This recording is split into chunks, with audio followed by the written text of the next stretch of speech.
Dear listeners, this channel publishes only full and exclusive audio stories. Please subscribe and like them if you enjoy them. The Woman in Seat 14B. Chapter 1, The Woman Beside Her. The trick to surviving a long flight, Claire had discovered over years of transatlantic crossings, was to stop pretending you were somewhere else. The passengers who suffered were the ones who fought it, who checked the flight tracker every 20 minutes, who shifted and sighed and stared at the seatback screen as though they could will the small animated plane forward with sufficient resentment. They arrived exhausted in a way that had nothing to do with the journey and everything to do with resistance. Claire had stopped resisting somewhere over the mid-Atlantic, approximately 40 minutes after takeoff, when the lights had dimmed and the cabin had settled into its particular nighttime grammar of rustling blankets and hushed conversations and the low, continuous hum that she had come to associate with a specific quality of solitude. The solitude of being surrounded by people who were all, in their various ways, temporarily suspended from their lives. She was good at solitude. Desmond had said this once, not cruelly, but with a kind of wondering precision, the way he identified structural problems in buildings, as if he were simply naming something that was already there. You're good at being alone, Claire. Even when you're not alone. She had said, that's not what I'm doing. He had said, I know. The conversation had been 8 months ago. She still turned it over sometimes, examining it from different angles, the way you might examine an object whose purpose you couldn't quite identify. The flight from Washington was full. She'd spent the afternoon at a conference, 3 days of forensic psychology panels and keynote addresses, and the particular fatigue that came from maintaining professional composure while other people said things you disagreed with. And she had declined the dinner invitation from 3 colleagues she genuinely liked in favor of an early taxi to Dulles, a glass of mediocre wine in the terminal, and the 21:40 to Heathrow. She had a window seat. 14A. She had placed her cardigan on the middle seat, 14B, with the quiet optimism of the experienced traveler who hopes, without real conviction, that the universe might grant them an empty row. The universe, as usual, had other plans. The woman arrived at 14B approximately 12 minutes before the doors closed. Claire noticed her the way she noticed most people, comprehensively, and without appearing to. It was occupational habit, the same instinct that made her useful in interview rooms and problematic at dinner parties, this tendency to catalog and assess before she'd consciously decided to do either. The woman was, she estimated, in her early 60s. Perhaps older. There was something well-preserved about her, or perhaps simply rested, the quality of someone who had been sleeping properly for decades. She was dressed quietly, dark trousers, a cream-colored blouse, a gray cardigan that had been washed so many times it had achieved a kind of softness that looked deliberate. No jewelry except small pearl earrings. Her hair was cut short and almost entirely silver, and she wore it without apology. She smiled at Claire as she settled. Not a social smile, not the particular grimace that passengers exchanged when they understood they were about to share 6 inches of armrest for 8 hours, but something more composed than that. Something that acknowledged the situation without performing discomfort about it. She had a novel. It had a cracked spine and a library sticker on the back, which Claire found interesting. People who traveled on overnight transatlantic flights with library books were a specific type.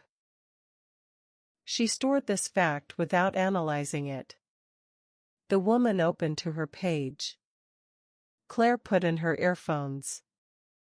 For the first 2 hours, neither of them spoke. Claire worked. She had a case file on her laptop, a cold case consult for a Crown prosecution review, a 17-year-old attempted murder in Norfolk that the defense team was re-examining on grounds of coerced confession. She read the psychiatric assessment, made notes, and was just beginning to sketch the outline of her response when she noticed, in her peripheral vision, that the woman beside her was still on the same page she'd been reading since they boarded. Claire looked at her watch. 2 hours, 12 minutes since takeoff. The woman turned the page. Deliberately, in the way of someone who has finally decided to stop pretending to read. She looked up and caught Claire watching her. "I've read the same paragraph 4 times, the woman said, without embarrassment. Her accent was English, Southern, Claire thought, but softened, as if it had spent a long time somewhere else and returned slightly altered. "Which paragraph?" Claire asked. The woman smiled, and this time there was something in it, a private acknowledgement. "That's a very precise question. I'm a precise person." "I know." The woman said this lightly, easily, the way you might state a fact about the weather. Claire considered this for a moment. There was something in the rhythm of the exchange that felt slightly unusual, but she couldn't yet identify where the unusual was coming from. The woman had a quality of deliberateness that went slightly beyond ordinary social composure. As if each sentence were being placed rather than produced. "We haven't met," Claire said. "No," the woman agreed. She turned to face forward again, looking at the seatback screen, which was showing a flight path. The small animated plane was inching across the darkness of the ocean. "Though I've been familiar with your work for a few years now." Claire closed her laptop slightly, not fully, but enough to shift her orientation. "Which work?" "The paper on coerced recantation. The one published in the Criminal Law Review, 3 years ago." A pause. "I thought the section on institutional pressure was particularly careful." "You were measured in a situation where most people in your position would have been angrier." It was a thoughtful observation about a piece of academic writing. Claire found herself slightly wrong-footed, not by the familiarity, which she occasionally encountered at conferences, but by the context. A late-night flight. A woman reading a library novel. The specificity of it. "Did you attend one of the panels at the conference?" Claire asked. "No." The woman didn't elaborate. Claire made a decision, which was not to push and instead to wait. She was good at waiting. The cabin around them had achieved its nighttime equilibrium. Most of the overhead lights were off. Somewhere behind them, a child slept with the effortless completeness of the very young, and the flight attendants moved in their quiet, unhurried way up and down the aisle, like figures in a dream of professional competence. "I've been trying to decide," the woman said after a while, "how to begin this conversation." Something in Claire's chest shifted slightly. Not alarm, not yet. But attention, full and focused, the way it moved when an interview subject said something unexpected. "Begin it however you like," Claire said. The woman was quiet for a moment. She folded the corner of her book page down with care, and then set the book on the tray table in front of her, and looked at it. "There was a girl," she said. "A young woman. She went missing 20 years ago. A small market town in England. Hartfield." She said the name without particular emphasis, but Claire heard the weight behind it, the practiced neutrality of someone who has said a name so many times in private that saying it aloud to another person requires a specific kind of effort. Her name was Adela Sark. She was 19 years old. Her family reported her missing 6 days after she disappeared. The police investigated and eventually concluded she had probably died, though no body was ever found. Claire watched her. "You've heard of the case," the woman said. This was not a question. "No," Claire said honestly. "Tell me." Something in the woman's posture shifted, a barely perceptible release. As if she had been prepared for Claire to know, and not knowing was, unexpectedly, easier. "Adela was a particular kind of person," the woman said. "Precise. Which is why I used that word about you, I suppose." The ghost of a smile. She noticed things. She was the type who kept lists, not to-do lists, but observation lists. Things she'd seen. Things that didn't line up. She couldn't help it. She'd been doing it since she was very small, and it had made her, over the years, quite difficult to be around if you were keeping a secret. "What secret did she find?" Claire asked. The woman looked at her directly for the first time in the conversation. Her eyes were light brown, very clear, and at this moment they were carrying something that Claire identified, with professional precision, as old sorrow. Not acute. Not fresh. The kind that had been lived with for so long it had become load-bearing, the kind that held parts of a person up. "There was a man," the woman said. "In Hartfield. A school governor. Well-regarded. Charitable. The kind of man who knew everyone's first name and remembered the details, you know the type. They're very good at being known. They're very good at making people feel seen." A pause. Adela saw what he actually was. She documented it. She was careful. She took photographs. She recorded a phone conversation.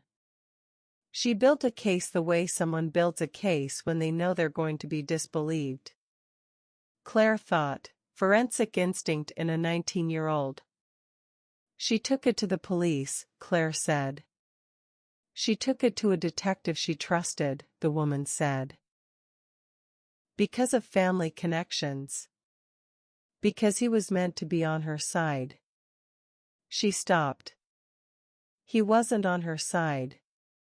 The silence between them had a particular quality now, not uncomfortable, but weighted. Claire was aware of the engine hum beneath them, the dark ocean below that, the altitude and the motion and the unreality of the space they were suspended in. "What happened to her?" Claire asked. "She ran," the woman said simply. 3 words. Claire heard something in them that she couldn't immediately name, not grief, exactly, but the close cousin of grief, the feeling that lives beside it and is sometimes mistaken for it, relief. Old, exhausted relief. "And the detective?" Claire said. "He filed his report. He described Adela as emotionally unstable, prone to dramatic exits, known to make accusations without basis."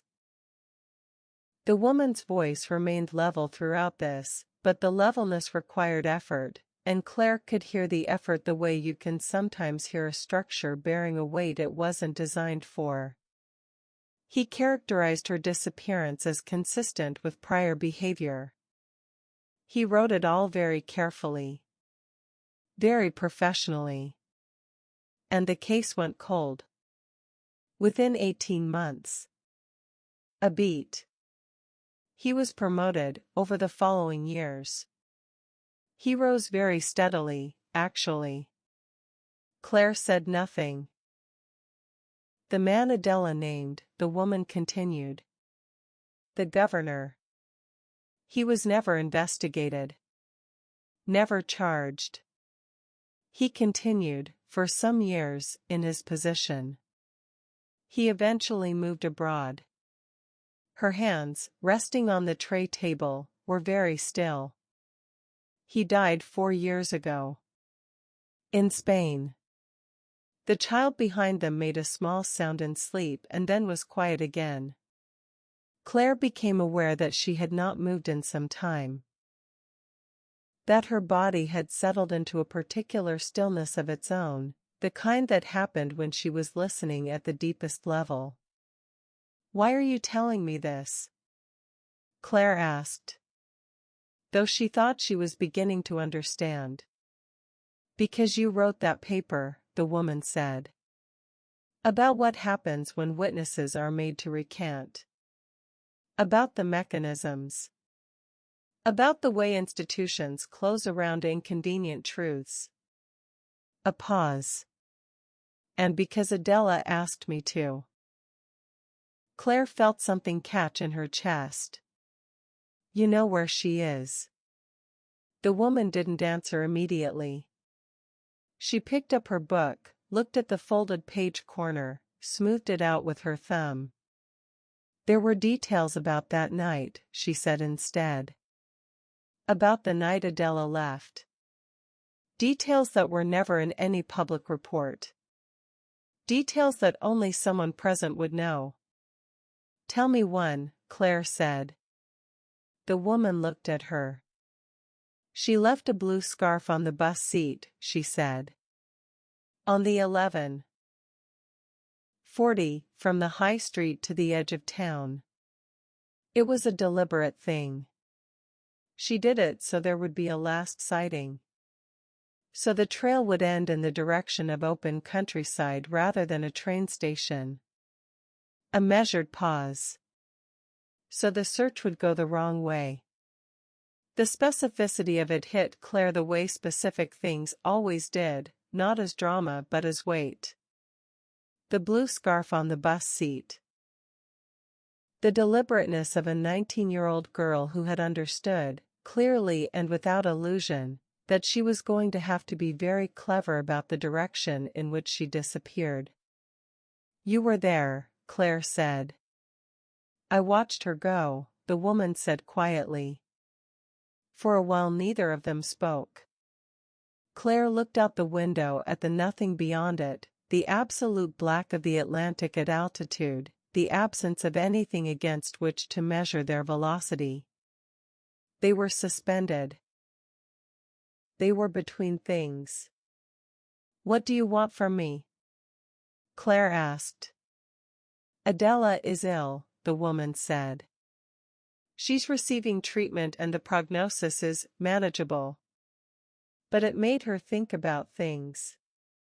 About what she wants the record to say. A breath. "She has a daughter. The girl is 16. Adela wants her to be able to know who she really is. What her real name is. What actually happened." She turned to look at Claire fully. "The case file, as it stands, describes a troubled young woman who probably came to a bad end. That is not what happened. And Adela would like the record corrected before she no longer has the ability to correct it herself." "She could come forward," Claire said. "She spent 20 years building a life," the woman said. "Under circumstances that were not entirely conventional. And the detective who buried her case is now a district court judge in the jurisdiction where she'd need to be heard." A pause that did not require elaboration. Claire understood.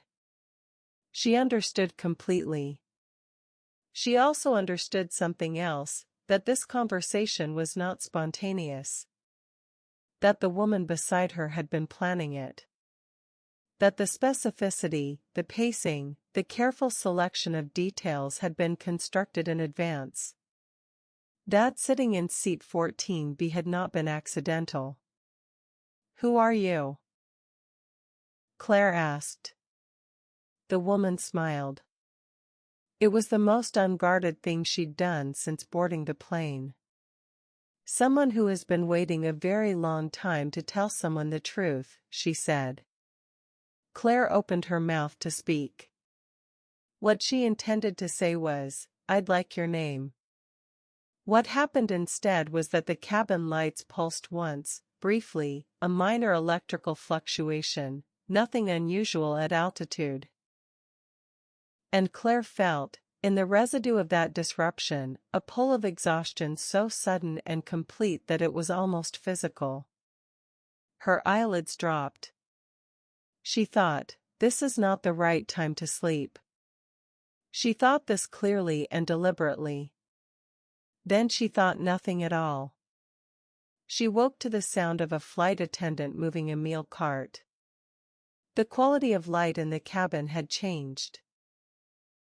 Still dimmed, but the particular stillness of deep night had shifted towards something with more texture, the gradual awakening of a sealed space beginning to anticipate arrival.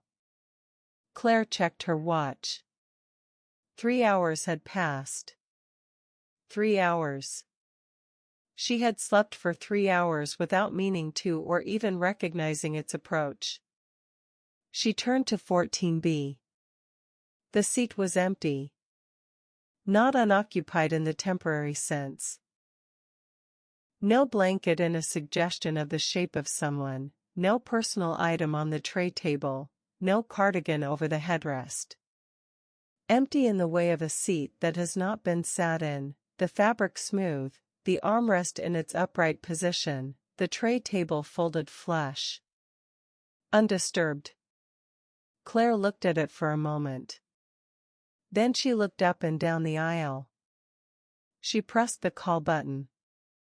The flight attendant, young, efficient, with the particular alertness of someone 5 hours into a night shift, arrived within a minute. "The woman who was sitting here," Claire said. She kept her voice easy. "Do you know where she went?" The flight attendant looked at the seat. There was something in her expression, a brief, professional recalibration. "I'm sorry?"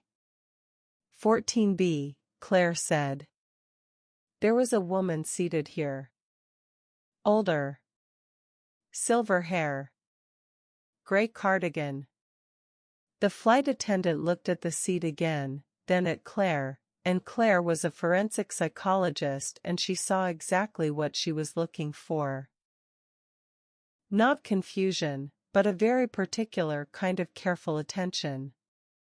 "I'm afraid I don't believe anyone was seated in 14B for this flight," the flight attendant said. Her tone was professionally even and entirely sincere. "That seat was unoccupied. She boarded before the doors closed," Claire said. "We spoke for approximately," she calculated, "a little over an hour. She had a library book. A novel with a cracked spine. If you like, I can check with my colleagues," the flight attendant said. "But our manifest," a small hesitation. The kind that signals that a manifest is being recalled, not consulted. "I'm not aware of a passenger in that seat." "Please check," Claire said. The flight attendant moved away. Claire looked at the empty seat again. She looked at it in the way she looked at evidence, not with feeling, but with the part of her mind that held things up to the light and rotated them. The seat was empty. The seat had been occupied. These two facts existed simultaneously and at least one of them was wrong. She turned back to the window. The darkness had softened slightly, the ocean below was no longer absolute black but a deep, unreflective gray. They were, she estimated, perhaps 2 hours from Heathrow. It was then that she saw it.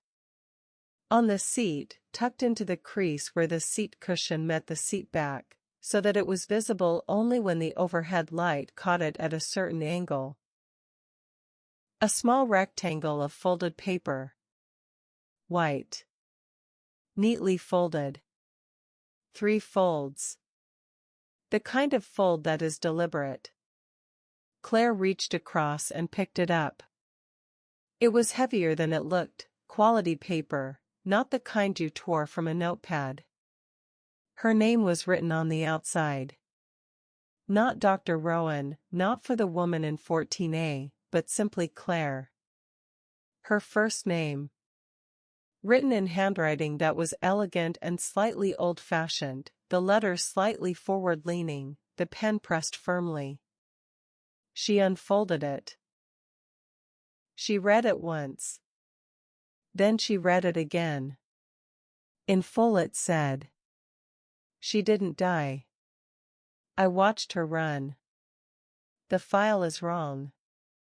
The detective knew it was wrong when he wrote it. He has had 20 years to correct it. He has chosen, every year, not to. Adela Sark is alive. She is ready to be found by the right person. You are the right person. I will find you. Claire read the note a third time. Then she sat with it in her hands and looked at it and felt the weight of it, the specific gravity of something real when you're trying to decide whether it is. She folded it again.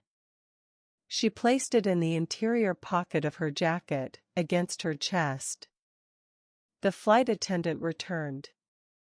Her expression was composed, helpful, and contained an undercurrent of professional discomfort that Claire recognized as the expression of someone who has checked and found precisely what she expected not to find. "I've spoken with my colleagues," she said. "I'm afraid there's no record of a passenger in seat 14B. The seat was listed as unoccupied on our manifest. There was a late booking adjustment. Sometimes those create anomalies in the digital record, but I'm afraid I can't confirm a passenger." "I understand," Claire said. "Can I get you anything? Tea? Coffee?" "Tea," Claire said. "Please." The flight attendant left. Claire turned back to the window. The horizon, she noticed, was just beginning to define itself, a line separating sea from sky, faint and tentative, the first suggestion of a world in which surfaces were visible and distances could be measured. She pressed her palm flat against the interior pocket of her jacket. Felt the small fold of paper through the fabric. She didn't die. I watched her run. 20 years. A detective. A cover-up. A young woman who had understood that the only way to survive the institution that was meant to protect her was to vanish from its sight. And a woman in a gray cardigan on a late-night flight who had somehow known Claire's name, had known her work, had sat in a seat that the airline's own manifest now insisted had been empty. Claire thought, everything has an explanation. She had always believed this. It was, in some ways, the foundational belief of her professional life. That beneath every impossible seeming thing there was a mechanism, and the mechanism could be found, and finding it was the only way to know whether you were dealing with truth or with manipulation. The two could look nearly identical in early stages. This was what made them both so important. She thought about the woman's eyes. The old, load-bearing sorrow in them. She thought about the blue scarf on the bus seat. The 19-year-old girl who had understood exactly which direction to aim the searchers. She thought about Desmond saying, "You're good at being alone, Claire. Even when you're not alone." She thought, not this time. The tea arrived. She wrapped both hands around the cup and looked out at the gray water below and began, methodically, to think. By the time the sun broke the horizon and turned the clouds below them to something almost architectural, solid and pink and strange, Claire had made 3 decisions. The first, she was going to find the Adela Sark file. The second, she was going to find out everything she could about the detective who filed it. The third, which was perhaps the most important and which she did not yet fully understand, she was going to tell Desmond she'd be home on Wednesday. Not Thursday. Wednesday. The plane descended through the clouds and into the grey English morning, and Claire Rowan kept her palm flat against the pocket that held the note, and felt, beneath the fatigue and the strangeness and the beginning of something she couldn't yet name, a specific and peculiar aliveness that she had not felt in a very long time. They landed at Heathrow at 6:17. The terminal was in its particular early morning state. Half awake, purposeful, filled with the particular light of a building that has been running all night and is beginning the rotation toward a new day. Trolleys. Coffee kiosks opening their shutters. Families arriving from places far away. Claire moved through it all with her carry-on and her laptop bag and the note in her pocket, and when she reached the immigration queue she took out her phone and searched, Adela Sark. Hartfield. Missing persons. The results were sparse. A brief mention in a local newspaper archive from 20 years ago.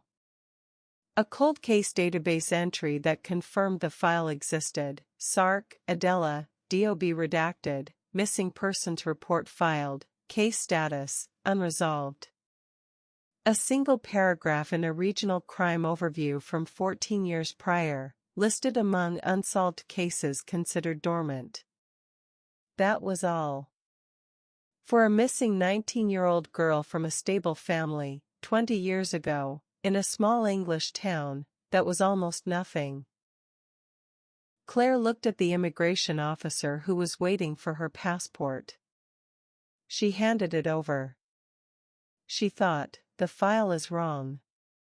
The detective knew it was wrong when he wrote it. She thought about what that meant. Not abstractly, she knew abstractly what it meant. She thought about it specifically. What it cost to write something down that you know to be false, and put your name to it, and file it as official record, and then to go on from there, living your daily life, inside the institution that the document now officially represented. She thought about the weight of that. The specific, daily, year-by-year weight of it. The immigration officer stamped her passport and handed it back. "Welcome home," he said. "Thank you," said Claire. She walked out into the arrivals hall. She had no one to meet her. She found a taxi queue and joined it and stood there in the thin morning light with the paper against her chest and a name she had never heard 24 hours ago now sitting in her mind with the specific weight of something that had always been there, waiting to be found. Adela Sark. She didn't die. I watched her run. She got in the taxi. She gave her address. She looked out at the grey motorway and the grey sky and the beginning of a grey English morning, and she thought, everything has an explanation. And then, because she was who she was, she began to look for it. Chapter 2, The File That Shouldn't Exist. The house was quiet when she arrived home. This was not unusual. Desmond left for his studio by 7:30, and it was not yet 8, and the particular quality of quiet that greeted Claire as she turned her key and pushed the front door open was the ordinary quiet of a house between people rather than the specific, loaded quiet of a house where something was wrong. She had learned, over the years, to distinguish between them. It was the kind of skill you acquired without meaning to. She set her bag down in the hallway. The hallway was narrow and well organized, Desmond's coats on their hooks, her own boots paired neatly on the rack, a small table with a bowl for keys and post. The house was a Victorian terrace in Tufnell Park that they had renovated 8 years ago, and Desmond had done it with the particular care of a man who understood buildings as lived experiences rather than structures. Every detail was considered. Nothing was accidental. Walking into it always gave Claire the same feeling, that she had arrived somewhere that someone loved. She went to the kitchen and put the kettle on. On the kitchen table was a note, not the kind that had been folded 3 times and tucked into an empty seat on a transatlantic flight, but a domestic note, an ordinary one, in Desmond's rounded hand on the back of an envelope, back by 6. Left soup in the fridge. Call me when you land. She looked at this note for a moment. Then she got out her phone and sent him a text, landed safely. Home now. See you tonight. She watched the message mark itself as delivered. Then she put the phone face down on the table, poured the tea, and went upstairs. She showered. She changed. She sat on the edge of the bed in clean clothes with her damp hair and her tea, and she looked at the window, which showed a small square of London sky. Thin cloud, no real blue, the kind of morning that couldn't decide what it wanted to be. She thought about sleeping. She thought about the note. She opened her laptop. The National Crime Agency's cold case database was not accessible to the general public, but Claire had consultation credentials that gave her read access to summary records, enough to pull file numbers, case statuses, and assigned officers. She had used this access many times in her career, and she navigated to it now with the automatic efficiency of routine, typed in her authentication, and searched. Sark, Adela. The record loaded slowly. She watched the cursor blink. There was a quality to waiting for a database result that was different from other kinds of waiting. More suspended, more specific, because either the thing was there or it wasn't, and you would know within seconds, and in those seconds both possibilities remained real. The record appeared. Sark, Adela Ruth. D.O.B., March 4, 1985. Female. Hartfield, West Sussex. Missing persons report filed, November 17, 2004. Reporting Officer, DCC Breck, Hartfield CID. Status, unresolved. File transferred to Cold Case Archive, 2007. Last reviewed, 2017. Review outcome, no new evidence. No further action recommended. Claire read it twice. Then she sat back and held her tea with both hands and looked at the ceiling. 19 years old. Filed in November 2004. Gone cold by 2007. Last touched in 2017 and placed back in the drawer. No further action recommended. She looked at the reporting officer's name, DCC Breck. She typed the name into a separate window.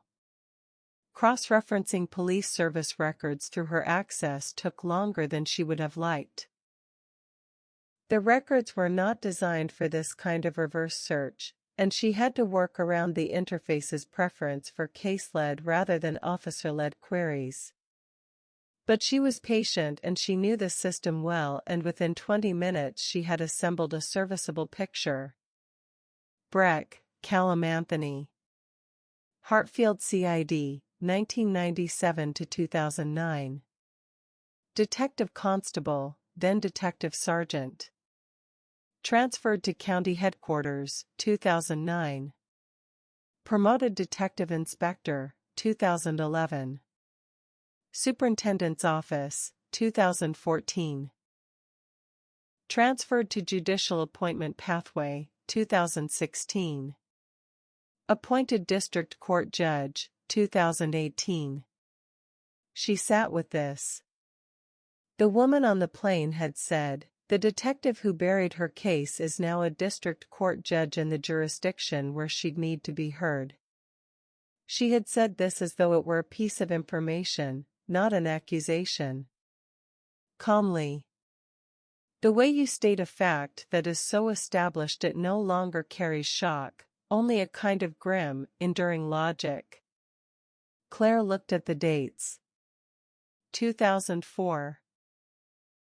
Breck files the missing persons report on Adela Sark, a 19-year-old who has just presented him with evidence of abuse by a community figure he knew personally.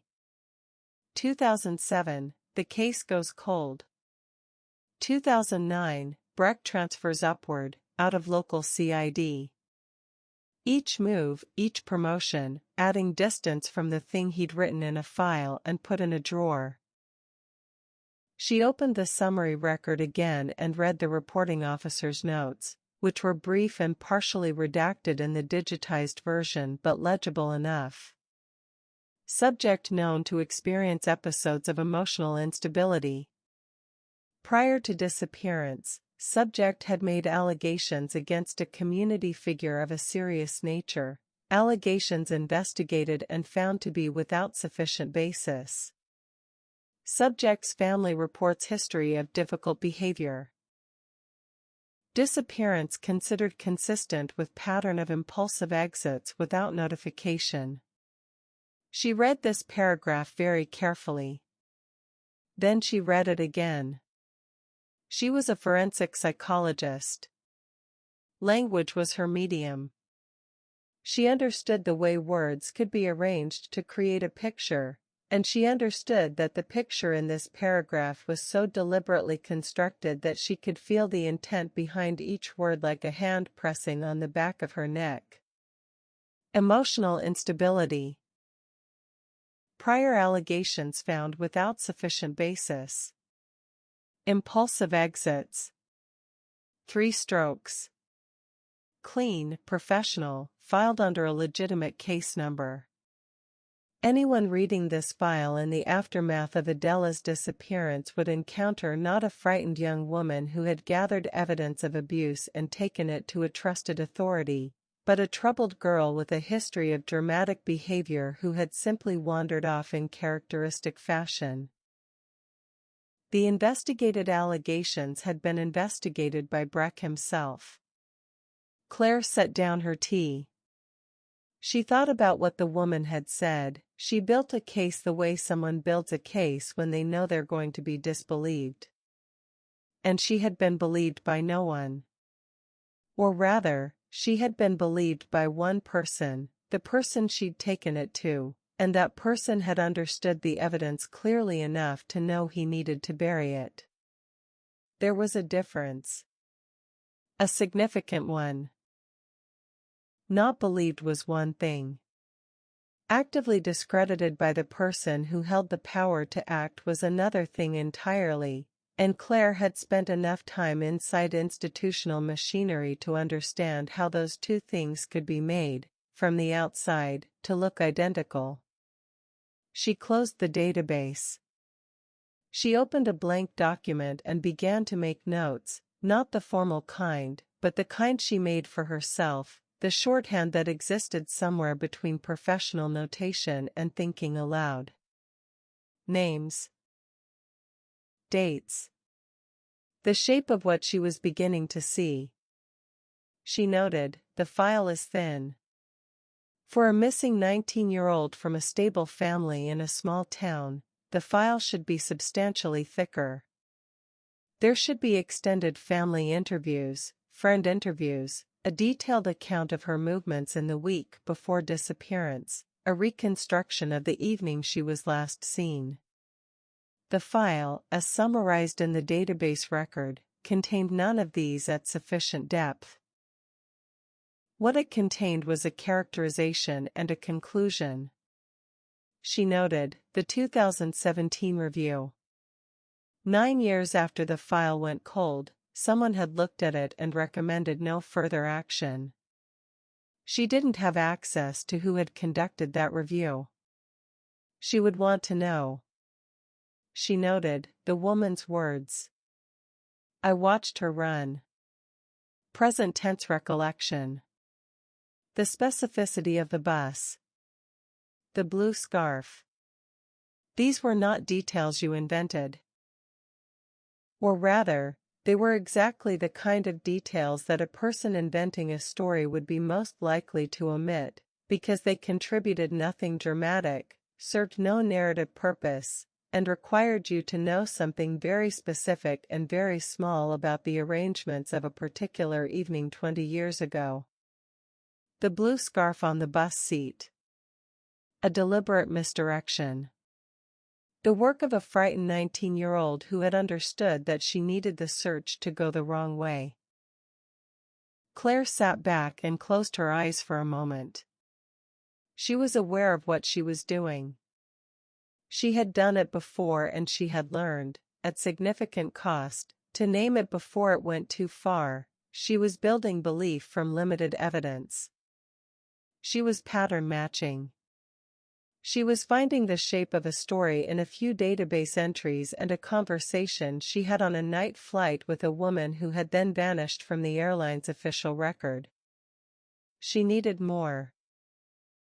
She picked up her phone and called a number she had used perhaps a dozen times in the past 4 years, for cases where her access didn't reach what she needed and where she required a trusted bridge.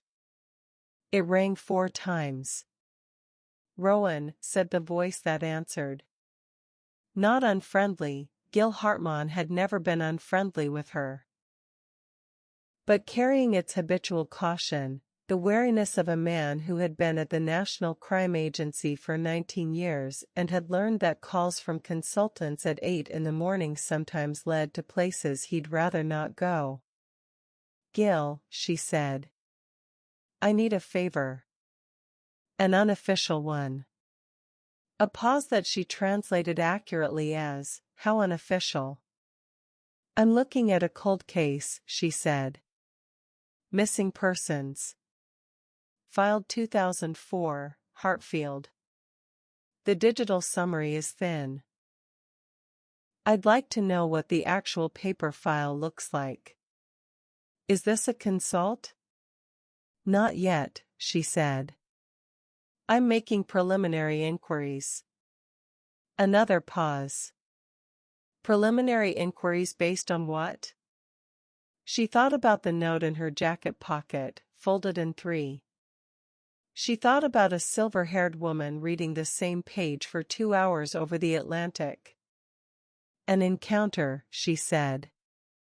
That gave me reason to think the original case may have been improperly managed.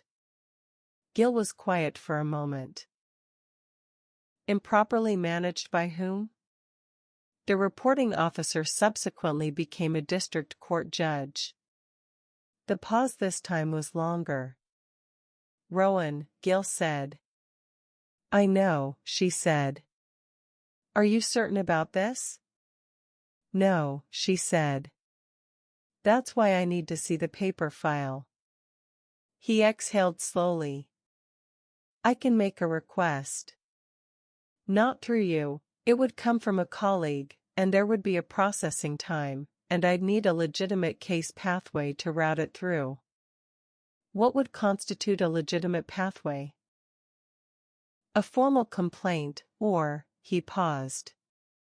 If there were a review request from an external party. A solicitor. A family member. The father is still alive, Claire said. She had confirmed this in the database record, Vito Sark listed as reporting party, address in Hartfield, no notation of deceased. He reported her missing 20 years ago. If he requested a review. Rowan. Gil's voice had a specific quality now. Not warning, Gil Hartman was too measured for warning. Careful. If there's a sitting judge involved, even tangentially, this is sensitive. I understand that. I'm not sure you fully do, he said. Not at 7:50 in the morning on the strength of an encounter. 8:15, she said. I've been home for 40 minutes. A beat of silence. Then, with the particular reluctant warmth of someone who has known a person long enough to trust their instincts even when he thought they were moving too fast, send me what you have. I'll see what I can do on the routing. But Claire. I know, she said again. If this is what you think it is, you need to be careful about the order in which you do things. I always am, she said. He made a sound that translated, she was fairly certain, as, not always. He hung up without saying goodbye, which was his custom and which she had learned not to take personally. She looked at her notes. She added, Vito Sark. Hartfield. Father. Still at original address. She added. The 2017 review. Who ran it? She added, the governor. Name unknown. Deceased, 4 years ago, Spain. She added, last, underlining it, why me? Why this flight? Why now? Because she had not lost sight of that, underneath everything else. The woman in 14B had known her name. Had known her work. Had known her flight and her seat number. Had planned this with sufficient care that she had purchased a seat, or secured a boarding pass for a seat. Simply for the purpose of sitting in it for an hour and delivering a message. That was not a spontaneous decision. That was a decision that had been building for some time. She thought about what the woman had said, Adela asked me to. Adela, who was ill. Adela, who had a 16-year-old daughter and wanted her to know her real name. Adela, who had been watching from whatever distance she'd maintained for 20 years and had selected. Specifically, deliberately, after reading a paper published in the Criminal Law Review, the person she wanted to dig her back up. Claire felt, beneath the fatigue of the crossing and the caffeine and the strangeness of the morning, a small, clear, specific emotion that she identified after a moment as being chosen. And she examined this feeling carefully because she had learned to be suspicious of the cases that flattered her, the cases where she was needed in a way that made her feel useful in the particular way her psychology required. She examined it and found it to be real and to be warranted, and she set it aside with the intention of not letting it drive anything. She booked a train to Hartfield. Wednesday. Early train. She would spend Tuesday working the case by remote, building the picture, and Wednesday she would go to the town and see what a place looked like when you knew it was keeping a secret. She called Desmond. It rang twice. He picked up with the small background sounds of his studio, the faint drone of his computer, the distant sound of traffic through old windows. You're home, he said. The warmth in his voice was uncomplicated. This was one of the things she found most difficult about the current state of their marriage, that the warmth was still there, undiminished, existing alongside everything else without apparent contradiction. How was the conference? Fine, she said. Useful in parts. Gil Morrison gave a paper on trauma narrative that was worth the trip. And the flight? She paused for perhaps a beat too long. Long, she said. I'm going to sleep this afternoon. There's something I want to look into this week, Possibly a quick trip, couple of days. Desmond absorbed this without comment, which was its own kind of comment. Casework? Preliminary, she said. Nothing official yet.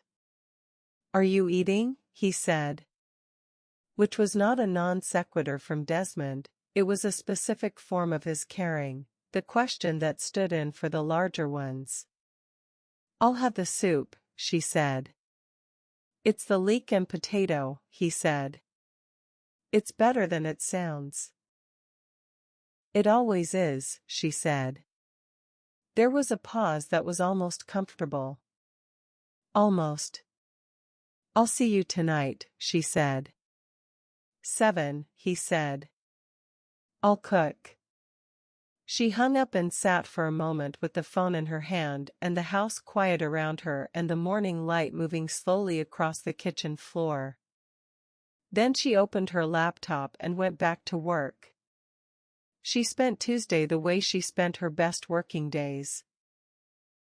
In a state of focused accumulation, moving from one source to the next with the systematic patience of someone who understood that investigation was 90% assembly and 10% revelation, and that rushing the assembly was how you missed the thing that mattered. She built a timeline. 2004, Adela disappears. 2005, a brief mention in the Hartfield Gazette. She found the digitized archive through a regional newspaper database, describing a community vigil. The language was careful and grieving and described Adela as a beloved local figure. A quote from a school administrator named Constance Mull: Adela was a bright and sensitive young woman and our hearts go out to the family. She noted, Constance Mull, school administrator. Quote in 2005 article. She found 2 further newspaper mentions, one in 2006, a brief update confirming the case remained open. One in 2008, a charity fundraiser held in Adela's memory by her father, which raised money for a local youth service. The fundraiser was attended by, among others, Detective Sergeant Callum Breck, who was quoted as saying, "We have never stopped looking. This family deserves answers, and we will not rest until they have them." She looked at this quote for a long time. There was a photograph accompanying the 2008 article. Low resolution, digitized from newsprint, but legible. A fundraising dinner in a community hall. Tables, people standing in conversation. In the background, slightly left of center, 2 men. One was identified in the caption as D.S. Breck, younger, early 40s, the confidence of a man who owned whatever room he stood in. Beside him, identified in the caption as local governor and charity patron, a man whose name Claire read twice. She wrote it down. She would search him separately. She noted, Breck and the governor. Photographed together, 2008. For years after Adela's disappearance. Both present at the fundraiser held in her memory. The particular audacity of that. Standing in a room raised in the name of a girl whose report you had buried, beside the man whose crimes she had documented. Raising money for youth services. Claire stood up and walked to the window and looked out at the street below for 30 seconds. Then she walked back and sat down. She searched the governor's name. He had a Wikipedia stub, as minor public figures sometimes do, a few lines about his community work in Hartfield, his educational philanthropy, his service on the county council. It listed him as deceased. The date matched what the woman on the plane had said. Spain, 4 years ago. Heart failure. No criminal record. No police record. No mention of any allegation, ever, in any public forum. she noted, the allegations Adela documented were never made public. Never reached any record. And she thought, what had happened to the documentation? The photographs. The recorded phone call. The careful evidence assembled by a 19-year-old who had understood she would need it. Breck had said, in his report, that the allegations had been investigated and found to be without sufficient basis. She thought about the specific chain of events this implied. Adela had brought evidence to Breck. Breck had received it. He had, by his own account, investigated. Then the evidence had ceased to exist, at least in any official record, and Adela had disappeared, and Breck had written a paragraph that would ensure no one looked too hard. Where did the evidence go?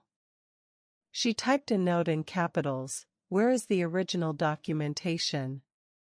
She went back to the database. She spent an hour trying to access the 2017 review record and hit the limit of her credentials. The review was categorized under a subfile she couldn't open without a formal request.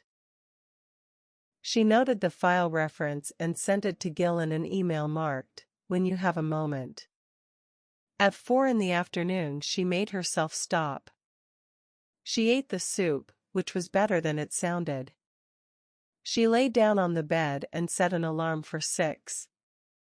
She did not fall asleep for some time. She lay there looking at the ceiling and thinking about the woman on the plane, the precise economy of how she had arranged the conversation. The way she had given Claire exactly enough to be irreversible but not enough to be checkable. The blue scarf. The detail that couldn't be verified through any public source. She thought, if this is manipulation, what does the manipulator want? She examined this possibility with the same thoroughness she applied to everything. The woman wanted her to go to Hartfield. To pull the Adela Sark file. To investigate a sitting judge.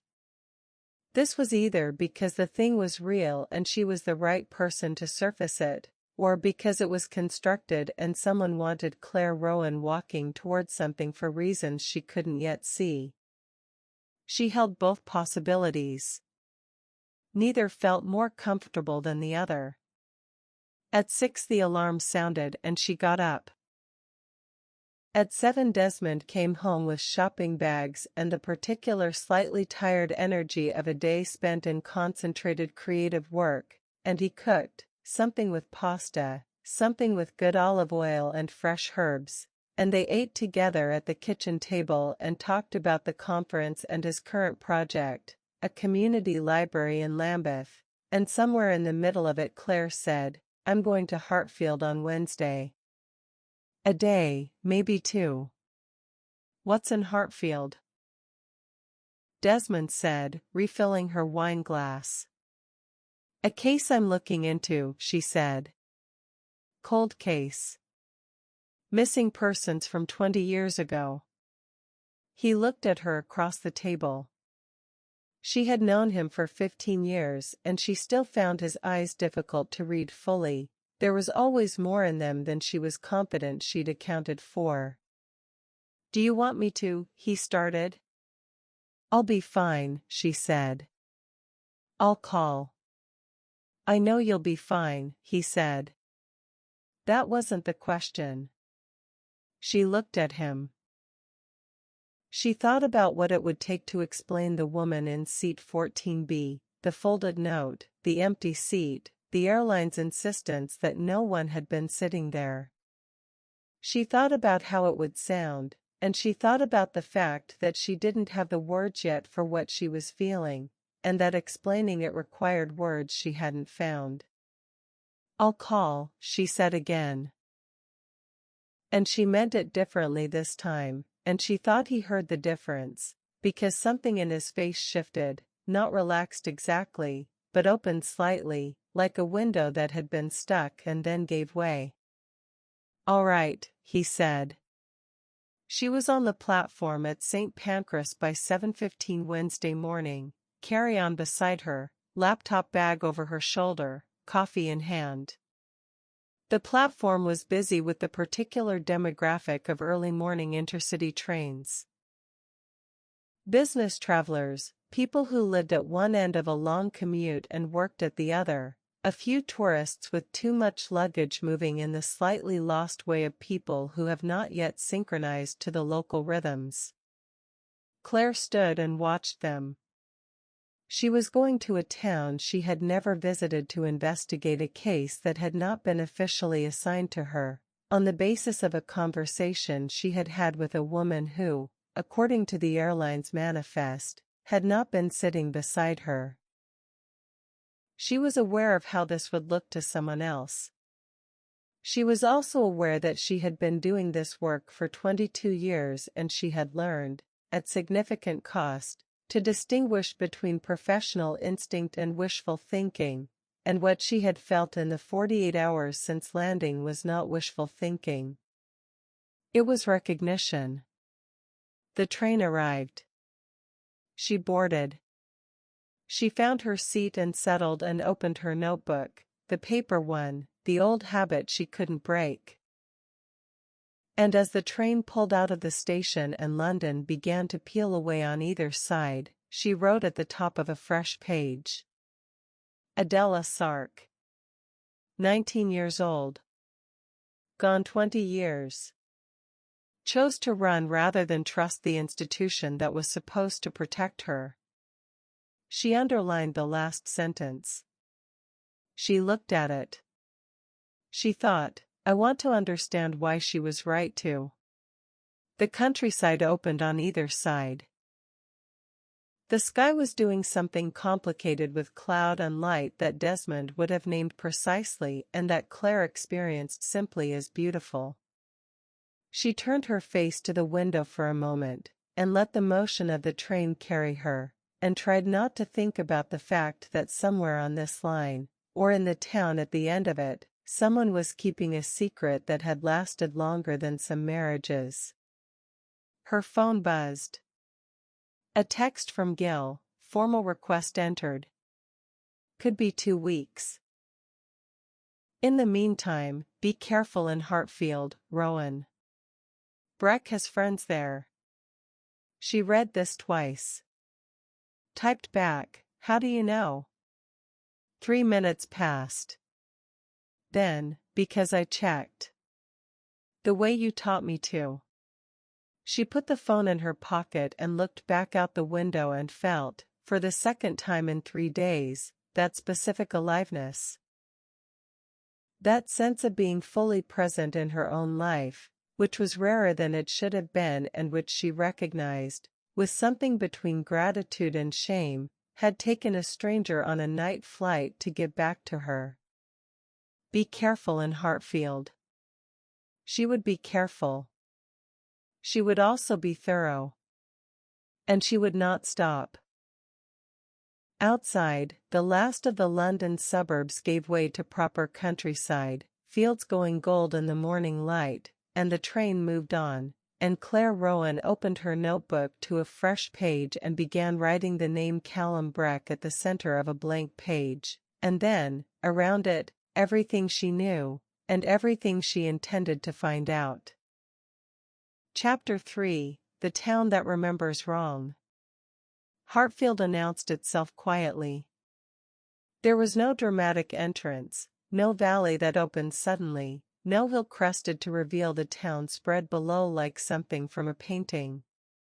The train simply slowed, the platform appeared alongside the window, and Claire gathered her things in the unhurried way of someone who had been watching the countryside long enough to know they were nearly there. The station was small. 2 platforms, a ticket office with its window half shuttered, a single bench occupied by a man in a wax jacket reading a newspaper with the dedicated patience of someone who had been meeting this train for years. The car park beyond the low fence held perhaps 20 vehicles. A taxi idled at the curb. Claire wheeled her carry-on through the gate and breathed the air, which was cold and carried something vegetal and clean. Countryside air, the kind that felt unfamiliar in the specific way that clean things feel unfamiliar when you have been living too long with their absence. She took the taxi.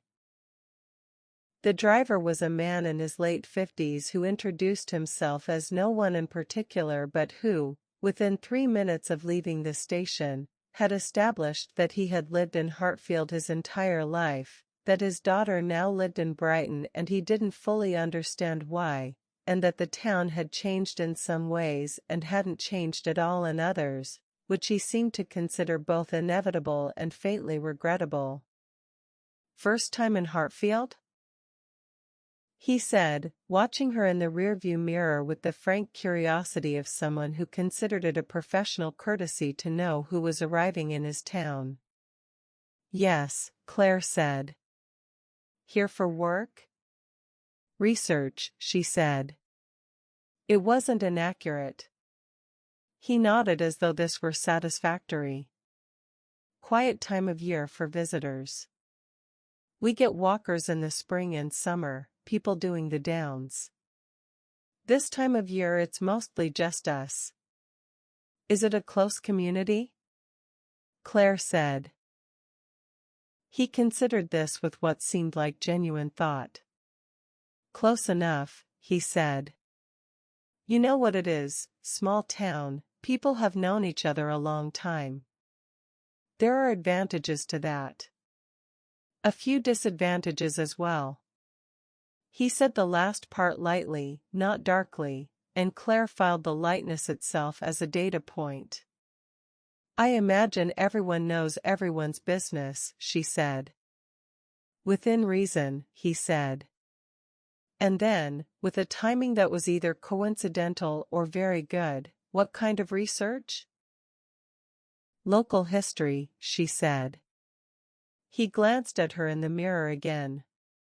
She had a pleasant, neutral expression ready for this, the one that communicated openness without invitation. After a moment he returned his attention to the road and said nothing further, which was also information. The town center emerged around a gentle curve. It was a handsome high street of the particular English variety. Georgian facades and Victorian shop fronts sitting peacefully beside each other, a church spire visible above the rooflines, a market square with a covered bandstand in its center that was probably charming in summer and was currently occupied by 2 pigeons and a wet paper bag. The pavements were clean. The hanging baskets outside the pub were bare-stemmed and patient, waiting for warmer weather. It was, on first impression, exactly what you would expect. Which was precisely the kind of impression Claire had learned to look past. The driver deposited her at the B&B she had booked, a double-fronted Edwardian house on a quiet street 2 minutes from the center, run, according to the website, by a woman named Mrs. Adeyemi, who proved to be small, brisk, and deeply competent, who showed Claire to a room on the first floor with a window overlooking a walled garden, and who explained the breakfast times, the Wi-Fi password, and the location of the nearest coffee shop with the efficiency of someone who had given this information several thousand times and saw no reason to embellish it. "Will you be needing dinner recommendations?" Mrs. Adeyemi said. "Probably," Claire said. "And I was wondering, is there a local library? Or archive?" "Libraries on Church Street," Mrs. Adeyemi said. "Good local history section. They've been digitizing records the last few years, but there's still plenty of the old stuff, microfilm, physical archives. Sheila there knows where everything is. You just have to ask her properly." "How does one ask Sheila properly?" Claire said. Mrs. Adeyemi allowed herself a small smile. "Don't pretend you already know things," she said. "She can tell. And she doesn't care for it." Noted, said Claire. She unpacked minimally. She had brought very little and she arranged what she had with the economical precision of someone used to working from temporary rooms. Notebook on the desk. Laptop beside it. The Adela Sark case notes, printed before she left London, in a manila folder on the bedside table. She stood at the window for a moment and looked at the walled garden below. There was a stone bench at its center and 2 bare apple trees and a bird table that a robin was visiting with the focused intensity of a professional. She thought, a girl of 19 lived in this town. She walked these streets. She noticed something that the town would have preferred she hadn't noticed, and she told the wrong person, and then she had to choose between her family and her life, and she chose her life. And the town has been, for 20 years, remembering her wrong. She put on her coat and went out. The high street on a Wednesday morning had the particular rhythm of a town that is functioning without effort, the kind of low-level, self-sustaining activity that spoke to a place that was not thriving and not declining but simply continuing, with the quiet persistence of something established. There was a butcher, a bakery, an estate agent with property cards in its window at prices that would have seemed impossible in London. A pharmacy. A hardware shop of the satisfying old-fashioned variety with buckets and doormats outside. A coffee shop, she noted it for later, with steamed-up windows and a chalkboard menu. And, at the far end of the square, near the bandstand, a bench. She saw it from a distance and knew before she read it what it was.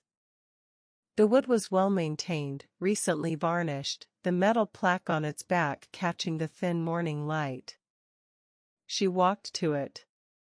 In memory of Adela Ruth Sark, 1985 to 2004.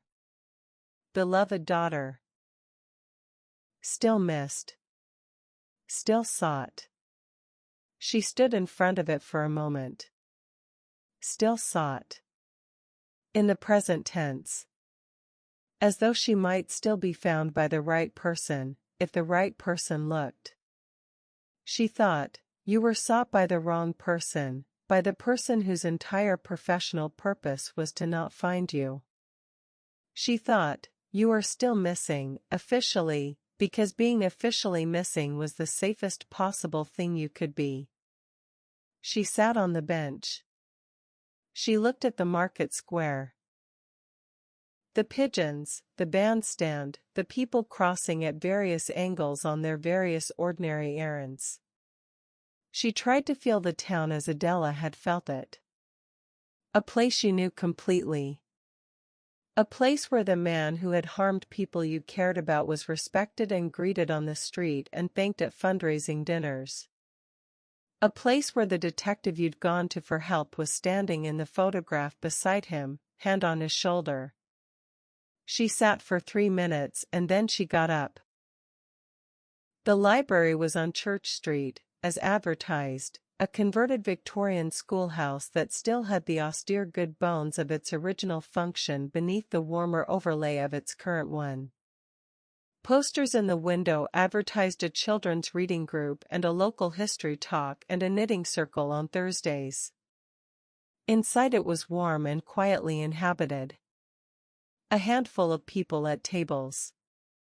A young woman at the returns desk. And, at a computer terminal behind the main desk, someone who could only be Sheila, a woman in her 60s with close-cropped white hair and reading glasses on a chain and the particular demeanor of a person who has been the institutional memory of a building for long enough to have become somewhat protective of it. Claire approached. "Good morning," she said. "I was hoping to look at your local history archives. Newspapers, primarily, from around 2004 to 2010. Sheila looked at her over the reading glasses. The look was comprehensive and not unfriendly but was not yet friendly. "What specifically are you looking for?" she said. "I'm researching a missing persons case from November 2004, Claire said. Adela Sark. I understand she was local." Something shifted in Sheila's expression, not alarm, and not the calculated neutrality of someone who'd been briefed to be cautious, but something subtler than either. A tightening. The thing that happens to a face when a familiar name arrives in an unfamiliar context. "You're a researcher," she said. "A forensic psychologist," Claire said. "I consult on cold cases." Sheila regarded her for a moment. "Adela Sark," she said. "I knew her family. Not closely. Her father used to bring her in on Saturday mornings when she was small."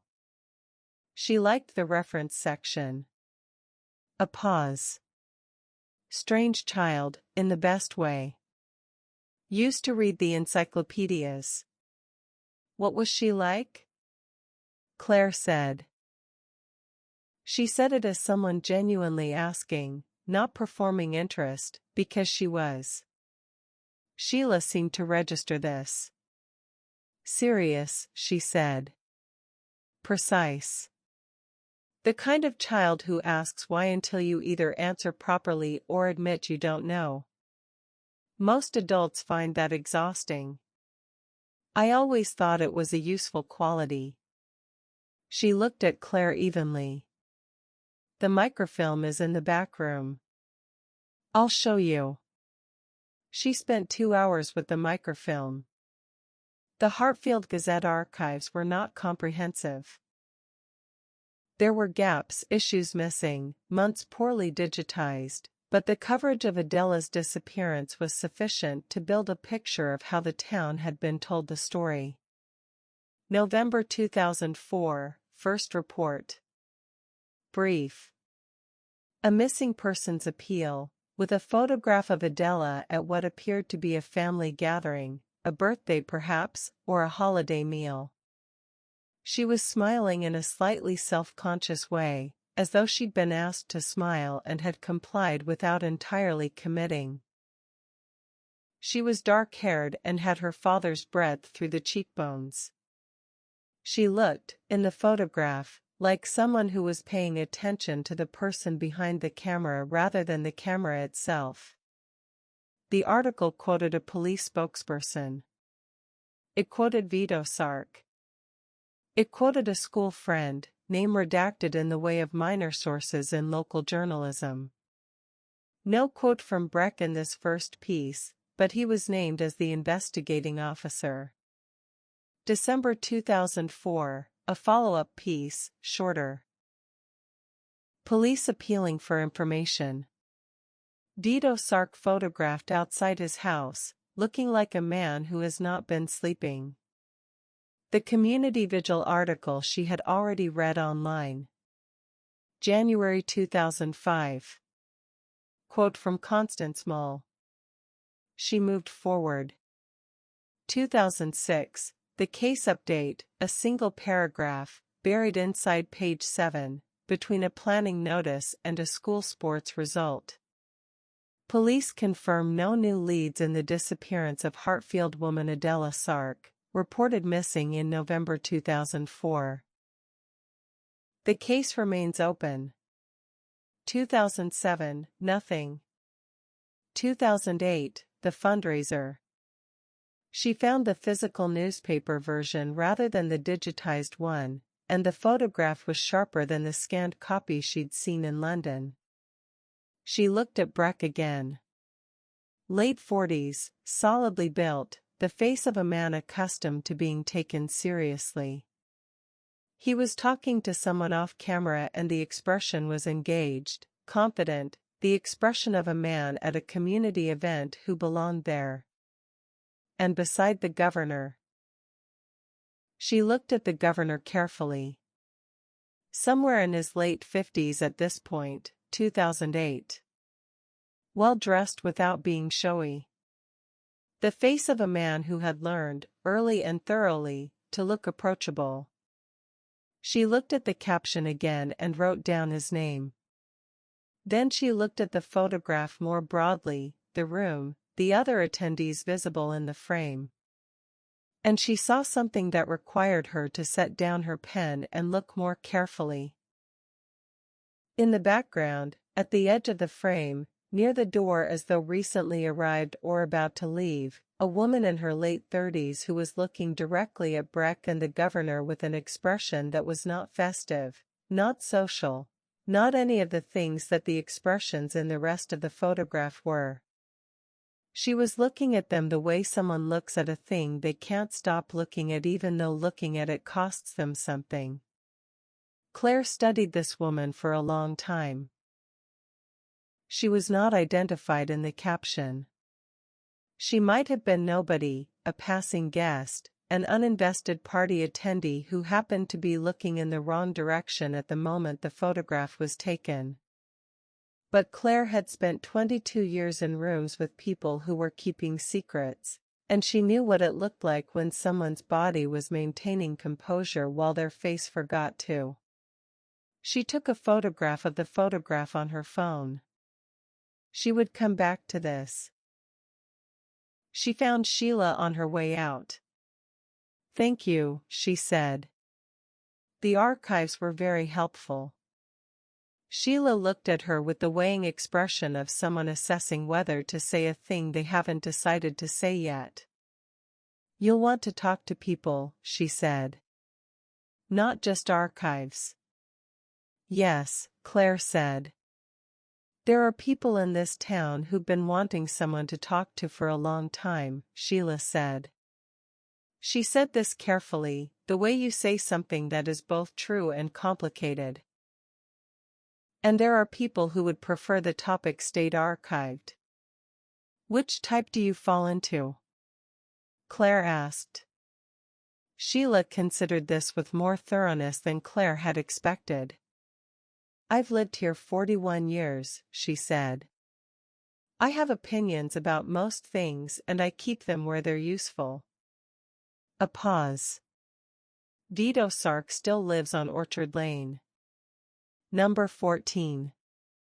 He takes his walk at 10:30 every morning, past the church and back. He's been doing it since his wife died." "If you happen to be walking the same route." "I'll be walking that way," Claire said. Sheila nodded once, as if something had been decided. "The case bothered people here," she said. "Even people who didn't know the family. Something about the way it settled too neatly. People felt it but they didn't know what to do with the feeling." She straightened the pencils in the cup on the desk. "I'm glad someone's looking at it properly." Claire thanked her and went out into the cold. She found a coffee shop on the side street adjacent to the square and took a table by the window and ordered a flat white and sat for 20 minutes, watching the street, and thinking. The town felt, now that she was inside it rather than observing it, like a place with a particular quality of stillness. Not the healthy stillness of somewhere content, something more careful than that.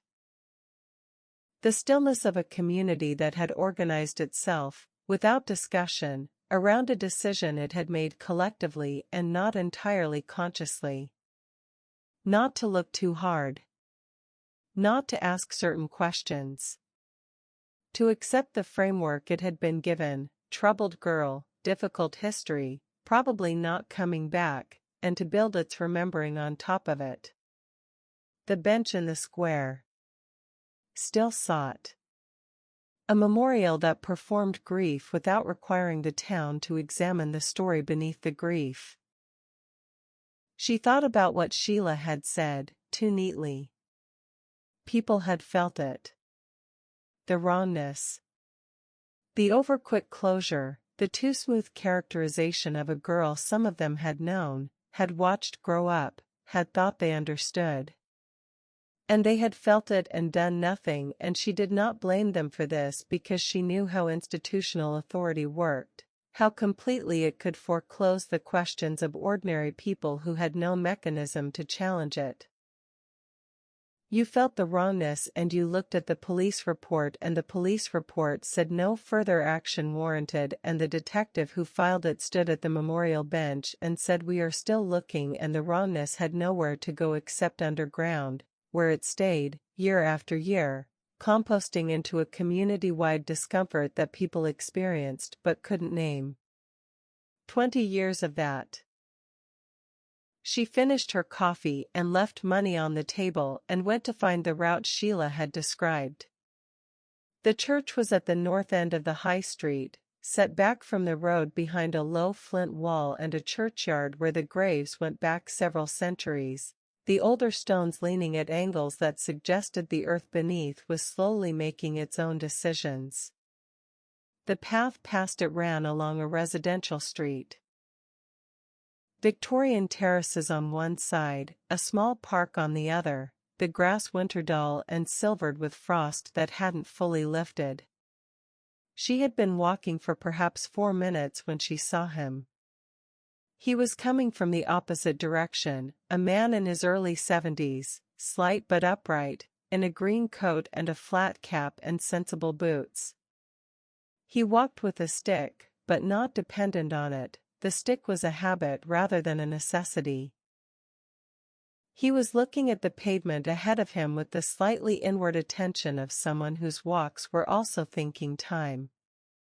He looked up when he was approximately 10 feet from her.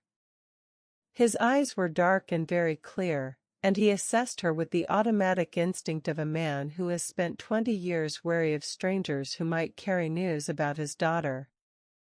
"Mr. Sark," Claire said. He stopped. She said, "My name is Claire Rowan. I'm a forensic psychologist. I consult on cold cases."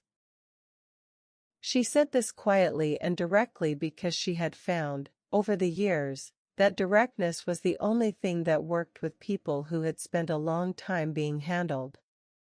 "I've been looking at Adela's file. I have reason to believe it was not properly managed. I wanted to speak with you, if you're willing." He looked at her for a long moment. The wind moved between them, carrying with it a scent of frost and wet earth. "You'd better come in," he said. His house was on Orchard Lane, as Sheila had said, number 14, a semi-detached with a neat front garden and, in the bay window, a brief rectangle of color that resolved, as she got closer, into a photograph in a frame. She didn't look at it as she passed. She would look at it when she left. Inside, the house was warm and very clean and every room she passed through on the way to the kitchen contained some trace of his daughter. Photographs on the mantelpiece, a drawing on the kitchen notice board that had the quality of a child's work but with an older hand's precision. He had preserved her presence the way people preserved things they were afraid to stop maintaining, because maintenance was the only form of hope left to them. He made tea without asking whether she wanted it and set it in front of her at the kitchen table and sat down across from her and looked at her with the clear, slightly wearied patience of a man who had been waiting 20 years for someone to arrive with the right purpose. "Who sent you?" he said. "No one officially," she said. "An encounter, recently, with someone connected to the case. Someone who gave me reason to look more carefully at the original file." "Who?" he said. "I'm not yet at liberty to say," she said. "I want to protect their safety while I'm still building a picture." He looked at her steadily. "Is Adela alive?" he said. She had prepared for this question. She had not found a version of the answer that was completely honest and completely kind, and she had decided that completely honest was more respectful. "I have reason to think she may be," Claire said. "I am not yet certain. I am pursuing that question carefully." Something moved through his face, not hope, not quite, or not yet. Something that was the shape of hope but had learned, over 20 years of disappointment, to move more slowly. The file, he said. He wrapped his hands around his tea mug.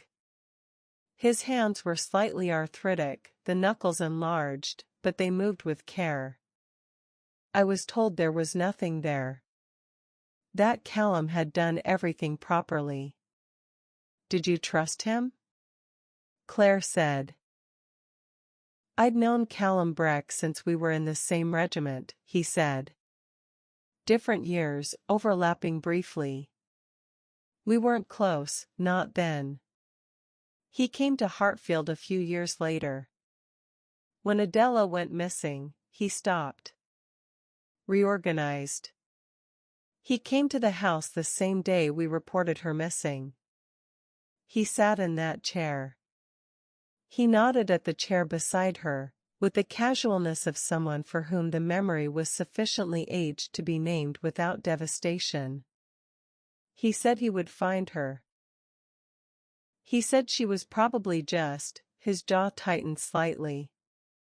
He said she was probably just going through something and would be back within the week. I said, Callum, Adela is not the type. She doesn't just, he stopped again. He said, she's young, Vito, you'd be surprised what young women do. And I should have. He set down the mug. I should have pushed harder, he said. I deferred to him because I'd known him and I trusted him, and I didn't have any framework then for understanding that trust can be exactly the thing someone uses against you. Claire let this sit for a moment.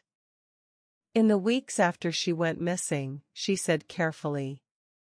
Did Adela give you any indication that she was frightened of someone? That she was worried about anything specific? He looked at her. She came to me about 3 weeks before she went, he said. She wasn't herself. Agitated. She said she needed to talk to me about something. I said, he stopped. The stillness in his face was absolute. I was dealing with something at work. A bid that was going badly. I said, tomorrow, Adela, can it wait until tomorrow? He looked at his hands. She said yes. She didn't come back, Claire said quietly. She came to dinner 2 days later and she was perfectly composed, he said. The way she used to get when she'd decided something. Resolved. I didn't know what she'd resolved. I thought, he shook his head. I thought she'd worked out whatever it was. I didn't push. Claire thought, she had already been to Breck by then.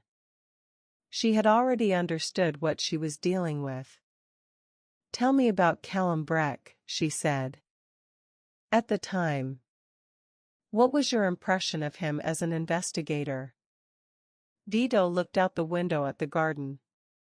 A bird was performing the same focused ritual on his bird table as on the one at the B&B Thorough, he said. That was always my impression. He paid attention. He asked the right questions. A pause. He came to me every year for the first 5 years. Sat in this kitchen, drank my tea, told me he hadn't stopped looking. He turned back from the window. After year 5 he came once more, in year 7. And then not again. I called him a few times. He was always polite. He always said the case remained open. He looked at her directly. When he was appointed judge, there were pieces in the paper about his community service. About his character. One of them mentioned that he'd worked a cold case for years without resolution and how it had stayed with him. How did you feel, reading that? Claire said. He was quiet for a moment. I sent him a card, he said finally, to congratulate him on the appointment. I wrote, I hope you're well, and I hope you still remember Adela. He looked at his hands again. He didn't reply. Claire looked around the kitchen. At the drawing on the notice board. At the photograph she could see the edge of, in the hallway, and another one on the counter by the kettle, Adela at perhaps 15, in school uniform, carrying a folder of something under her arm and looking into the camera with an expression that was serious and slightly impatient, as though she had things to get on with. She was remarkable, Claire said. Not as a performed reassurance. As a conclusion based on everything she'd assembled. Vito looked at the photograph on the counter. She was difficult, he said. And I mean that as the highest compliment. She was difficult in the way of people who can see clearly and cannot pretend not to. He paused. She argued with me constantly. Challenged everything. I used to find it exhausting. I would have, he stopped. Pressed his lips together briefly. I would have argued with her every day for the rest of my life, he said. Gladly. Claire stayed another 20 minutes. When she rose to leave, she asked, carefully, as if in passing, did Adela have a close friend? Someone she would have confided in? Petra, he said immediately. Petra was her shadow. Or Adela was Petra's shadow. It went both ways. He frowned slightly. Petra left Hartfield not long after Adela went. I always thought she found it too hard to stay. I can't blame her for that. He paused. I don't know where Petra is now. We lost touch. Last name? Claire said. He gave it to her. At the door, she paused and looked at the photograph in the bay window. It was Adela, perhaps 17 or 18, in a garden somewhere, not this garden, standing with another girl who must have been Petra, the two of them caught mid-laugh by whoever held the camera, the kind of laugh that comes from something that has been funny for a long time between two people and has never stopped being funny. Both of them entirely present in the moment. Entirely alive. Thank you, Claire said to Vito Sark. Find her, he said. Very quietly. Not as a demand, as something close to a prayer. She walked back to the high street in the cold morning air and she turned Petra's last name over in her mind, and she thought about the woman on the plane who had refused to give her own, and she thought about the photograph in the newspaper archive, the woman in the background of the fundraiser, looking at Breck and the governor with an expression that was not festive, not social, not any of the things the occasion had required. She got out her phone and looked at the photograph she'd taken of the newspaper image. She enlarged the face of the woman in the background. She was perhaps 38, in the 2008 photograph. Which would make her, if the timeline was right, roughly the same age as Adela's closest friend, if Adela's closest friend had come back to Hartfield for the fundraiser and had stood at the edge of the room and watched the men who had destroyed her friend's life being celebrated in her friend's name. Claire looked at the photograph for a long time. She would need to be sure. But she was not, she realized, very far from sure.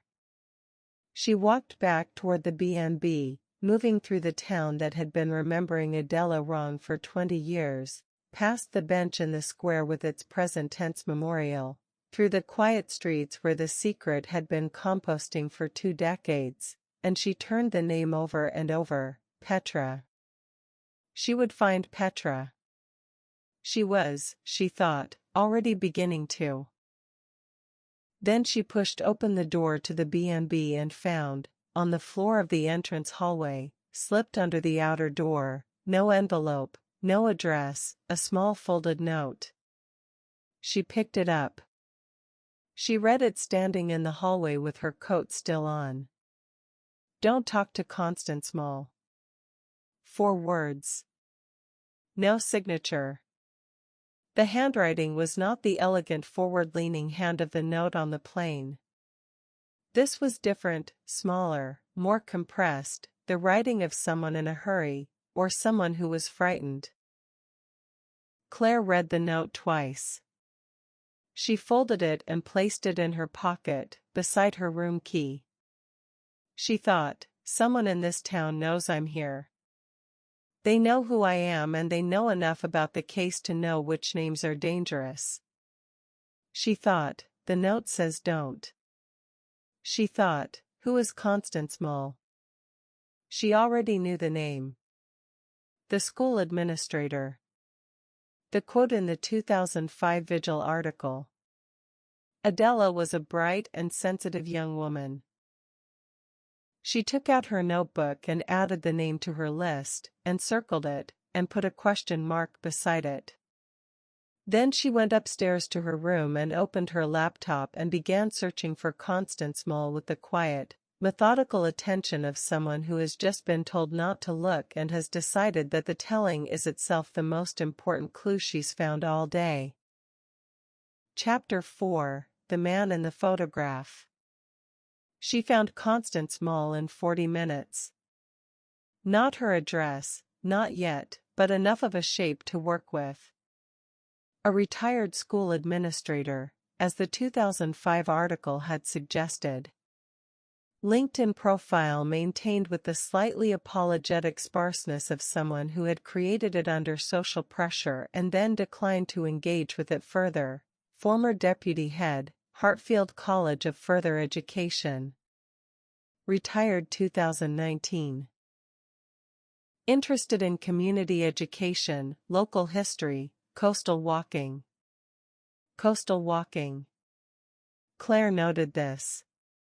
A Facebook profile, set to limited visibility but with a profile photograph, a woman in her late 50s in a waterproof jacket standing on a cliff path with the gray sea behind her, squinting into wind. The face was not familiar from any of the newspaper photographs Claire had reviewed, but the name in the profile matched and the biography confirmed the Hartfield connection. The Facebook profile listed a hometown, Dunmore-on-Sea. Claire opened a map. Dunmore-on-Sea was a small coastal town on the Sussex coast, approximately 2 hours from Hartfield by a combination of train and bus.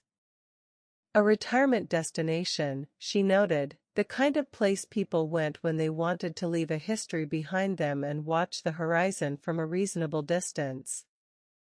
She sat with this for a moment. The note said, "Don't talk to Constance Mole." Someone had known Claire was in Hartfield. They had known it quickly enough to slip a note under the door of her B&B on her first day. They had not signed it and had not explained it, and the handwriting was urgent in a way the message itself was not, 4 words, nothing embellished. There were 2 possible readings. The first, the note was a warning issued by someone who wanted to protect Claire. Who knew that talking to Constance Mole would bring her to the attention of whoever was monitoring this situation, or who knew that Constance Mole was dangerous in some way she hadn't yet mapped. The second, the note was issued by someone who wanted to protect Constance Mole. Who knew that Constance Mole was connected to the case in a way that conversation with Claire would surface, and who preferred that surface remain undisturbed. Both were plausible. The note didn't tell her which. What the note did tell her, with certainty, was that Constance Mole was significant. Because people don't issue warnings about insignificant things. She wrote in her notebook, Constance Mole. Connected to case, significance unknown. Name known to at least one person currently monitoring my movements in Hartfield. Approach with care. Do not approach through official channels. She closed the laptop and looked at the time. It was just past 2 in the afternoon. She had been awake since 5:30 and on the train by 7:15, and she had spent the past several hours in close, sustained concentration, and she was beginning to feel the edges of her own fatigue in the specific way she did when she'd pushed past the point where rest would have been efficient. She put on her coat and went out for a walk. The afternoon had turned the weather towards something colder and more resolved. The thin cloud of the morning had thickened into a gray ceiling that sat low over the town and made the buildings look somehow more permanent, more settled into the earth. The streets were quiet. A school must have been out early somewhere because there were children in small clusters at the edge of the square, phones out, not talking, moving in the particular herding pattern of people whose connection to place is minimal and whose attention is elsewhere. Claire walked without a specific destination. She walked the way she sometimes walked when she was processing a case, not for the exercise and not for the view but for the particular quality of physical movement that created space in the mind without forcing it. Her best thinking happened when she was in motion and not trying to think. She had spent years resisting this knowledge and then surrendered to it.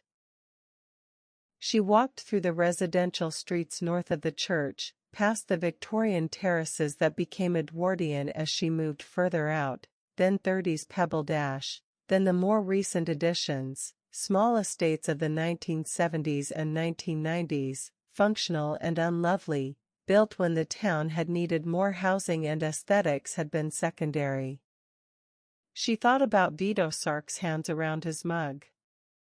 She thought about him saying, "She was difficult in the way of people who can see clearly and cannot pretend not to." She thought about Adela at 19, assembling evidence, recording phone calls, building a case with the systematic instinct of someone who had understood, clearly and without illusion, that she would not be believed on her word alone. That precision. That forethought. In a 19-year-old it spoke of someone who had already learned, somewhere, that the world would not take her seriously without documentation. Where had she learned that? Claire turned a corner and stopped. She was on a street she hadn't planned to reach, a road that ran along the edge of what appeared to be a former institutional campus.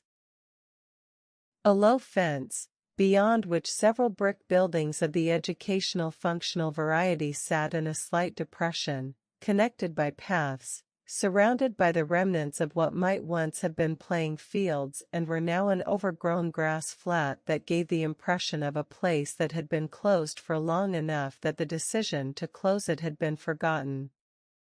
A faded sign at the entrance, Hartfield College of Further Education. She stood at the fence and looked at it for a moment. Adela's college. The place she had been studying when she disappeared. And Constance Mull's place of work, the institution from whose position she had quoted, in 2005, at the vigil. The building was not entirely derelict. There were signs of recent activity, a skip outside one of the smaller structures, new padlocks on the gates, a planning notice on the fence. Some kind of conversion in progress, or being proposed. She read the planning notice. Residential development. 15 units. The application had been submitted 18 months ago. She noted the developer's name from habit rather than with any specific purpose, and turned away from the fence. She walked back toward the center of town by a different route, and as she came around the side of the church she nearly walked into a woman who was coming from the opposite direction with a dog on a lead and her attention on the dog rather than the pavement. They both stopped. Sorry, the woman said. She was perhaps 70, white-haired, in a bright red coat that was doing significant work against the gray afternoon. The dog, a small, elderly terrier, looked at Claire with deep suspicion and then lost interest. My fault entirely, Claire said. The woman looked at her with the frank assessment of someone who knew their town and therefore knew who didn't belong to it. Visiting, she said, without unfriendliness. A few days, Claire said. The woman nodded. Research, she said. Not a question. Claire looked at her with slightly more attention. What makes you say that? Because Sheila rang me, the woman said pleasantly. She rings me when she thinks I might be useful. Claire recalibrated. Are you useful? I might be, the woman said. I've lived here 63 years. I know where most of the bodies are buried. She seemed to hear this phrase as she finished it and added, metaphorically.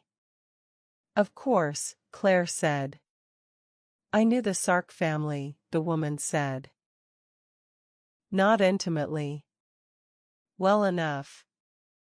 My granddaughter was 2 years below Adela at school. She remembered her. She paused, the dog pulling slightly at its lead, and she released a little slack without looking down. There was a man, she stopped. Reconsidered. A number of people in this town felt there was more to what happened than was ever said officially. She looked at Claire steadily. I'm glad someone's come, is what I mean. Sheila thought you seemed like someone who would do it properly. I hope she's right, Claire said. She usually is, the woman said simply. She gave the lead a gentle tug and the dog resigned itself to movement. There's a photograph, she said, as she began to move away. In the library. Not the archive, the front room. Local history wall. Taken at the college's 40th anniversary, 1999. You might find it interesting. She walked away with the dog and the red coat, and Claire watched her go and then turned back toward the library.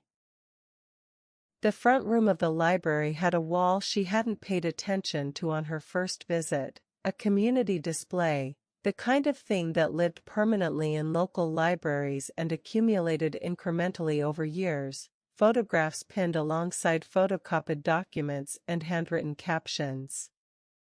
Local history, local faces, local occasions. She found the college 40th anniversary photograph without difficulty. It was the largest item on the wall, a formal group photograph of perhaps 60 people arranged on the steps of the main college building, suited and smiling. She examined it carefully. The caption listed names, beginning from the left. She traced them across the rows. Staff, governors, local officials, invited guests. She found Constance Mull, identified in the caption as deputy head, even at 1999, so she had held the position for some time. She was in the second row, dark-haired then, with a broad smile that had the quality of genuine occasion rather than performed one. She found the governor in the front row. Named in the caption. She cross-referenced the face against the face in the 2008 fundraiser photograph and felt the small, specific click of confirmation. Then she looked at the other faces in the photograph and stopped. In the back row, to the right, at the edge of the frame. A girl who was clearly not staff, not official, who had been included in the photograph for a reason the caption didn't specify. Perhaps 14, perhaps 15. Dark hair. The same breadth through the cheekbones that she had seen in every photograph of Adela Sark. She was standing in the second-to-last position on the right, beside a woman who had her hand on the girl's shoulder in the proprietary way of a teacher presenting a favored student, and the girl's expression was the same expression Claire had seen in every photograph of Adela, alert, attentive, looking at the camera as though she were looking at the person behind it rather than the lens itself.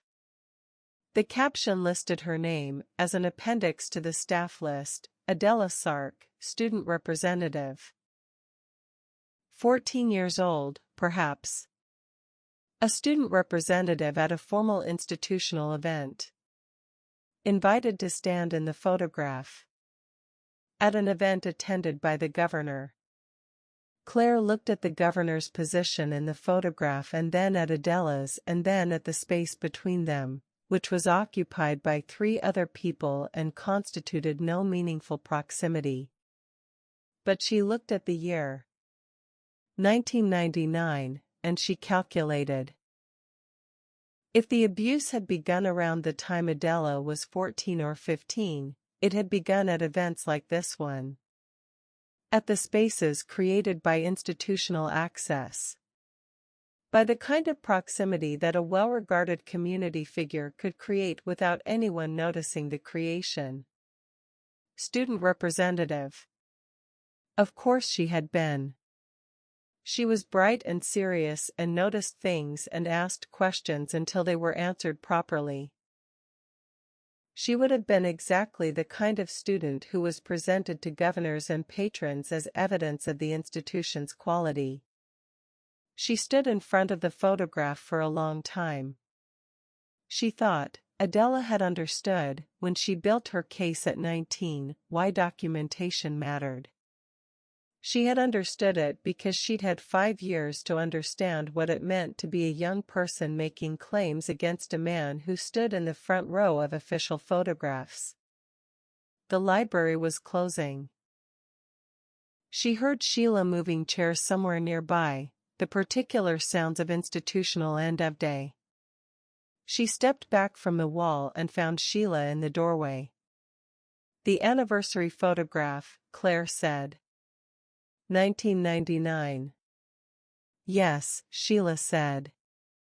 Adela Sark is in it. Yes, Sheila said again. How old would she have been? 14, Sheila said. She was very young to be student representative. She was also, frankly, the obvious choice. Even at 14. A pause. There were a number of local officials at that event. It was a significant anniversary for the college. The governor attended. She said this last sentence with the particular care of someone placing an object in a specific location. Did people at the time, Claire began. No, Sheila said. Not harshly. Simply. People didn't, then, in the way they do now. You have to understand that the framework for understanding it simply wasn't there for most people. He was a respected man. The girls who were affected, if they said anything, were managed. She looked at the wall briefly. Constance Mall managed them. Whether she understood what she was managing, I don't know. I've wondered. She turned off the reading room light. I've wondered for 20 years. She had dinner at the pub on the corner, something with pie and gravy that was exactly what the weather required, and she sat in the corner booth with her notebook open and worked through what the day had given her. The shape was clearer now. Not the full picture, but the shape.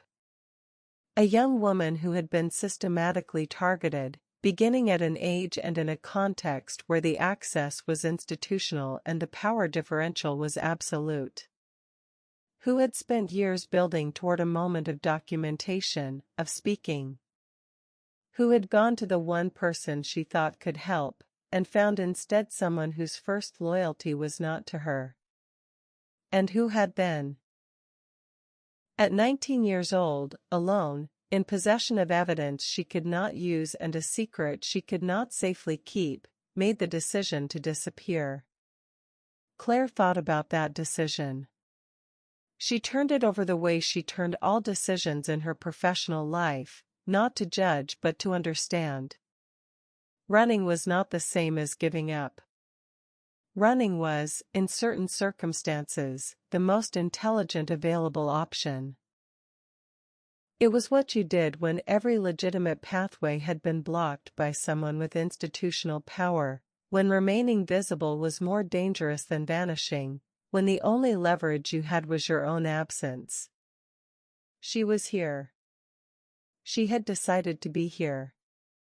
She had said, "I will make it so hard to find me that the only thing that can find me is someone who is actually looking."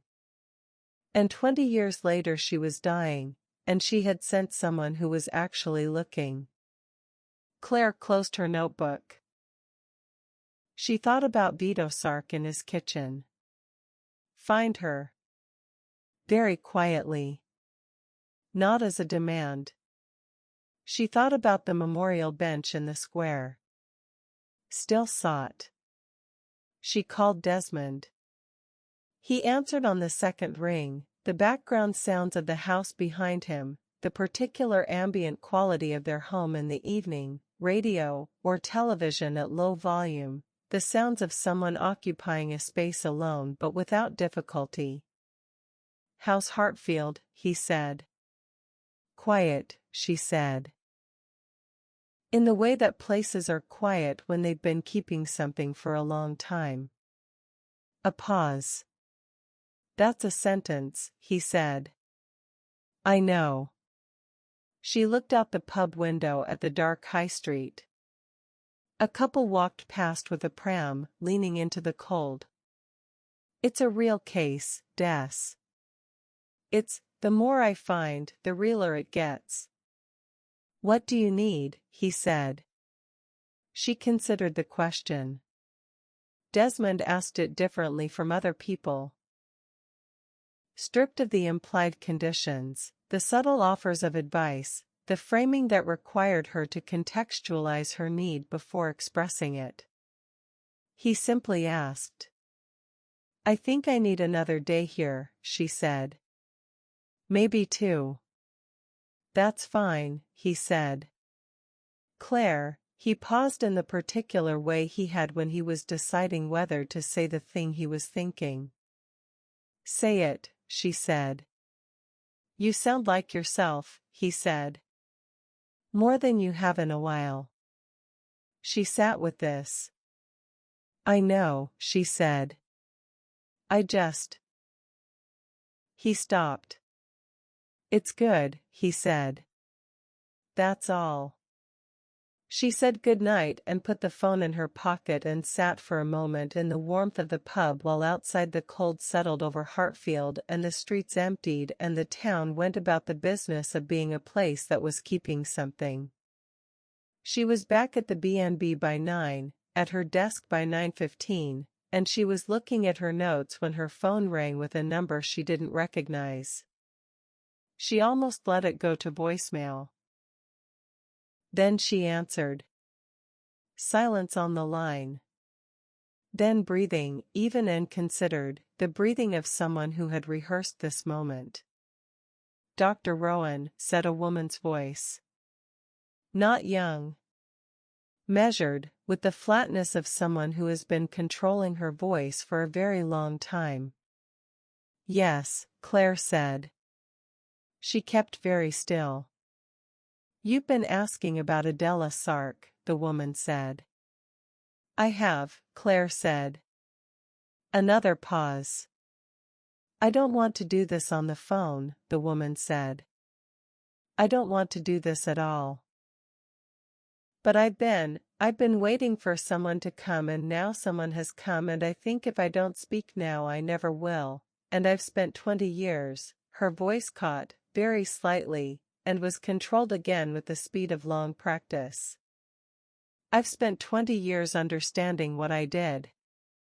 What I didn't do. Where are you?" Claire said. "Dunmore-on-Sea," the woman said. Claire felt it before she consciously recognized it. The specific alignment of two separate pieces of information resolving into a single, inevitable conclusion. "Constance Mull," she said. A long pause. "Yes," said the woman.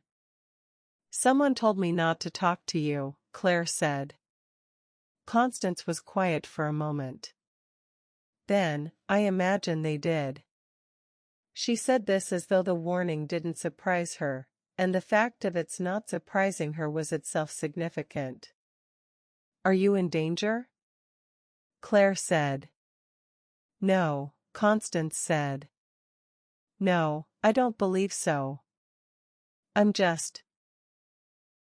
someone who knows something she should have said 20 years ago."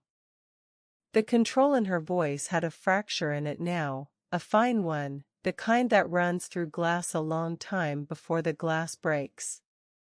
"I want to say it to someone who will know what to do with it." "I'll come to you," Claire said. "Tomorrow if you're willing." "Yes," Constance said. And then, so quietly that Claire almost missed it, "I saw Adela, Dr. Rowan. I saw her leave. I watched her walk to the bus stop with a bag and I said nothing and I let them write whatever they wrote in that file and I told myself she was safe and that was what mattered." A breath. "It was what mattered. I believe that still. But I also believe I should have found another way to make it true." Claire held the phone. "I'll be there by 11, she said. "I'll have coffee," Constance said. And hung up. Claire set the phone down. She looked at her notes. At the name circled in her notebook. At the question mark she'd placed beside it that morning, which was now, she thought, no longer a question but a destination. She thought about the warning note. "Don't talk to Constance Mull." Someone had known Constance Mull was connected. Someone had wanted that connection to stay quiet. And Constance Mull had called anyway. She thought, whoever left that note underestimated what 20 years of carried guilt will eventually make a person do. She was turning off her laptop when it occurred to her, with the specific quality of a thought arriving slightly too late and therefore all the more insistent for it, that she hadn't thought carefully about who in Hartfield could have slipped a note under her door within hours of her arrival. She had been so focused on the note's content that she had been slower than she should have been to think about its source. She knew where she was staying because she had booked it in advance and her name would be on the booking. But who else would know? Mrs. Adeyemi had presumably had a booking under her name. The taxi driver who'd brought her from the station. Sheila at the library, who'd been perceptive enough to know she'd come and why. But the note was about Constance Mull, a woman who lived 2 hours away in a coastal town, who had no obvious current connection to Hartfield. Someone who knew about the case. Someone who knew about Constance. Someone who was watching whether Claire's investigation was getting close to the things that mattered. She thought, is the note from someone protecting me, or protecting Constance, or protecting something else entirely? She thought about Breck. A district court judge who had spent 20 years in a position of sufficient authority to monitor inconvenient things. Who had known, when he filed that report, exactly what he was writing. Who had sat at Vito Sark's kitchen table for 5 years and drunk his tea and looked him in the eye. She thought, I am in his jurisdiction. Gil Hartman had said, Breck has friends there. She stood up and went to the window and looked out at the dark garden below. The frost was back, silver on the grass in the light from the B&B windows. The stone bench at the garden's center. The bare apple trees. She stood there for a long moment and then she closed the curtain and checked that her door was locked and went to the desk and wrote one more line in her notebook. Who left the note? Not Petra, wrong handwriting. Not Constance, she'd just called. Not Vito, no motive to warn me off. Someone else in this town who knows enough to know Constance matters. Find them. She underlined it. Then she looked at the photograph on her phone. The 2008 newspaper photograph, the woman in the background of the fundraiser, looking at Breck and the governor with the expression of someone whose composure was working very hard. She enlarged the face. She looked at it for a long time in the quiet of the room. She thought, you were there. At the fundraiser held in her name. You stood in the room and you watched them and you came back to Hartfield for that. Of all the things you could have done, you came back for that. She thought. Why would you do that unless you needed to see it for yourself? Unless you needed to look at the men who had done this thing and confirm that they were still there, still present, still unaccountable, still accepting the gratitude of a community that didn't know what they'd done. She thought, you were checking on something. She thought, what were you checking on? She put the phone down. She turned off the light. She lay in the dark of the B&B room in Hartfield and listened to the particular silence of a small town at night, the absence of London's constant low register, the sound of occasional cars, the wind moving around the eaves, and she thought about a 19-year-old girl walking to a bus stop with a bag, putting a blue scarf on the seat, stepping back off the bus, going the other way. She thought, what kind of courage that requires? She thought. What kind of person you have to be, to decide that the only way to survive the institutions that were meant to protect you is to make yourself invisible to them. She was nearly asleep when a thought surfaced with enough clarity to pull her back from the edge of it. She had given Vito Sark her name this morning, outside on the street, within 30 seconds of encountering him. She had given the name of her profession and the fact that she was looking at Adela's file.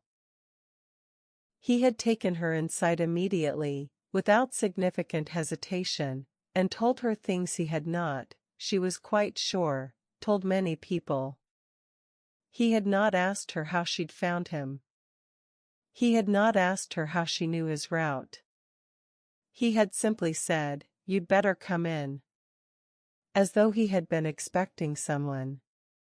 She lay in the dark and held this thought. She did not know what to do with it yet. She filed it with the same care she filed everything else, and let her mind go quiet, and eventually slept. She was at the train station by 8 the following morning, carry-on in hand. She would go to Dunmore-on-Sea and she would talk to Constance Mull. And Constance Mull would say what she had been waiting 20 years to say, and Claire would listen. The morning was cold and still. The platform was almost empty. A man in a high-visibility jacket.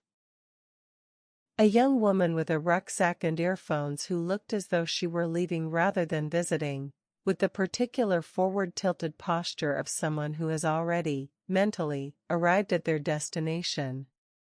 Claire stood on the platform and drank her coffee and checked her phone. A message from Gil, sent at 7:15, formal request confirmed. Paper file being pulled from storage. 2 weeks minimum. Also, ran the 2017 review officer. You'll want to know this. Call me when you can. She called him. He answered on the first ring, which was unusual for Gil, and told her something before he spoke. The 2017 review, he said, without preamble. The officer who conducted it and recommended no further action. Yes, she said. Callum Breck, Gill said. He requested and conducted his own cold case review of the file he had originally reported. As district superintendent at the time, it was within his authority, technically, but he reviewed his own case, Claire said. And found nothing new, Gill said. And recommended it stay archived. She stood on the platform with the cold morning air around her and her coffee cup in her hand, and she thought about what kind of cold, precise audacity that required.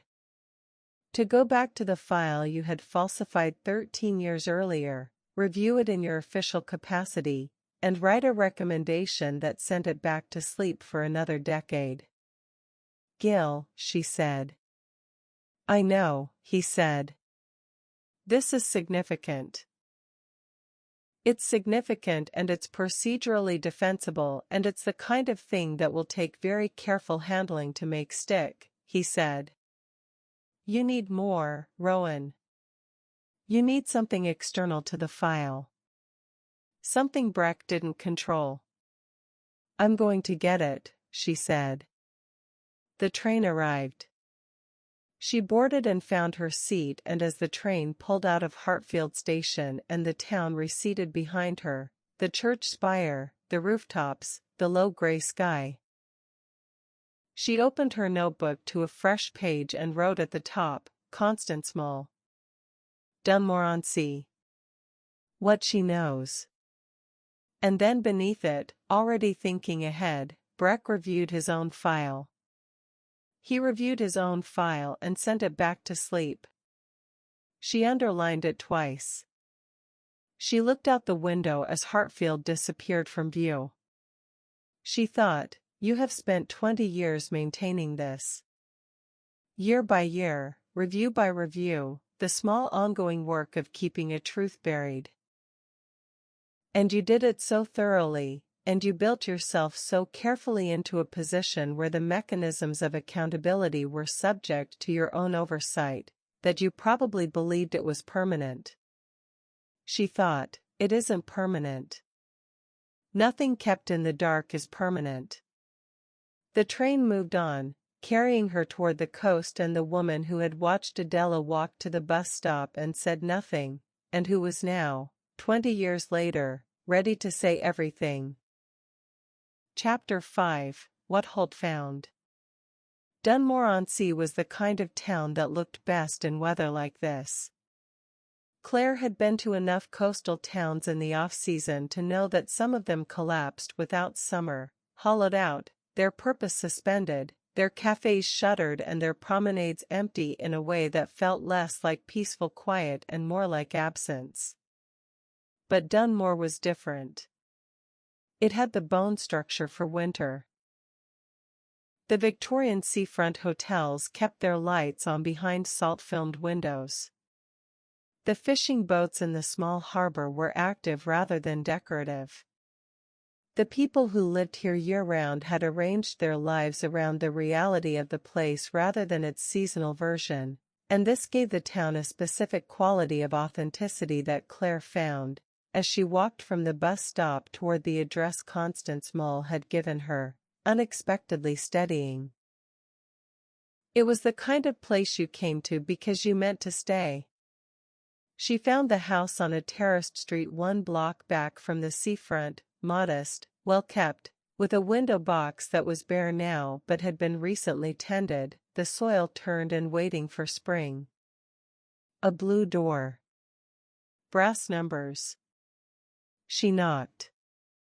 Constance Mull opened the door almost immediately, which meant she had been watching from somewhere nearby. She was in her late 50s, as the Facebook photograph had suggested. Tall, slightly angular, with gray-brown hair cut practically and eyes that were very dark and carried, at this moment, the specific quality of someone who has made a decision they are not entirely certain of and are committed to nonetheless. She was wearing a dark green jumper and dark trousers and no jewelry, and she looked at Claire with the directness of a woman who had decided that directness was the only remaining option. Dr. Rowan, she said. Ms. Mull, Claire said. A pause in which they assessed each other with the mutual wariness of two people who had come to the same conversation from very different directions. Come in, Constance said. The interior of the house was orderly without being austere, bookshelves in the hallway, a narrow staircase, the particular smell of a well-used kitchen ahead of him. Constance led her to a sitting room that faced the back garden rather than the street, and Claire understood this as a choice rather than an accident. Whatever was said in this room would be said away from the road. There was coffee already made. 2 cups. A plate of biscuits that had been placed there with the slightly formal awkwardness of someone who understood the conventions of hospitality but was too preoccupied to perform them naturally. They sat. Constance looked at her hands for a moment. Then she looked up. Before I say anything, she said, I need to understand what you intend to do with what I tell you. That depends on what you tell me, Claire said honestly. I'm not a police officer. I have no power to compel anything. What I'm doing is building an accurate picture of what happened to Adela Sark and why the official record doesn't reflect that picture. Where that leads, and how it's acted on, will depend on what I find and who I take it to. And Adela? Constance said. I have reason to believe she's alive, Claire said. I can't tell you more than that at this stage. Something moved through Constance's face, not surprise. Relief, perhaps, but a very contained relief, the kind that has been sitting beneath a 20-year surface pressure and cannot yet fully expand. I knew she was alive, she said quietly. I've always known. Because I saw her leave. Tell me, Claire said. Constance looked at the garden. It was small and fenced and had the bare tidiness of a November garden that had been put to bed properly for winter. A bird feeder. A small table and 2 chairs, empty. I was deputy head at the college for 11 years, she said. I managed the pastoral side, student welfare, disciplinary matters, the things that didn't fit neatly into academic administration. I was the person students came to when something was wrong. Or didn't come to, as the case may be. She paused. The governor had been involved with the college for 7 years when I started. He was a significant donor. He had a particular interest in young students, in mentoring, in supporting their development. That was how it was framed, and I accepted the framing because it matched his public character, and because I did not have a different framework available to me at the time. When did the framework change? Claire said. Slowly, Constance said. That's what I want you to understand, it wasn't a single moment of revelation. It was a series of things that individually seemed explicable and collectively did not.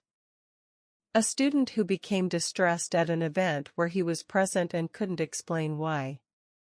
2 girls who had been involved in a mentoring program he ran who both left the college within the same term, quite suddenly, without explanation.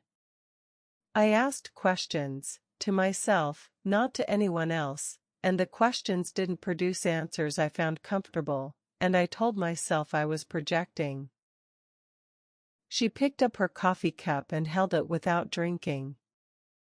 And then Adela came to me, she said. Claire kept very still. She came to my office in September 2004, Constance said. 2 months before she disappeared. She was not asking for help. She was informing me. She had the manner of someone who has already acted and is now completing a set of necessary administrative steps. The faint shadow of something, not quite a smile but its distant relative, crossed her face. That was very Adela. She sat down across from my desk and she said, I want you to know that I have documented what he did. I have photographs and a recording. I have taken them to D.S. Breck. What did you say? Claire said. Constance looked at her hands. I said, I need to understand what you're alleging before I can respond appropriately. A pause that contained, Claire thought, a significant amount of self-recrimination. I said it the way administrators say things when they are afraid and want the cover of procedure. And Adela? She looked at me, Constance said. With that look she had. Very level. Very clear. As if she'd anticipated exactly this response and had simply added it to her list of confirmations. She paused. She said, I'm not alleging anything. I'm telling you what happened. To me and to others. I've told D.S. Breck. I'm telling you because you work in this institution and you should know. She stood up to leave. At the door she said, Constance stopped. What did she say? Claire said.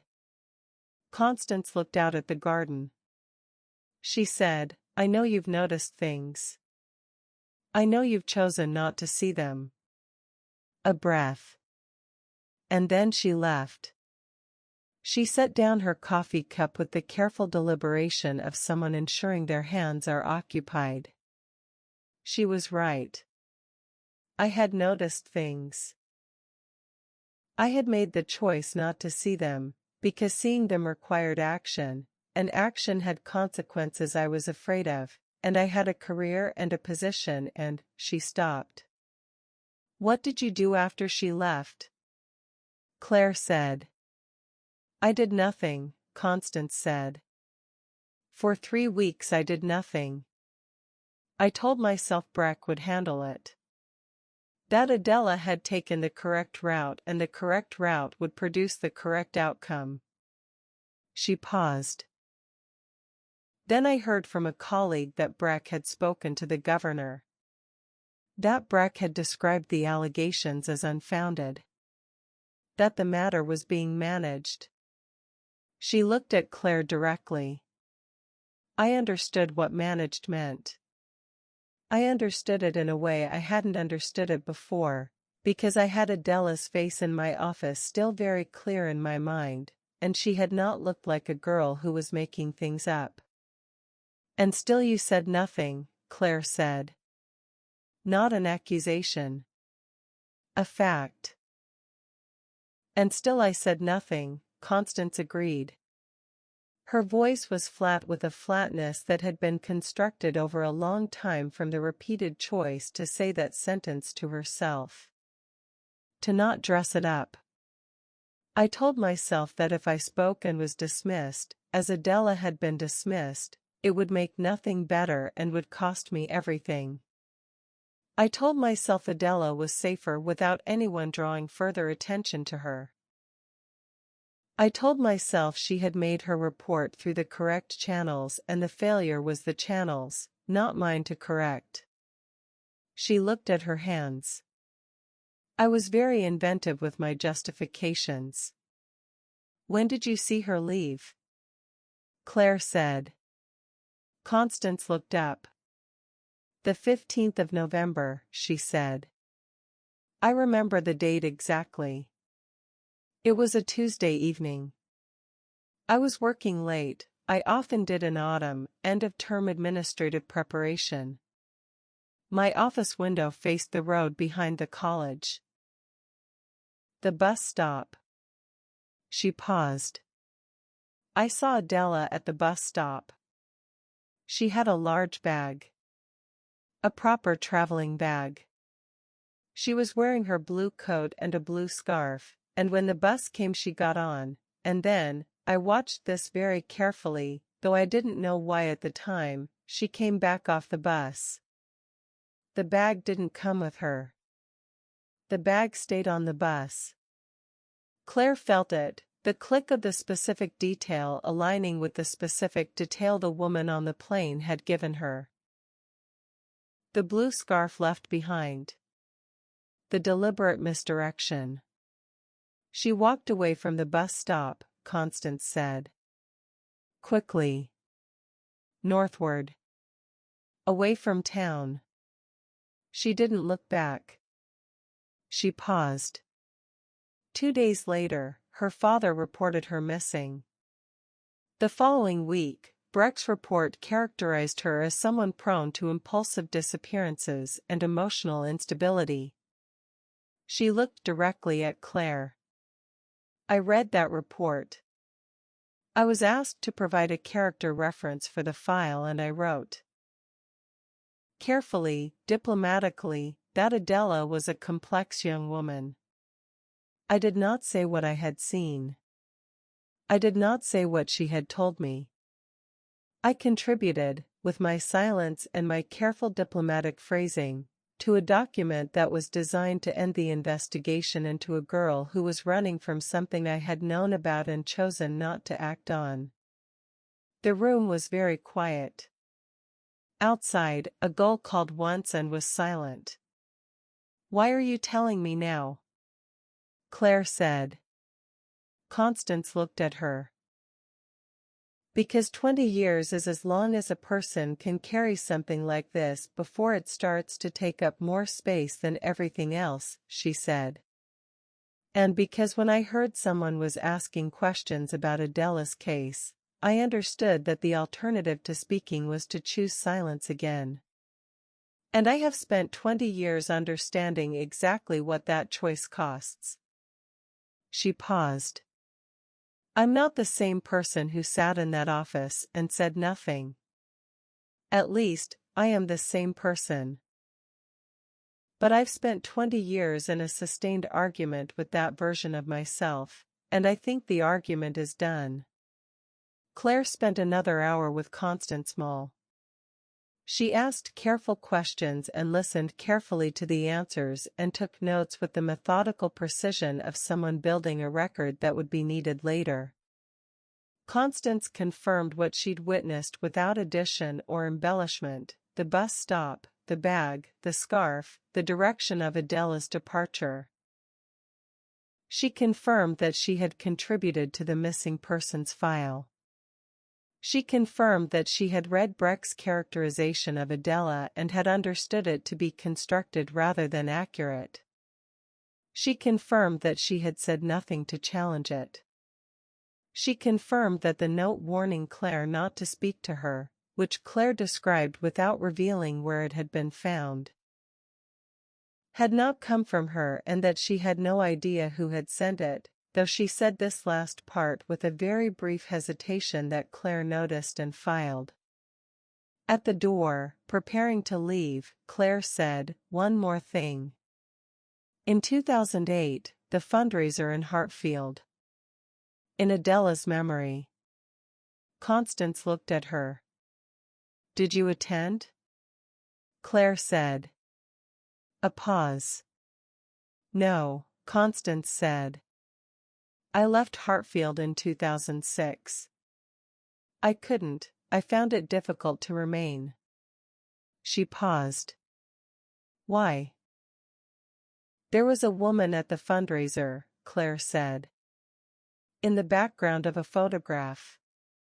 She appeared to be watching Breck and the governor with considerable intensity. She was not identified in the caption. I wondered if you knew who she was." Constance was quiet for a moment. "I don't know," she said. Then, carefully, "Is she connected to the case?" "Potentially," Claire said. "I hope," Constance said quietly, "that if she is, she's all right." She said this in the particular way of someone making a remark that carries more information than its surface suggested. Claire heard the information and tucked it away. She walked back to the bus stop in the cold sea air and sat on the bench and watched the gray water moving in the harbor and thought about what she had She had Constance Small's eyewitness account of Adela's departure. She had the specific correlation between that account and the detail the woman on the plane had given her. The blue scarf, the bag on the bus, the northward direction. The two accounts, from two separate sources who had not spoken to each other in 20 years, aligned on every verifiable detail. She had Constance's account of Adela's visit to her office in September 2004. Adela had told Constance she had taken her documentation to Breck. Breck had told his colleagues the allegations were unfounded. The evidence had disappeared. She had the note from the plane. She had the note from the B&B. She had Breck's self-review of his own dormant case in 2017. She had the shape of a cover-up. What she didn't yet have was its mechanism, the specific, documentable evidence that would make it irrefutable. She needed NECA. She called from the bus back to the train station, two legs of public transport that gave her approximately 90 minutes of movement during which she could talk freely. Detective Sergeant Neka Adewara of the National Crime Agency's Cold Case Unit answered on the third ring with the particular quality of someone who had been expecting a call and had prepared for it. "Rowan," she said. "You've been looking at the SARC file," Claire said. Not a question, Gil had confirmed the request was entered through Neka's unit. "I have," Neka said. "Or rather, I've been looking at the digital summary, which is thin enough to be concerning in itself, and I've been pulling threads, and some of the threads are interesting." "Tell me," Claire said. "Let me tell you what I have and then you tell me what you have," Neka said. "Because I think we're coming at this from different directions and I want to see what we're holding when we put it together." A pause. 6 months ago I wouldn't have been touching this. Too political. But there's been a change in the unit's oversight structure and I have slightly more operational latitude than I had last year. Slightly. I want to be clear about the slightly. Understood, Claire said. The digital record for the SARC case has irregularities that aren't visible until you look at the metadata, Neka said. The file was updated in 2010, which is after it went cold in 2007, and which wasn't reflected in the case log. A psychological assessment was added to the digital record, backdated to appear contemporaneous with the 2004 investigation. It wasn't there in the original filing. A pause. I know this because the NCA digitized these records between 2009 and 2011 and the original scan of the SARC file, which was done in early 2009, does not contain that assessment. The assessment appears in a later version of the digital file. Claire sat up straighter on the bus. Someone added a document to a closed file, she said. Someone with sufficient access and administrative authority added a document to a digitized closed file in a way that was designed to look original but wasn't, Neka said. Yes. Who had that level of access in 2010? Claire said. The original investigating officer had been promoted to detective sergeant by 2010, Neka said. The care in her voice was a very specific care. He would have retained access to cases he'd originated. Silence between them for a moment. The bus moved through countryside, bare hedgerows on either side, a field with rooks in it. What does the assessment say? Claire said. It characterizes the subject as having a borderline personality structure with a pattern of manipulative behaviors and tendency toward false allegations in the context of perceived abandonment, Neka said. It's written in clinical language and it's attributed to a psychological consultant. A pause. I've checked the consultant's name against professional registers. The name doesn't appear. A fabricated assessment, Claire said. A fabricated assessment, added to the digital record 6 years after the file went cold, in clinical language sufficiently convincing to satisfy a non-specialist reviewer, Neka said. Which is exactly what Breck would have been when he reviewed the file in 2017, the reviewing officer of a file that he had, by that point, substantially constructed. Claire looked out the bus window. She thought about the assessment. The clinical language. The specific framing, borderline personality structure, manipulative behaviors, tendency toward false allegations. Language designed to make any future inquiry into Adela's credibility dead on arrival. If anyone had ever come looking, they would have found a psychological assessment retroactively supporting Breck's original characterization. The architecture of it. The careful, patient, year-by-year maintenance. There's more, Neka said. Tell me, Claire said. 7 years ago, Neka said, a detective named Holt, D.S. Patrick Holt, Cold Case Unit, predecessor to my current position, flagged the SARC file. He wrote an internal notation, language pattern in original report inconsistent with subject profile. Recommend external review. A pause. The notation is in Holt's personal case notes, which he kept separately from the official record as was his practice. It's not in the file itself. Why not? Because 3 weeks after he wrote it, Neka said, Holt was reassigned to a different unit. The flatness in her voice was doing a significant amount of work. The reassignment was authorized by the then district superintendent. The silence lasted for 3 full seconds. Breck reassigned the officer who flagged his own case, Claire said. Technically it was a lateral reassignment with a performance framing, Neka said. Defensible, procedurally. Holt didn't formally appeal it. He left the cold case unit and retired 2 years later. She paused. I spoke to him yesterday.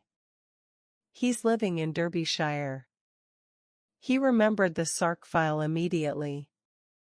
He said, and I'm quoting him directly, he said, I knew the moment I read it.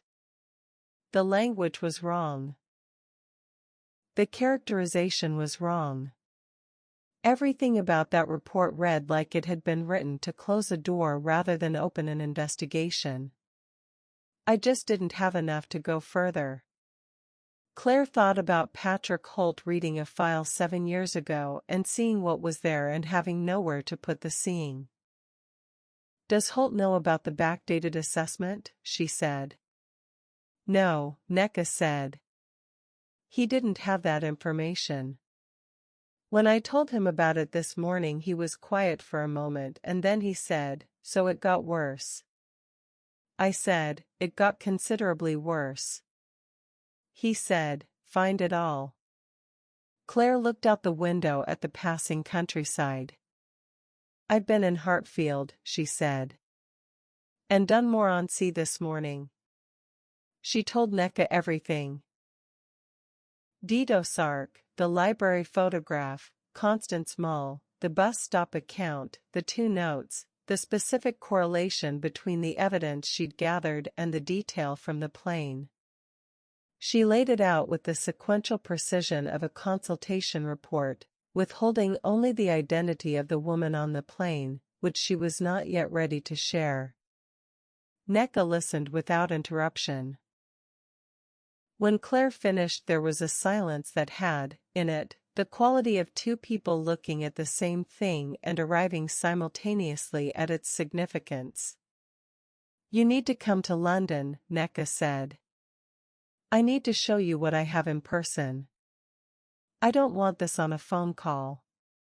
I can be there tomorrow morning, Claire said. Not the office, Neka said. Not yet. Not until I understand the perimeter of this. They agreed a place. A coffee shop in Lambeth that Neka knew. Neutral ground, good sight lines, the kind of place where two women meeting for coffee looked exactly like two women meeting for coffee. Rowan, Neka said, before they hung up. Yes. The assessment that was backdated into the file, she said. The clinical language. Yes, Claire said again. I've been trying to place the methodology, Neka said. The framework used. The specific way the personality characterization is structured. A pause. It's familiar. I couldn't place it at first. But I've been looking at it since this morning. Another pause. Does the name of a particular consulting manual mean anything to you? A framework for post-incident psychological profiling in missing persons cases? Claire felt something cold move through her that had nothing to do with the temperature of the bus. Because Neka was describing, she was quite certain, a framework she would recognize. A methodology she had spent 2 years developing with a colleague, 7 years ago. Published as a consultation manual. Adopted by several police forces. Say the name, Claire said. Neka said it. That's mine, Claire said. A silence. I know, Neka said carefully. I checked. Claire sat with the specific quality of that silence for a moment. The bus moved through the countryside and the rooks were in the field again, or different rooks in a different field, and the grey sky sat on everything with its patient, indifferent weight. Her own framework. Her own methodology. Used to construct a backdated psychological profile designed to discredit a 19-year-old girl who had been brave enough to document what had been done to her. I didn't know, Claire said. I want to be clear about that. I know you didn't, Neka said. The manual is publicly available. Anyone with access and a working knowledge of the methodology could have constructed that assessment. The question is who? The manual was published with a co-author, Claire said. Yes, Neka said. I've noted the co-author's name. A careful pause. He was a Crown prosecutor before he moved into academic work. His previous jurisdiction. Don't tell me on the phone, Claire said. Because she thought she knew, and she needed to look at it in the correct setting, with the correct people present, and not alone on a bus through the Sussex countryside with the cold knowledge that her own work had been used to bury someone she was trying to find. Tomorrow, Neka said. Tomorrow, Claire confirmed. She hung up. She sat for the remaining 20 minutes of the bus journey in a state of stillness that was not calm but was, she had learned, the nearest available equivalent. The stillness of someone holding a number of very heavy things very carefully so that none of them were dropped. Her framework. Her methodology. She thought about the paper she had written, the one the woman on the plane had cited. The section on institutional pressure was particularly careful. You were measured in a situation where most people in your position would have been angrier. She thought about why someone would choose her, specifically, to surface this case. A forensic psychologist whose own professional work had been used as part of the cover-up. The specific, pointed justice of that selection. She thought about the woman in 14B, her clear light brown eyes and her old, load-bearing sorrow and her 3 words. She didn't die. She thought, you knew. You knew about the assessment. You knew whose methodology it used. And you chose me not despite that but because of it. Because if the case was going to be corrected, it needed to be corrected by someone who understood, personally and professionally, exactly what had been weaponized against Adela Sark.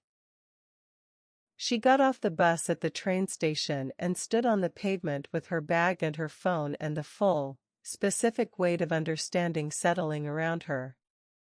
She thought about what Nneka had not finished saying. The co-author. The Crown Prosecutor. His previous jurisdiction. She thought about the case that had never fully left her. The man she had helped convict, her testimony clean and certain and wrong, the exoneration 6 years later that she had processed with professional thoroughness and personal devastation. The prosecutor who had shaped the case around her testimony with the particular skill of someone who understood how to make psychological evidence irresistible to a jury. She thought, if it's him. If the name Nneka was about to say is the name I'm thinking of. She thought, it won't be a conspiracy. These things never are. They're just networks, small, provincial, professional, of people who use the same tools and share the same access and who contaminate the same cases without ever coordinating, simply by virtue of occupying the same institutional spaces and being willing to use the mechanisms available to them. She thought, that might be worse. The train arrived. She boarded. She found her seat and looked out the window as the station slid backward and the countryside opened again and London was somewhere ahead of her, and Nneka, and a small table in a coffee shop in Lambeth where two women meeting for coffee would look exactly like two women meeting for coffee. And in her chest, beneath the cold knowledge and the professional stillness, a specific and furious aliveness that she recognized as purpose. She was going to find all of it. She was going to bring it into the light. Not because she'd been chosen, though she had been. Not because her own work had been used against someone she was trying to vindicate, though it had been. But because a girl of 19 had built a careful case with photographs and a recording and the systematic instinct of someone who had understood that truth required documentation, and had taken it to the people who were supposed to protect her, and had been failed by every one of them. And because 20 years later she was dying, and her daughter didn't know her name, and the file still said she had probably come to a bad end. Claire Rowan was going to correct the file. She opened her notebook to a fresh page and wrote at the top, Callum Breck. District Court Judge. Everything he touched. Find it all. Below it she drew a line. Below the line she wrote a name, the co-author's name, the one she hadn't let Nneka say aloud on the phone. And she wrote it carefully, and she looked at it for a long moment, and then she drew a box around it and wrote beside the box, in small letters, confirm. The train moved on through the failing afternoon light and Claire sat with her notebook and her pen and the accumulated weight of everything she now knew, and she thought, every clue was there. From the beginning. Every single one. She just had to find them all. Chapter 6, The Woman Who Said Nothing. The coffee shop in Lambeth was the kind of place that had been a coffee shop for long enough to have stopped performing at it. No reclaimed wood. No handwritten menus on chalkboards. No particular design philosophy visible in the furniture, which had accumulated over years rather than being selected, and which gave the interior the comfortable, slightly mismatched quality of a room that was used rather than curated. The coffee was good because the machine was well maintained and the person operating it understood extraction times. There were no other distinguishing features, and this, Claire had come to understand, was exactly the point. Neka Adawara was already there when Claire arrived, which was consistent with everything Claire knew of her, which was not extensive but was sufficient. They had met twice before. A cold case conference 3 years ago where Neka had asked Claire a question during her panel presentation that was sharper than any of the other questions and that had remained with her afterward, and a brief phone consultation the following year on an unrelated matter. Neka was the kind of person who created, at first meeting, the impression of someone you had already known for some time. Her thinking was precise and her manner was warm, and these two things coexisted in her without apparent contradiction. She was in plain clothes, jeans, a dark coat, a burgundy scarf wound twice around her neck, and she was sitting with her back to the wall and her coffee in front of her and her phone face down on the table in the pointed way of someone who has decided that this conversation deserves undivided attention.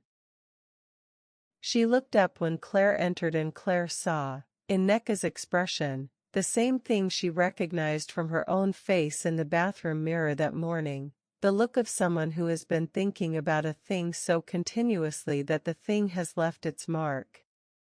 "You look terrible," Neka said, which was her version of warmth. "I've been sleeping," Claire said, sitting down opposite her. "Just not enough." "Same." Neka pushed a folder across the table. "Not a police folder. A plain manila one, the kind from a stationery shop. Don't open that here. I'll walk you through what's in it." Claire ordered coffee. When the waiter had moved away, Neka leaned forward slightly. "I've spent the last 48 hours being very careful," she said. "About how I access things, in what order, through which channels. I want you to understand the constraint I'm operating under before I tell you what I have." "Tell me the constraint," Claire said. "Breck is currently hearing 3 active cases in his district," Neka said. "One of them is a sentencing review that involves colleagues in my unit. If I open a formal inquiry into his conduct before I have something substantial enough to withstand his legal team, the first thing his legal team does is move to have the sentencing review stayed on grounds of investigative prejudice." She paused. "That review involves a man who has been waiting 4 years for it. I'm not going to let procedural overreach from my end put that at risk. So we build it before it's formal," Claire said. "We build it before it's formal," Neka confirmed. "Which means everything I tell you right now exists in a careful space between active investigation and preliminary consultation.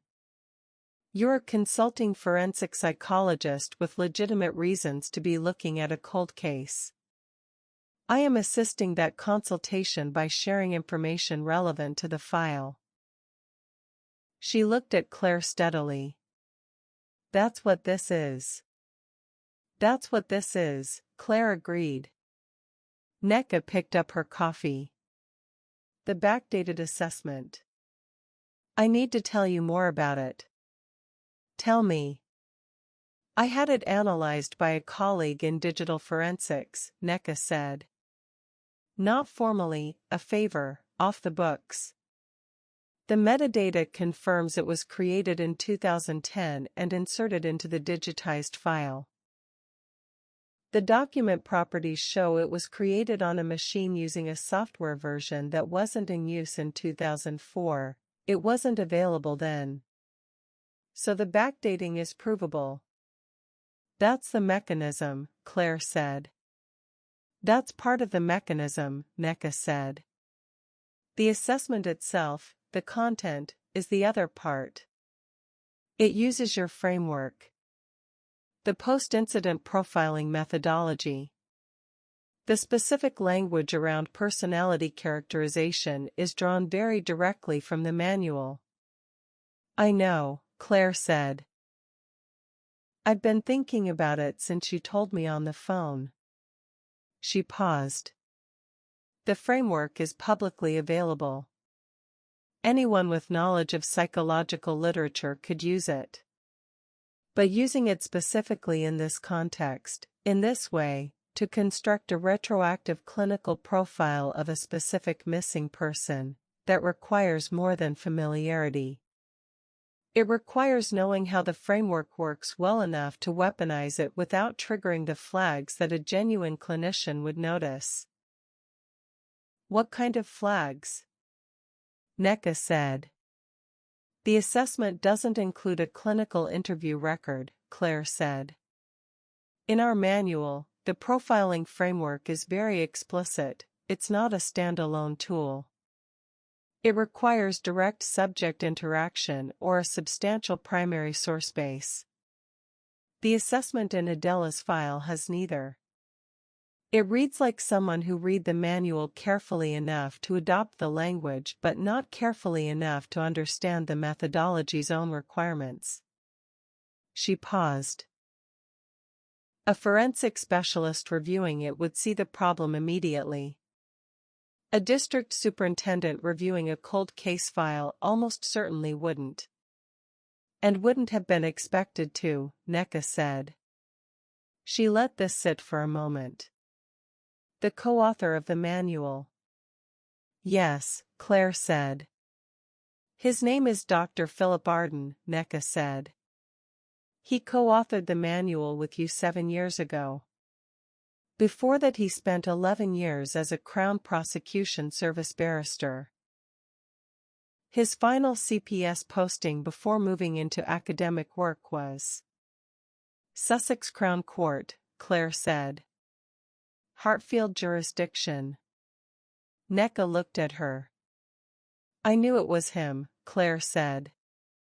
I knew it was him last night on the bus, and I didn't let you say his name because I needed to sit with the knowledge before I could say it out loud. How well do you know him? We've worked together on 2 projects, Claire said. The manual and a paper on witness reliability. Professionally well. Personally. She paused. He's not someone I'm close to. He's charming and careful in the particular way of people who are accustomed to thinking several steps ahead. I always found him slightly polished. In the way that is sometimes technique rather than character. Did he have access to the Sark case through his CPS work? He would have had access to cases in the Hartfield jurisdiction, Claire said. Whether specifically to the Sark file, I don't know. He left the CPS in 2013. She paused. 3 years after the assessment was inserted into the digital record. Neka looked at her steadily. That timeline. I know, Claire said. There's something else, Neka said. She put her hands flat on the table, a settling gesture, the kind that precedes something significant. Holt's case notes. The original notation that flagged the file. He kept handwritten notes, a habit of his generation, he says, and among those notes are 3 pages on the Sark file specifically. He sent me scans this morning. And? He identified the same thing you did. The language in Breck's original report was constructed rather than investigative. But he went further. He cross-referenced the missing persons file against the college records he was able to access, and he found a discrepancy. She paused. The college's internal welfare records, which are separate from the police file, contain a notation from September 2004. A student visit to the deputy head's office. No name on the record itself, just a file number. But the file number corresponds to Adela Sark's student record. Constance Mull's office, Claire said. Yes. Neka nodded. Holt saw this discrepancy, a welfare visit in September, 2 months before the disappearance, And he noted that neither the welfare visit nor the deputy head had been interviewed as part of the original investigation. He wrote, "Notable omission. Oversight or decision?" She met Claire's eyes. He never got to pursue it. 3 weeks later, reassigned. Claire sat with the picture assembling itself, each piece fitting the next with the particular, awful precision of something that had been carefully constructed to hold. Breck knew about the welfare visit, she said. He would have had access to college records. He would have known Adela had spoken to Constance Mole. And he didn't interview her, Nneka said. Or if he did, there's no record of it. He didn't interview her, Claire said. Constance Mole told me so herself. Nobody came. She paused. He left her deliberately out of the investigation. Because interviewing the deputy head who'd received Adela's complaint would have required him to explain why the complaint hadn't been acted on. A formal interview with Constance Mole would have created a record that documented Adela's visit to her office in September, Nneka said. Which would have documented the existence of the complaint. Which would have documented the fact that Breck had received it and buried it. So he simply didn't interview her, Claire said.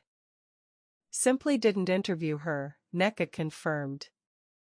The simplicity of it, stated plainly, was somehow more disturbing than any complex mechanism would have been. This was how it worked, not elaborate concealment, but the straightforward decision to leave the inconvenient witness off the list.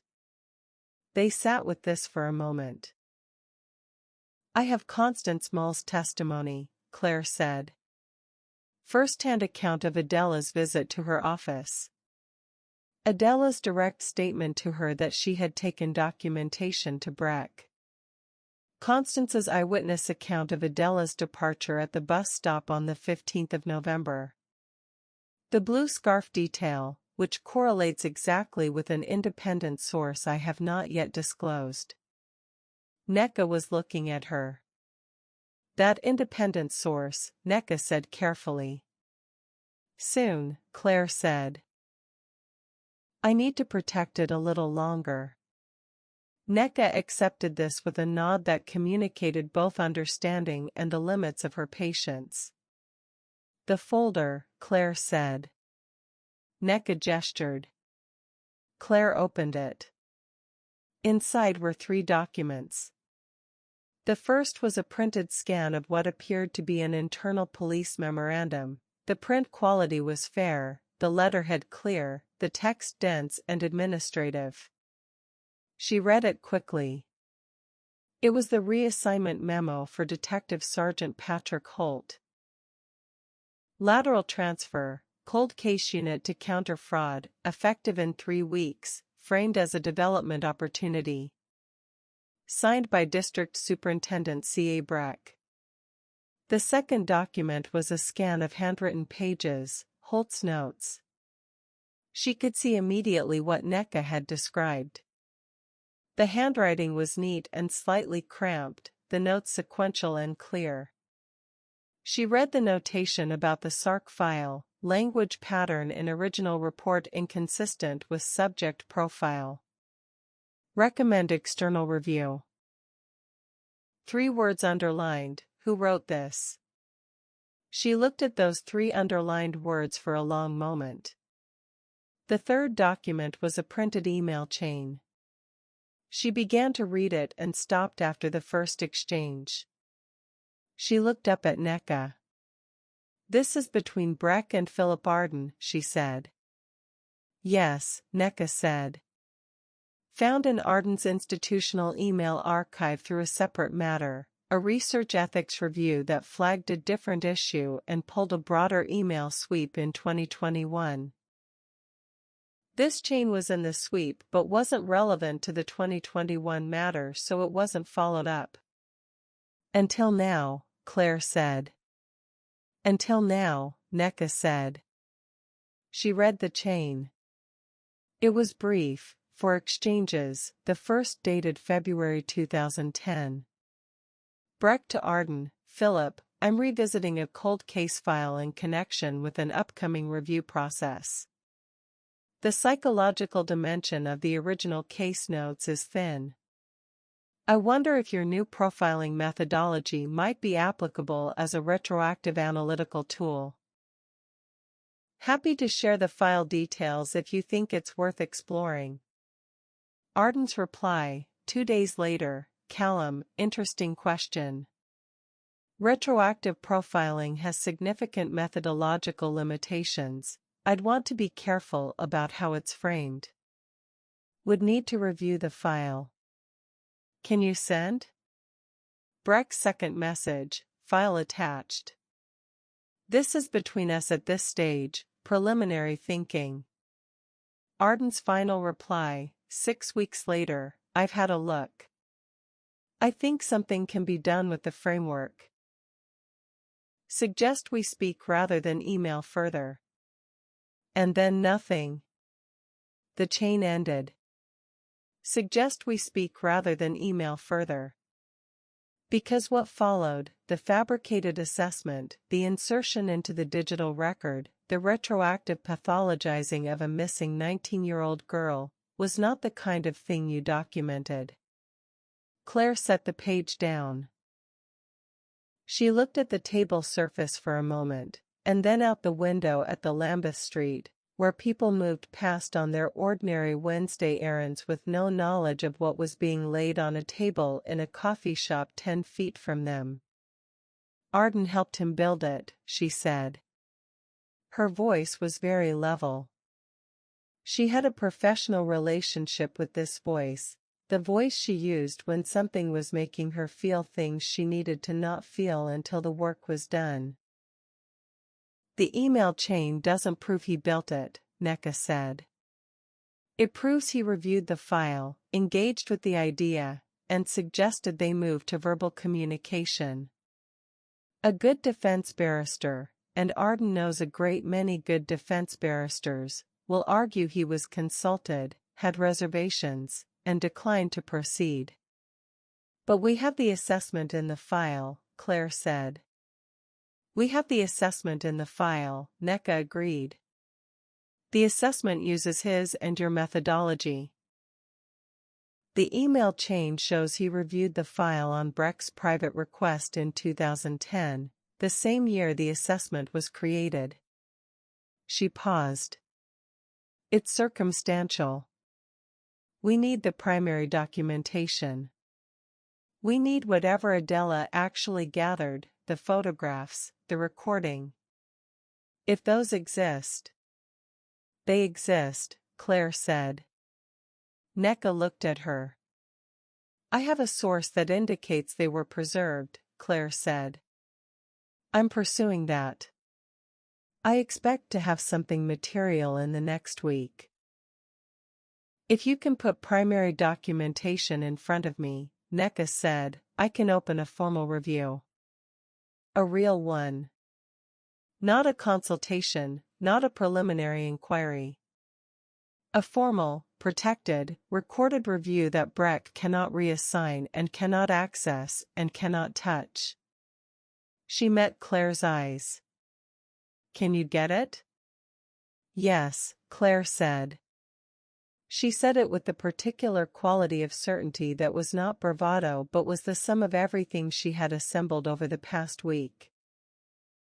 The note on the plane, the empty seat, the memorial bench in the square, Vito Sark's hands, Constance Mull's 20 years of careful self-recrimination, Patrick Holt's 3 underlined words, and the sense, building steadily since she had read the note on the plane for the 3rd time at 35,000 feet, that this case had been pointing toward its own resolution for a long time and had simply needed someone willing to follow the direction it was pointing. One more thing, Neka said. Tell me. I did a broader records check, Neka said. Breck's career. The cases he handled in his CID years. One came up that I thought you should know about. She paused. In 2007, 3 years after the Sark file went cold, 4 years before he moved to county headquarters, Breck was the investigating officer on a domestic incident in Hartfield. The case went to prosecution. The defendant was convicted. She looked at Claire steadily. The CPS barrister handling the prosecution was Philip Arden. They knew each other before the email chain, Claire said. They worked together in 2007, Neka said. And there's a further connection. The prosecution in 2007 relied heavily on psychological testimony. A character assessment of the defendant provided by a consulting forensic psychologist. Who? Neka said the name. It was a name Claire knew. A colleague of hers, not close, but known. A man whose work she had reviewed and whose reviewing of her work she had occasionally received. A man who had been present at the Washington conference she had just attended. He and I know each other, Claire said. Yes, Neka said. I know. She paused. I'm not suggesting a coordinated network. I want to be clear about that. What I'm observing is a professional ecosystem. A set of practitioners, barristers, investigators, and consultants who worked in overlapping jurisdictions and shared cases and used each other's methodologies and built professional relationships that created a particular kind of institutional density. She paused. That density is the context in which the Sark cover-up became possible. It's not a conspiracy. It's a network. The difference matters legally and it matters in terms of understanding how this happened. Claire nodded. The difference matters, she agreed. It also doesn't fully matter to Adela Sark. No, Neka said quietly. It doesn't. They sat for a moment. Constance Mull, Neka said. Is she willing to make a formal statement? She's willing to say what she told me, Claire said. She'll need legal advice about the precise nature and form of that statement.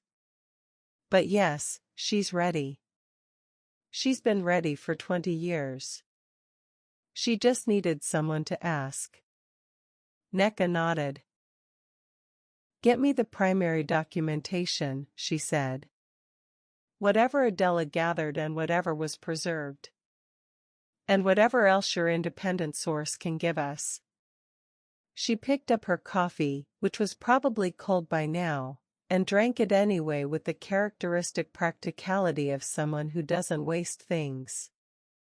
How close are you to the source? Closer than I was a week ago, Claire said. She thought about Petra Voss.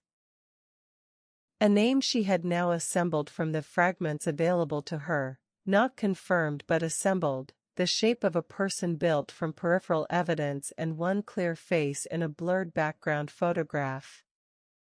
She thought about the woman who had read the same page of a library book for 2 hours at 35,000 feet and then folded a piece of good paper in 3 careful folds and placed it in an empty seat and walked away. I will find you, the note had not said. It had said, I will find you. A promise, not a hope. She'll come when she's ready, Claire said. I need her before I open the formal review, Neka said. I need to know the primary documentation exists and where it is before I file anything. Because once I file it, the clock starts, and anything we don't have at that point becomes harder to get. She looked at Claire. Breck will know immediately. He has enough contacts in enough places that even a carefully filed preliminary review won't stay quiet for more than a day or 2. I understand, Claire said. How's your position with this? Neka said. The question was careful. Not prying, clinical.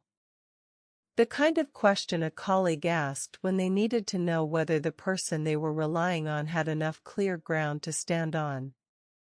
What do you mean? Claire said. Your framework in that file, Neka said. Your methodology, used without your knowledge, to fabricate a psychological profile designed to discredit a missing person whose case you're now investigating. She paused. If this becomes formal and public, that's part of the record. Your connection to it. I know, Claire said. It could be used to challenge your credibility, Neka said. In any proceeding. The defense argues you have a personal stake in the outcome that compromises your objectivity. I know, Claire said again. I've thought about it. She paused. When I write my formal report, I'll disclose it. My connection to the methodology. The circumstances under which I became aware of its use in this case. All of it. She met Neka's eyes. I won't omit it to protect my own position. That's not how this works. Neka looked at her for a moment with the particular assessment of someone who is deciding whether they trust a person enough to proceed on that trust. All right, she said. They gathered their things. At the door of the coffee shop, Neka paused. The note warning you not to speak to Constance Mull, she said. You said the handwriting was different from the note on the plane. Yes. And you still don't know who sent it? Not yet, Claire said. I have a suspicion. It wants more evidence before I name it. A suspicion about who and about what motivation? About who, Claire said. The motivation I'm less certain of. It could be protective, someone who knew about Constance and was worried that approaching her would escalate the situation. Or it could be, she stopped. Someone who knew about Constance and was worried she would talk, Neka said. Yes, Claire said. Someone who was watching this investigation closely enough to know where you were staying within hours of your arrival. Yes, Claire said. They looked at each other. Be careful, Rowan, Neka said. Not in the way Gil had said it. Not as a systemic warning about institutional complexity, but as one person saying to another, there are specific things to be careful of, and I would prefer you remained in one piece. I'm always careful, Claire said. Neka made a face. Gil said the same thing about you, she said.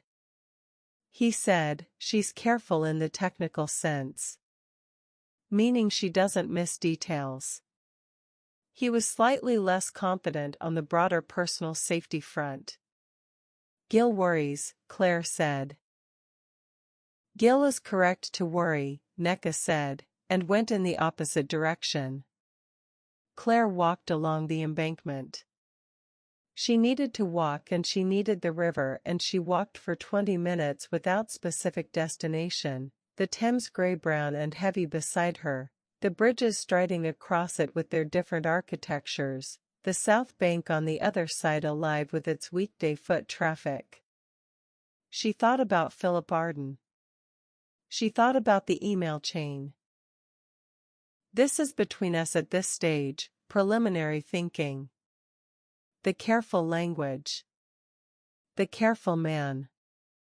She thought about the conference 3 years ago where she had presented her paper and the woman on the plane had read it and decided she was the right person, and Philip Arden had been at that conference too. She remembered now. Yes, he had been at the dinner she had declined, the dinner she had left early for the taxi to Dulles.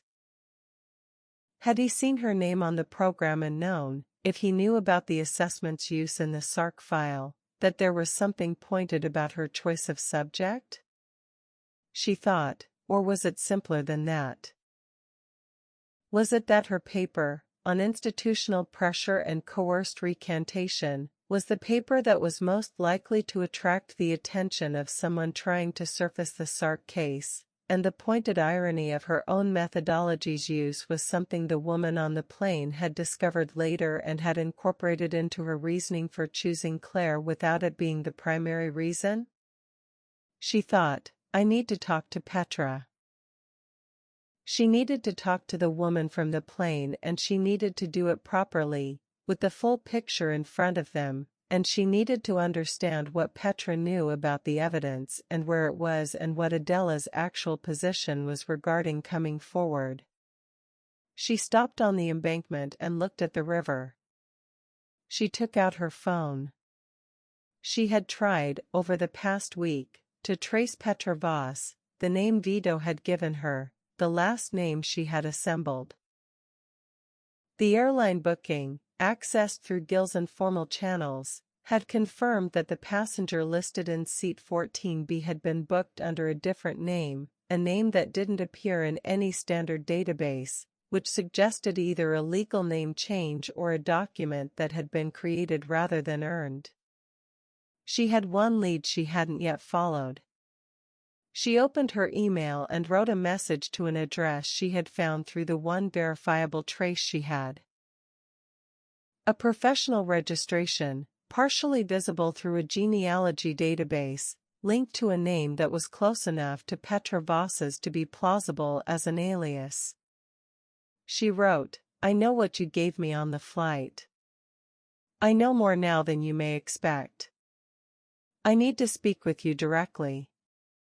The formal review is close.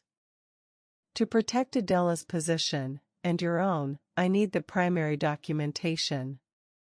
I need to know where it is. Please contact me. She looked at the message for a moment.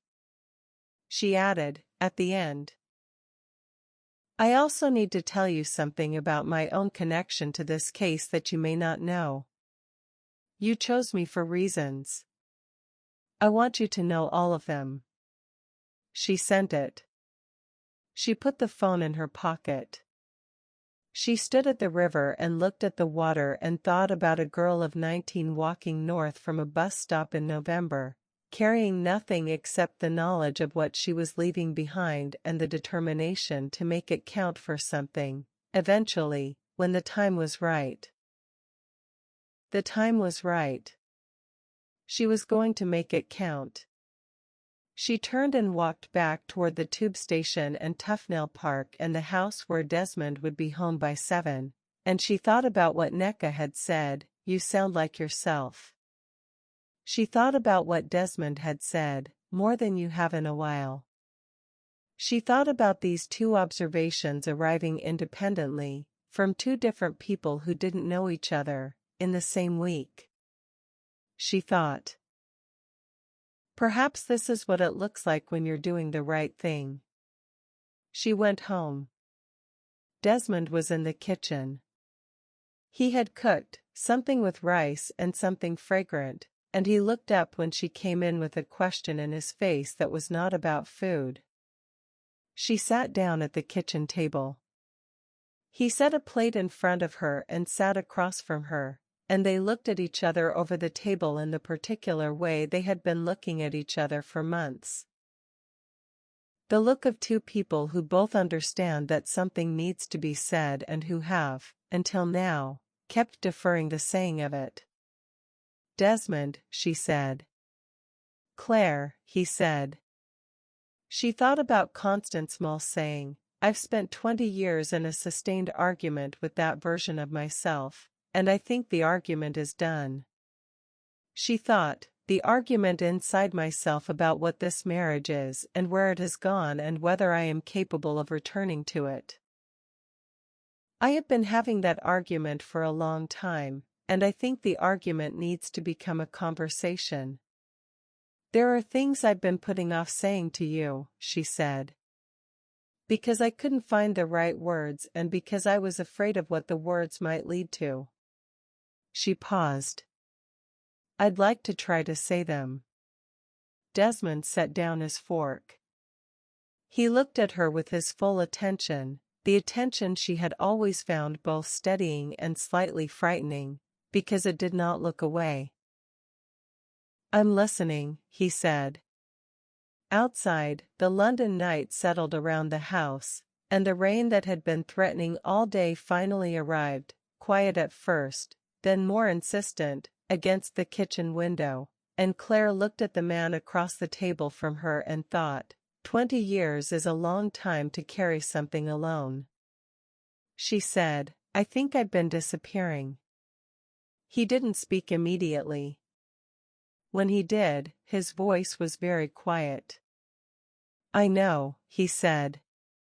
"I've been watching you do it." "I didn't know you could see it," she said. "I've always been able to see you," he said. "That was never the problem." She looked at him. "Outside, the rain." She said, "I don't want to disappear anymore." He reached across the table. His hand covered hers, warm, unhurried, the hand of a man who had been patient long enough to know that patience, properly held, was its own form of love. "Good," he said. "I'd rather you stayed." She turned her hand and held his. They stayed like that for a while, and the rain came down outside, and something that had been locked for a long time came slightly, carefully open. Her phone buzzed on the table. An email notification. She glanced at it involuntarily, the professional reflex, the always-on attention that she was going to have to learn to turn down. The sender was an address she didn't recognize. The subject line was blank. The preview text read, "I got your message. I think it's time we met properly. Not a plane. Somewhere we can talk for as long as we need." She looked at Desmond. "I have to," she began. "I know," he said. His hand stayed on hers for one more moment. "Go. But come back." "I'll come back," she said. She picked up the phone. Chapter 7, Dara. The email contained an address in Bristol. No explanation beyond the address and a time, 2 days hence, a Saturday, 11 in the morning, and a single additional line, "Come alone. Tell no one where you're going until after we've spoken. I need to know I can trust you before I can give you what you need." Claire had read it 4 times the night it arrived, standing in the kitchen with Desmond's warmth still in the room around her, and she had written back a single word. Agreed. She had not told Nneka where she was going. She had not told Gil. She had told Desmond only that she had a meeting on Saturday that she needed to take alone, and he had looked at her with his particular quality of steadiness and said, "Are you safe?" And she had said, "Yes." And he had accepted this because he trusted her judgment and because he understood, better perhaps than anyone, that there were parts of her work that existed in a space he couldn't accompany her into, and that his role was not to follow but to be the thing she came back to. She spent the intervening days working.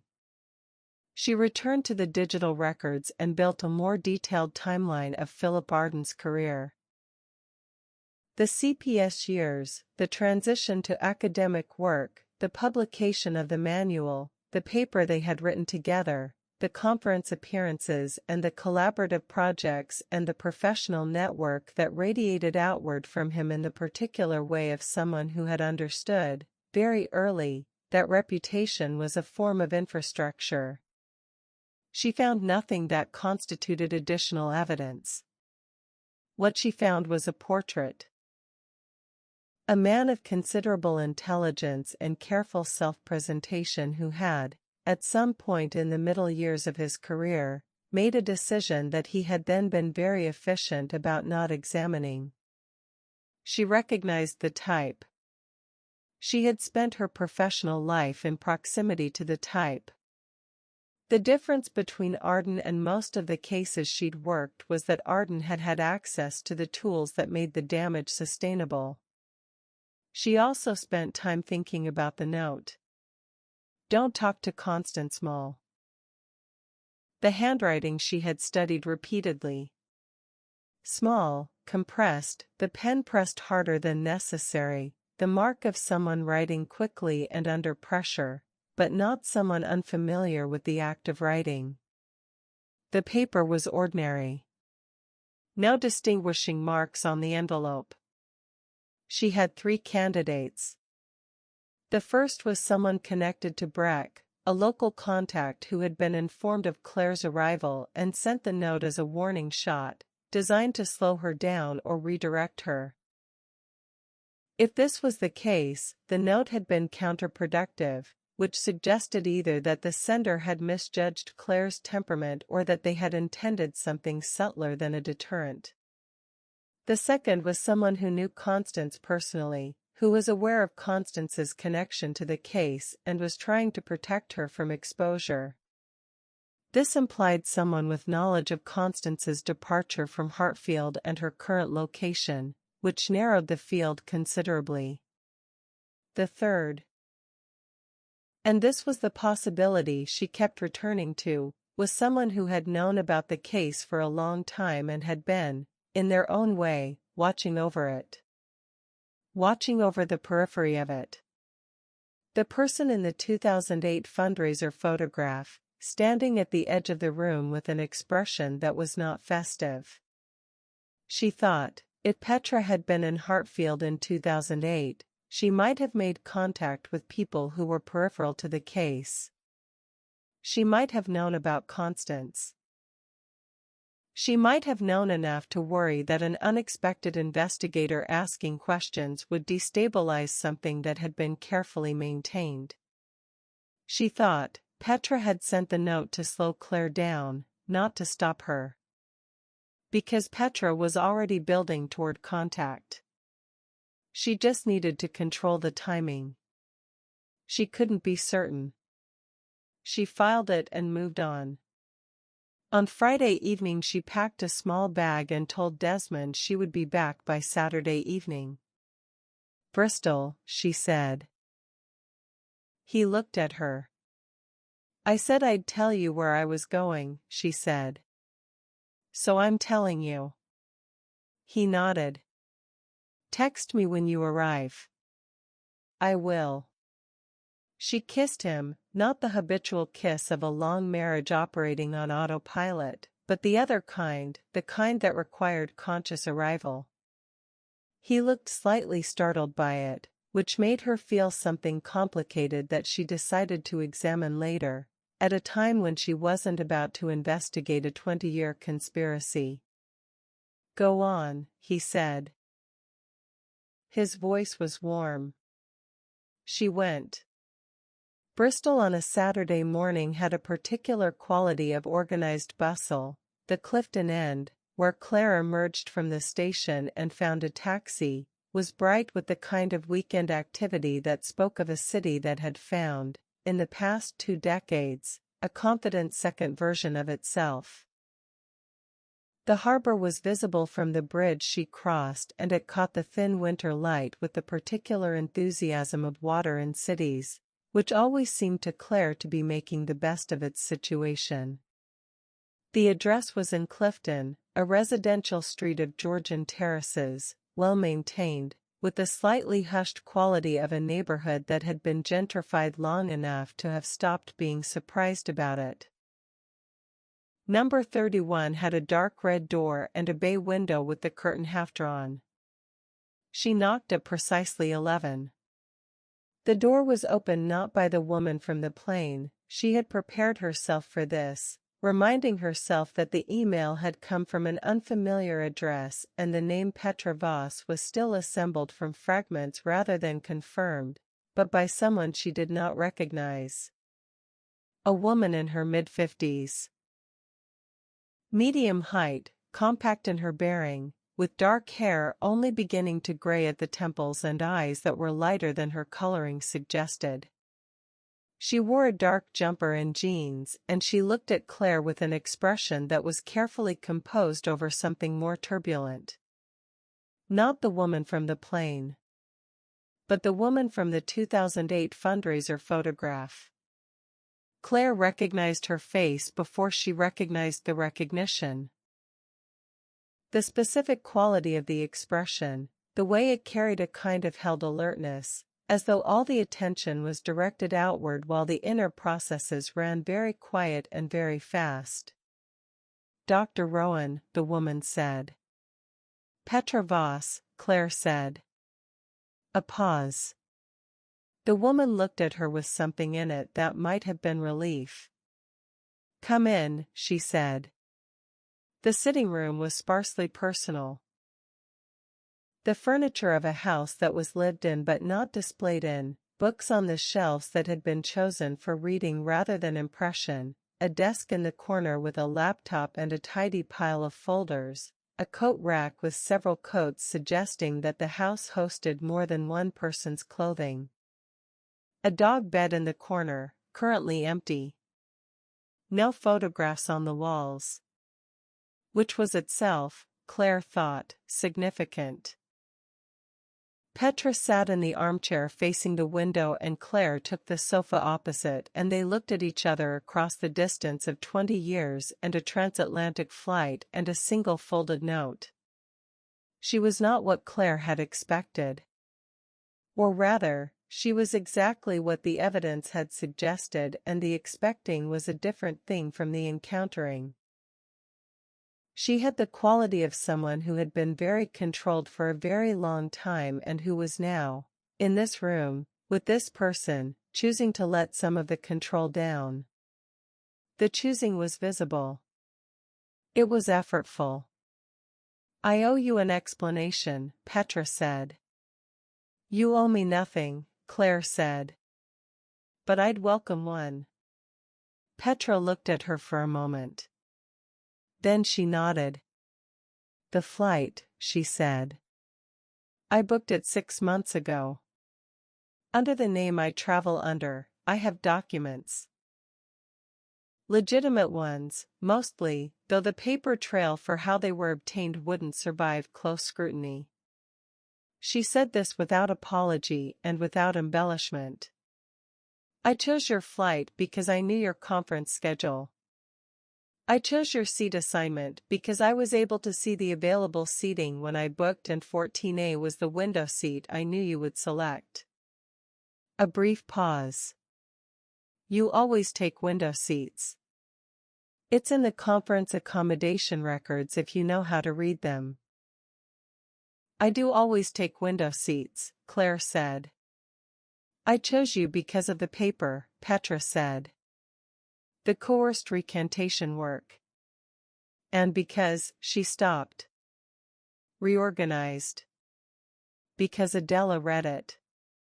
She read it 3 years ago when it was published, and she sent it to me and she said, 'This is the person. If we ever decide to do this, this is the person.'"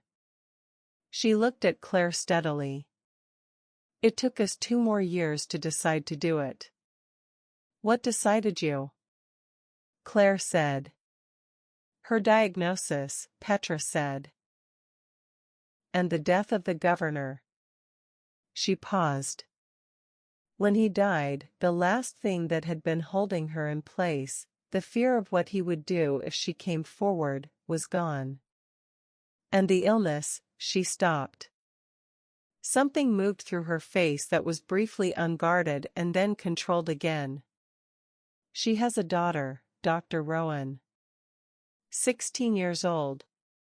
She's growing up not knowing her mother's real name. Not knowing the real story." Adela couldn't, she pressed her lips together briefly. She couldn't leave her with a ghost for a mother. She needed the record corrected. "Tell me about the evidence," Claire said. "What Adela gathered. What happened to it?" Petra looked at her for a long moment, as if making a final assessment. Then, she took photographs. A recording. Written accounts from two other girls, not signed, they weren't willing to sign, but written in their own hand. She took all of it to Breck. She paused. Breck kept it for 3 days. When she went back for it, she wanted it back regardless of what he decided to do. He said the material had been reviewed and found insufficient and had been properly disposed of. She met Claire's eyes. He used the phrase properly disposed of. But you had copies, Claire said. She gave me copies before she went to Breck, Petra said. She was 17 at first. She started building the case when she was 17, over 2 years. She gave me copies of everything because she didn't trust a single point of storage. A pause. She was right not to. Where are the copies? My cousin has them, Petra said. Or had them. He moved them 3 years ago, when Adela and I began seriously discussing this, to somewhere more secure. A solicitor's storage, a firm in Edinburgh, under a false client file, using a name that connects back to a legitimate client reference so it doesn't flag. She paused. My cousin made some choices in his youth that he's spent his adult life being careful about. He's good at the technical aspects of not being findable. I'll need to access that material, Claire said. Officially. Through channels that will make it usable. I know, Petra said. Adela knows. We've been discussing what that looks like. She paused. There are risks for my cousin. I'll do what I can to manage those risks, Claire said. I can make no guarantees, but the primary purpose of this is Adela's case.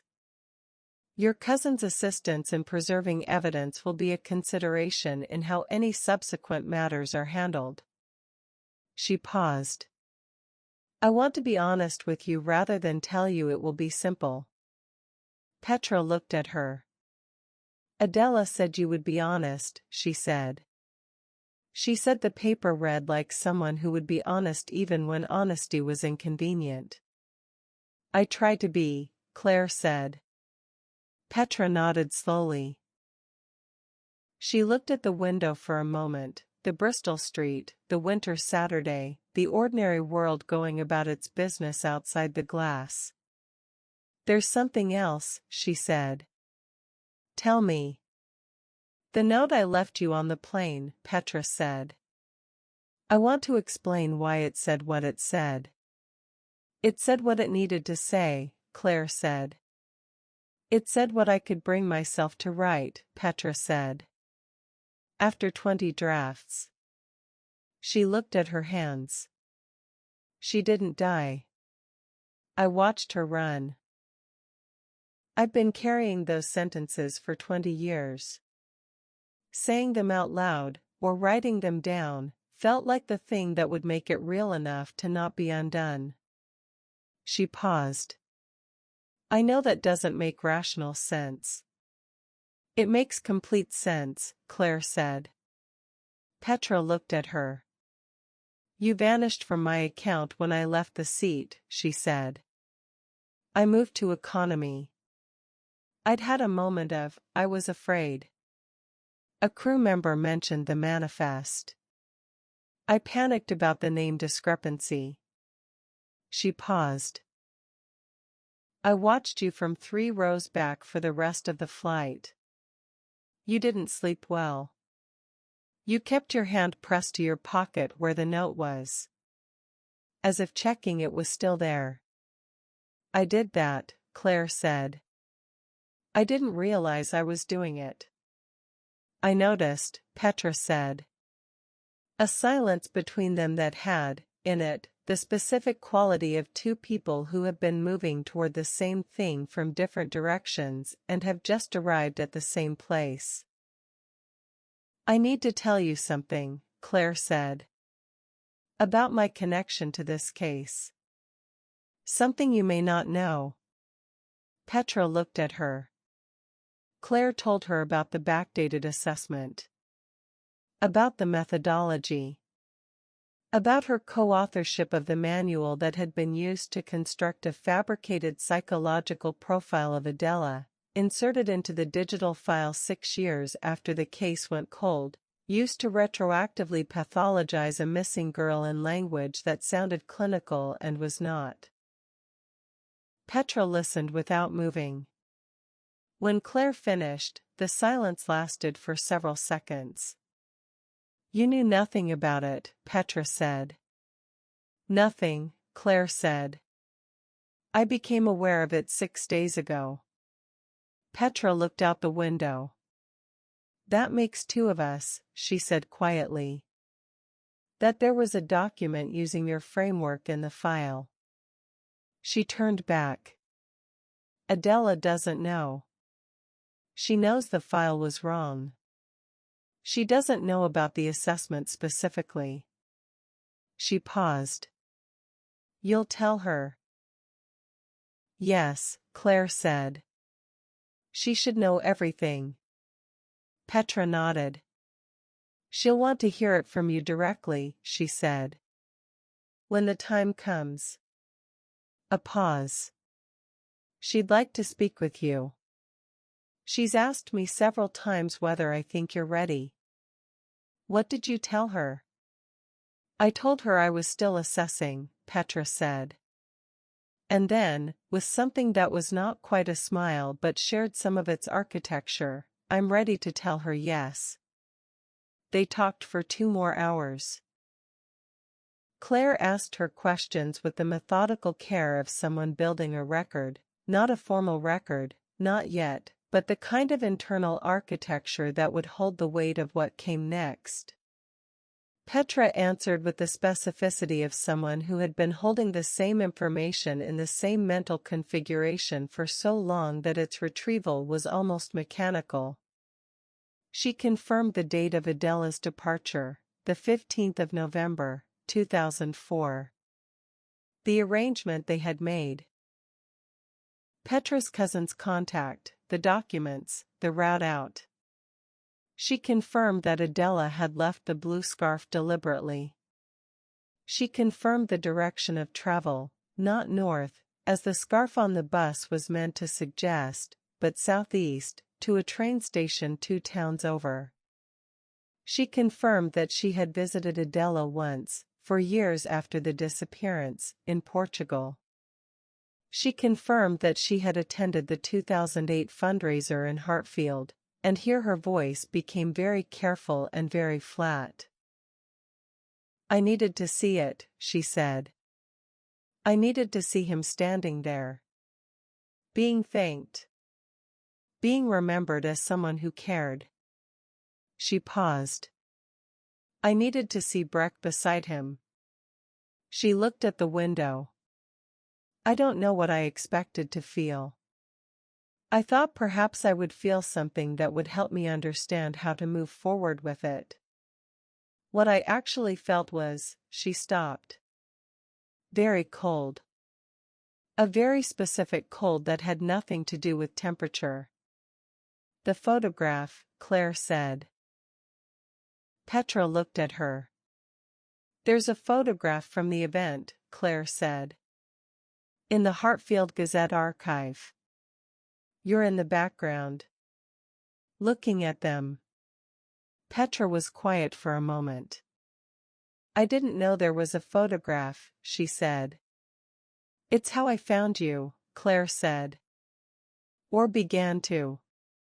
Petra absorbed this. I should have been more careful, she said. But there was something in her voice that was not entirely regretful. As though the carelessness had been, on some level, intentional. As though she had needed to be there, in the room, visibly there, even if no one saw her. A witness. Did you send the note? Claire said. The one at the B&B. Don't talk to Constance Mole. Petra looked at her. A pause that was confirmation before the words. Yes, she said. Why? Because I wasn't ready, Petra said. I knew Constance would talk. I'd always known she would eventually talk. She had that look about her, from the beginning, of someone building toward a confession she hadn't scheduled yet. I wanted to slow you down until I was ready to make contact myself. She paused. It didn't work. It made me more interested in talking to Constance, Claire said. Yes, Petra said. I realized that was probably what would happen approximately 2 hours after I sent it. She looked at her hands. Adela said I was foolish. I agreed with her. How did you know where I was staying? I followed you from the station, Petra said, simply. I drove up that morning. I wanted to see you before I needed to see what you were like in the actual world, not the way you came across in writing. I followed you to the B&B and I thought, I'll make contact. And then I thought, not yet. A pause. Old habits. Of hiding, Claire said. Of control, Petra said. It's different. Hiding is fear. Control is the thing that keeps you functional when the fear is no longer the primary problem. She paused. I spent the first year afraid. The next 19, she searched for the word. Managing. And now? Claire said. Petra looked at the empty dog bed in the corner. Now I'm tired of managing, she said. I want to put it down. She paused. I want to watch someone else carry it for a while. Someone official. Someone whose job it is. That's Neka Adora, Claire said. Detective Sergeant, Cold Case Unit. She's careful and she's good and she operates with a specific kind of integrity that I trust. She paused. She needs the primary documentation. She needs it before she can open a formal review that will be protected from Breck's interference. I'll contact my cousin, Petra said. He'll want assurances. But I think he's also, she paused. He's been ready for this to be over for a long time too. Some things get heavier with distance rather than lighter. She looked at Claire. When does Adora need it? As soon as possible, Claire said. Before Breck has reason to suspect the case is moving. Once a formal review is filed, the clock starts and he'll know. Petra nodded. Give me 72 hours, she said. 72 hours, Claire agreed. She was putting on her coat when Petra said, There's something you should know. About Adela's sister. Claire stopped. She has a younger sister, Petra said. Dara. She's 36 now. She was 15 when Adela disappeared. She paused. She's still in the area. 40 minutes from Hartfield. She's married, 2 children, she works in education. She paused again. Dara knows. Knows what? Claire said. About the governor, Petra said. She always knew. She was 14 when it started. Adela built her case in part to protect her. To stop it happening further. She looked at Claire with the full weight of what she was conveying clear in her face. Dara has never told anyone. Not her husband. Not anyone. She's been living with it for 22 years. Claire stood with her coat half on and said nothing. I'm telling you, Petra said, because it will come out. In any formal proceeding, in any proper review, Dara's existence and her connection to the case will become part of the picture. I wanted you to know before you found her, rather than finding her and then knowing. She paused. Adela doesn't know I'm telling you this. But Adela would want you to be careful with Dara. That story isn't yours to tell. Or mine. Or hers. It belongs to Dara and Dara alone. I understand, Claire said. Be gentle with her, Petra said. She spent a long time being strong in silence. The people who are strong in silence for a long time need gentleness more than they know. She took the train back to London in the early afternoon with a changed view out the window, the same countryside, but different in the way that landscapes become different when you know more about where you're standing. She called Nneka from the train. 72 hours, she said. The primary documentation will be accessible in 72 hours. Through a solicitor's office in Edinburgh. I'll have the specific access details. Nneka was quiet for a moment. That's enough time, she said. I can start preparing the formal review application while we wait. The moment I have the documentation confirmed, I file. There's something else, Claire said. Adela has a sister. Her name is Dara. She's local, 40 minutes from Hartfield. She has direct knowledge of the original abuse. She's never come forward. She paused. I'm going to find her before the formal review is filed. She deserves to know what's happening before it happens, rather than being caught in it. Silence on the line. That's a sensitive path, Nneka said carefully. I know, Claire said. I'm going to be careful. This is what I mean, Nneka said, when I say you're careful in the technical sense. I hear you, Claire said. But Petra was very clear.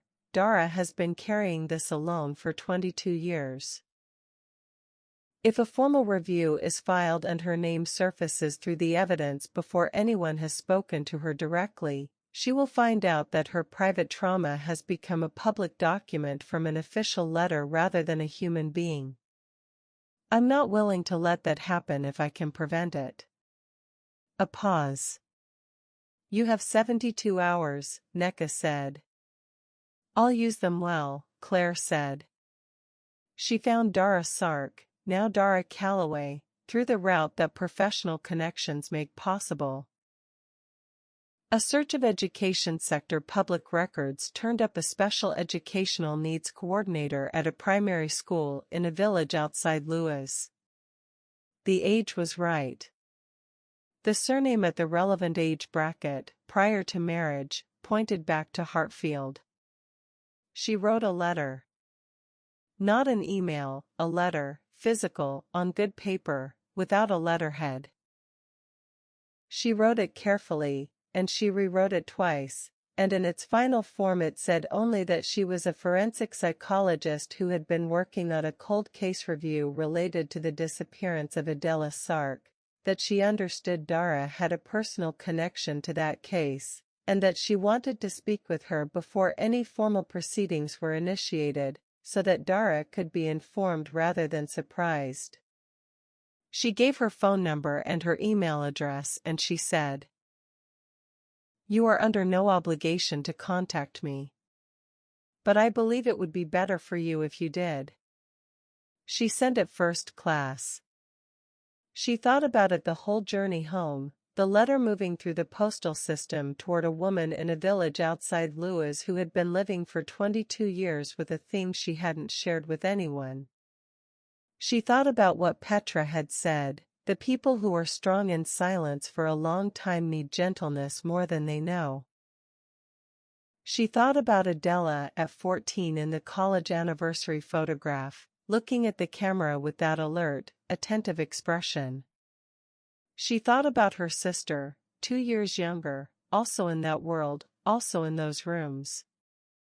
She thought about what it meant to be the sister of someone who had been brave enough to build a case, to document it, to carry it to the people who were supposed to act on it. And then to watch the case disappear and the girl disappear with it, and to live, afterward, in the knowledge that you were still there and the man was still there and nothing had been done and nothing was going to be done. She got off the train at St. Pancras and walked through the station concourse in the early evening bustle and thought, 22 years of that. The call came on Monday morning.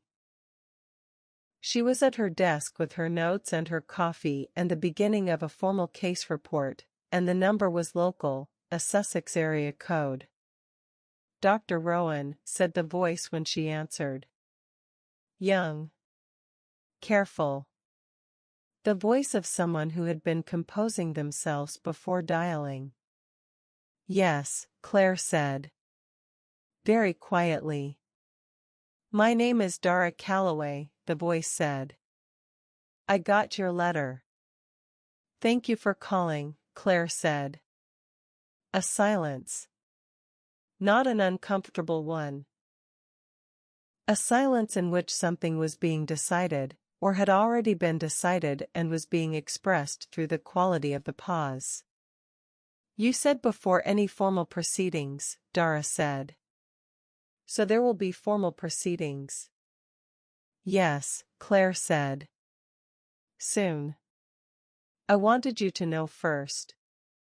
Another silence. "I always knew," Dara said. "About Adela. I always knew she was alive." Her voice was level with the specific levelness of someone who has been practicing this conversation in their head for a very long time and is now finding that the reality is both harder and easier than the practice. You don't leave the way they said she left. You leave the way someone who's saving themselves leaves. Claire did not respond immediately. She let the words sit. She was saving herself, Dara said quietly. And she was saving me. A breath. I've always known that too. Would you be willing to meet? Claire said. Yes, Dara said. She said it quickly, as if the speed would prevent her from reconsidering. Yes. I think I need to. A pause. My husband doesn't know about any of it. I need you to understand that. I understand, Claire said. I'll tell him myself, Dara said. When I'm ready. It needs to come from me. A pause. Can we meet somewhere that isn't here and isn't Hartfield? Wherever you choose, Claire said. They agreed a place. A cafe in Brighton, 2 days hence. Halfway between them, neither territory. When the call ended, Claire sat at her desk with her coffee going cold beside her and the case report open on her screen and the specific, heavy knowledge of a woman in a village outside Lewes who had just made the most significant phone call of her adult life. She thought about what Nneka was going to say when she found out. She thought about what Arden's legal team would do with a second victim who had never made a formal statement. She thought about what it meant for the case. The weight it added. The complexity it introduced. Then she stopped thinking about the case and she thought about Dara instead, the woman rather than the witness, and she thought about 22 years of silence and what it does to a person to carry something that size in a space that small, and she thought, whatever happens with the case, this phone call was the right thing. She had not been chosen for this work because she was uninvested. She had been chosen because she would care about the right things. She picked up her phone and sent Neka a message. Dara Calloway, nay Sark. I've made contact. She's willing to speak. Brighton, Wednesday. She paused, then added, she didn't need me to tell her Adela was alive. She already knew. She sent it, and set the phone down, and looked out the window at the grey London morning, and thought about sisters. About the kind of love that would walk to a bus stop and leave a blue scarf on a seat to aim the searchers the wrong way. About the kind of love that would build a case at 17, document it over 2 years, take it to the people who were supposed to act, lose everything, and still, know that the person you were protecting was worth every cost of the protecting. About the kind of love that a 16-year-old girl in Portugal didn't yet know was her inheritance. Outside, the first snow of the season began to fall, light, tentative, the kind that couldn't decide whether it meant it. Claire watched it for a moment and then turned back to the case report and kept working. Chapter 8, The Letter and the Pressure. Brighton on a Wednesday morning in November had the quality of a city that had made its peace with the off-season. The seafront was stripped of its summer personality, the beach bars shuttered, the deck chair concessions packed away, the pier standing in the grey water with the slightly melancholy dignity of a structure accustomed to looking better in other weather. But the lanes behind the seafront were alive in the way that secondary cities are alive in their quieter months, with the particular energy of people living in a place they have actually chosen rather than arrived at by default. Coffee shops full. Markets operating. A kind of lateral, purposeful bustle that had nothing to do with tourism. Claire arrived 20 minutes early and chose a table at the back of the cafe, facing the door. She ordered coffee and sat with her notebook open and wrote nothing in it. She found that she was more nervous than the situation professionally warranted, and she examined this feeling with the forensic attention she applied to her own psychology when it surprised her, and she identified its source. Dara Calloway was not a case subject. She was not a witness, not yet.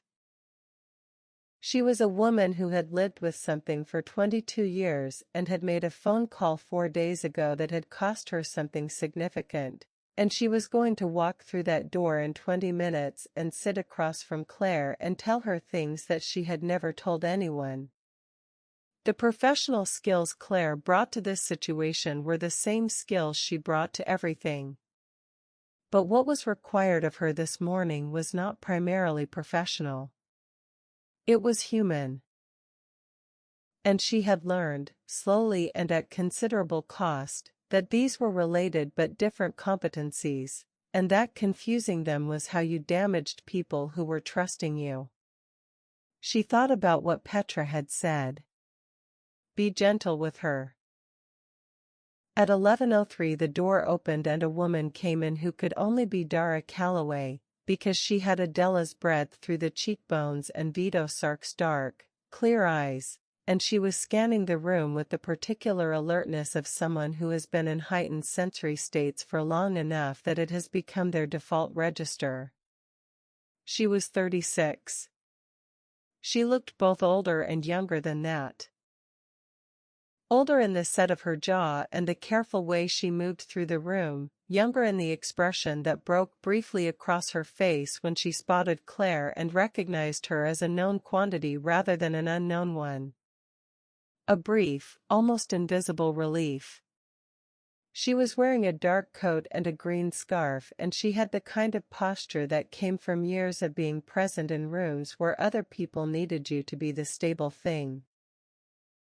She sat down across from Claire without extending her hand, which Claire read correctly as not unfriendly but as the self-containment of someone who was managing their own proximity very carefully. Dr. Rowan, she said. Dara, Claire said. Thank you for coming. The waiter appeared.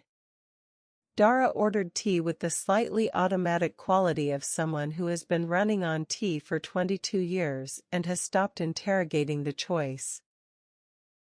When the waiter left, they looked at each other across the table, and there was a moment. Claire had had this moment before, in many different rooms, with many different people, when the conversation could have gone in any of several directions depending on who moved first and how.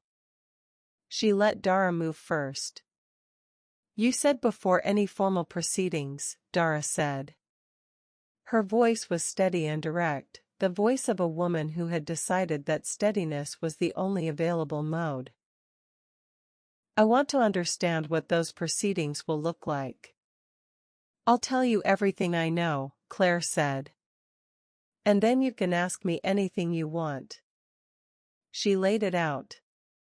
Not everything. She protected Petra's identity and the specifics of the evidence cache, which were not Dara's to know until Nneka had secured them, but the shape of it.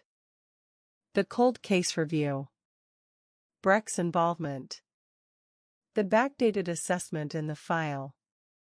The formal review that Nneka was preparing to file. The timeline. Dara listened without interrupting. She held her tea with both hands and she looked at the table and she listened. When Claire finished, the silence lasted for perhaps 15 seconds. "He's never going to stand trial," Dara said. Not a question. Not, really, a complaint. A statement of the kind of knowledge that has been lived with for long enough to have lost its bitterness without losing its truth. "I don't know," Claire said honestly. The criminal statute of limitations for historical abuse is more complex than it used to be. There are circumstances under which a prosecution could be brought. But I want to be honest with you, a criminal trial is not what this investigation is primarily aimed at. What we're investigating is the conduct of the people who were supposed to protect Adela and chose instead to protect the person who harmed her. Breck, Dara said. Breck, Claire confirmed. And potentially others. Dara looked at her hands around the tea mug. She had the same quality Vito had, the particular stillness of someone who had been carrying a heavy thing for so long that the stillness was a form of adaptation rather than ease. "He's dead," she said. "Yes," Claire said. "I found out 3 years ago," Dara said. "An obituary. In the online archive of a Spanish newspaper that I found by accident." She paused. "I'd set up an alert on his name years earlier. Just to know." She looked at the table. "When the alert came through, I sat in my car in the school car park for 20 minutes.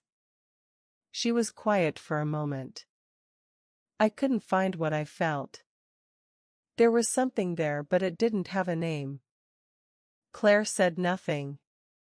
She had learned, over the years, that some things were said more completely into silence than into response. "Relief," Dara said finally. "Eventually I found relief. But it was smaller than I expected." Because the relief didn't, she stopped. Reorganized. The thing I'd thought the relief would fix was still there after the relief. The thing just remains. Whether he's alive or not. She looked up.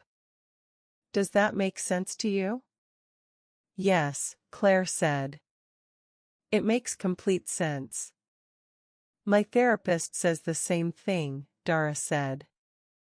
And then she caught something in Claire's expression, not surprise, but attention, and she said, "I've been seeing a therapist for 4 years.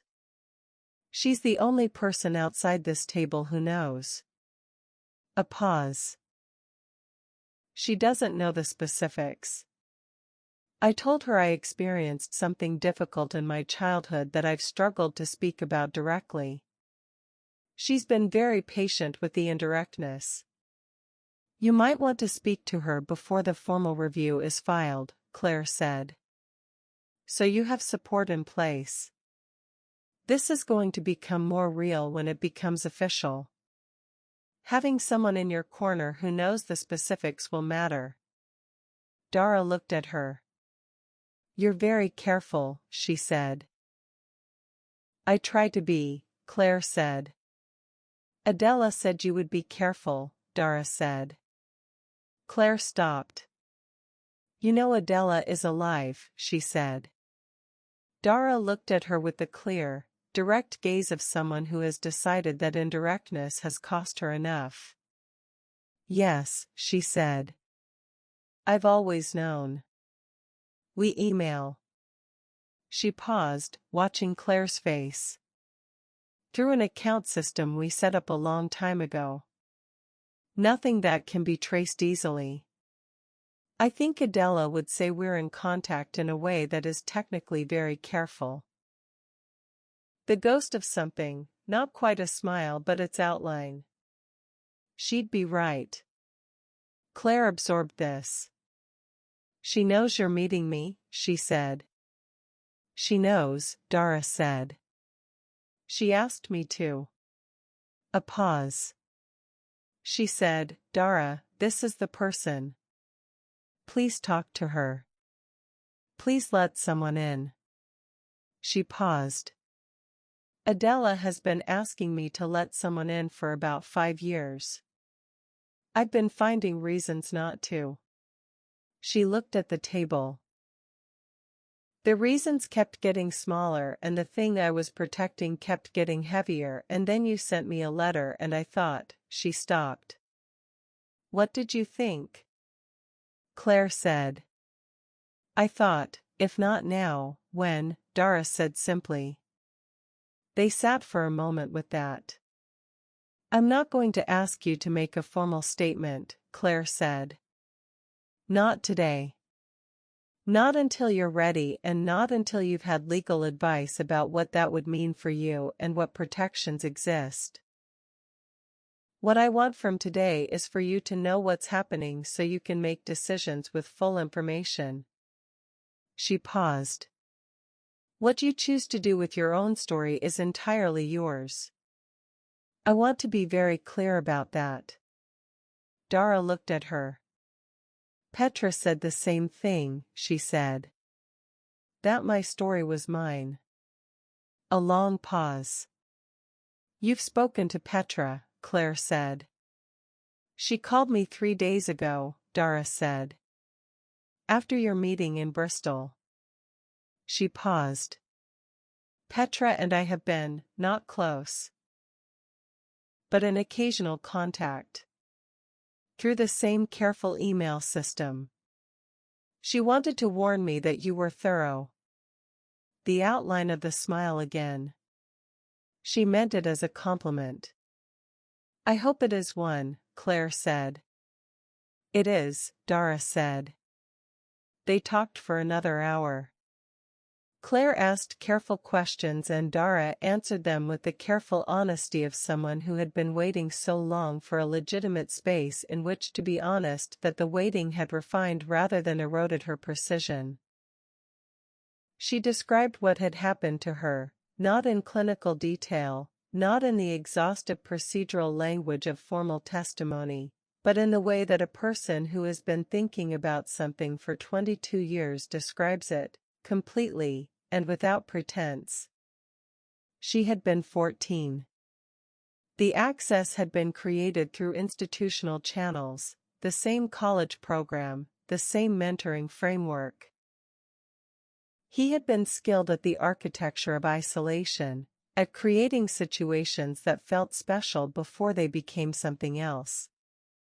She had not told anyone because she had not had language for it, and then she had not told anyone because she had understood, watching what happened to Adela, that telling people was not safe. When Adela disappeared, Dara said, I understood what had happened. Not the details. I didn't know about Breck and what he'd done with the evidence for a long time. But I understood that she had been brave and the bravery hadn't worked and that she had had to run. She paused. And I thought, I will not run. I will stay. I will build my life. And I will carry this because carrying it is the only way to remain in the life I want to have. She paused.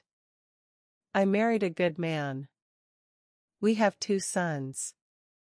I have work that I love. I work with children who need extra support and she stopped.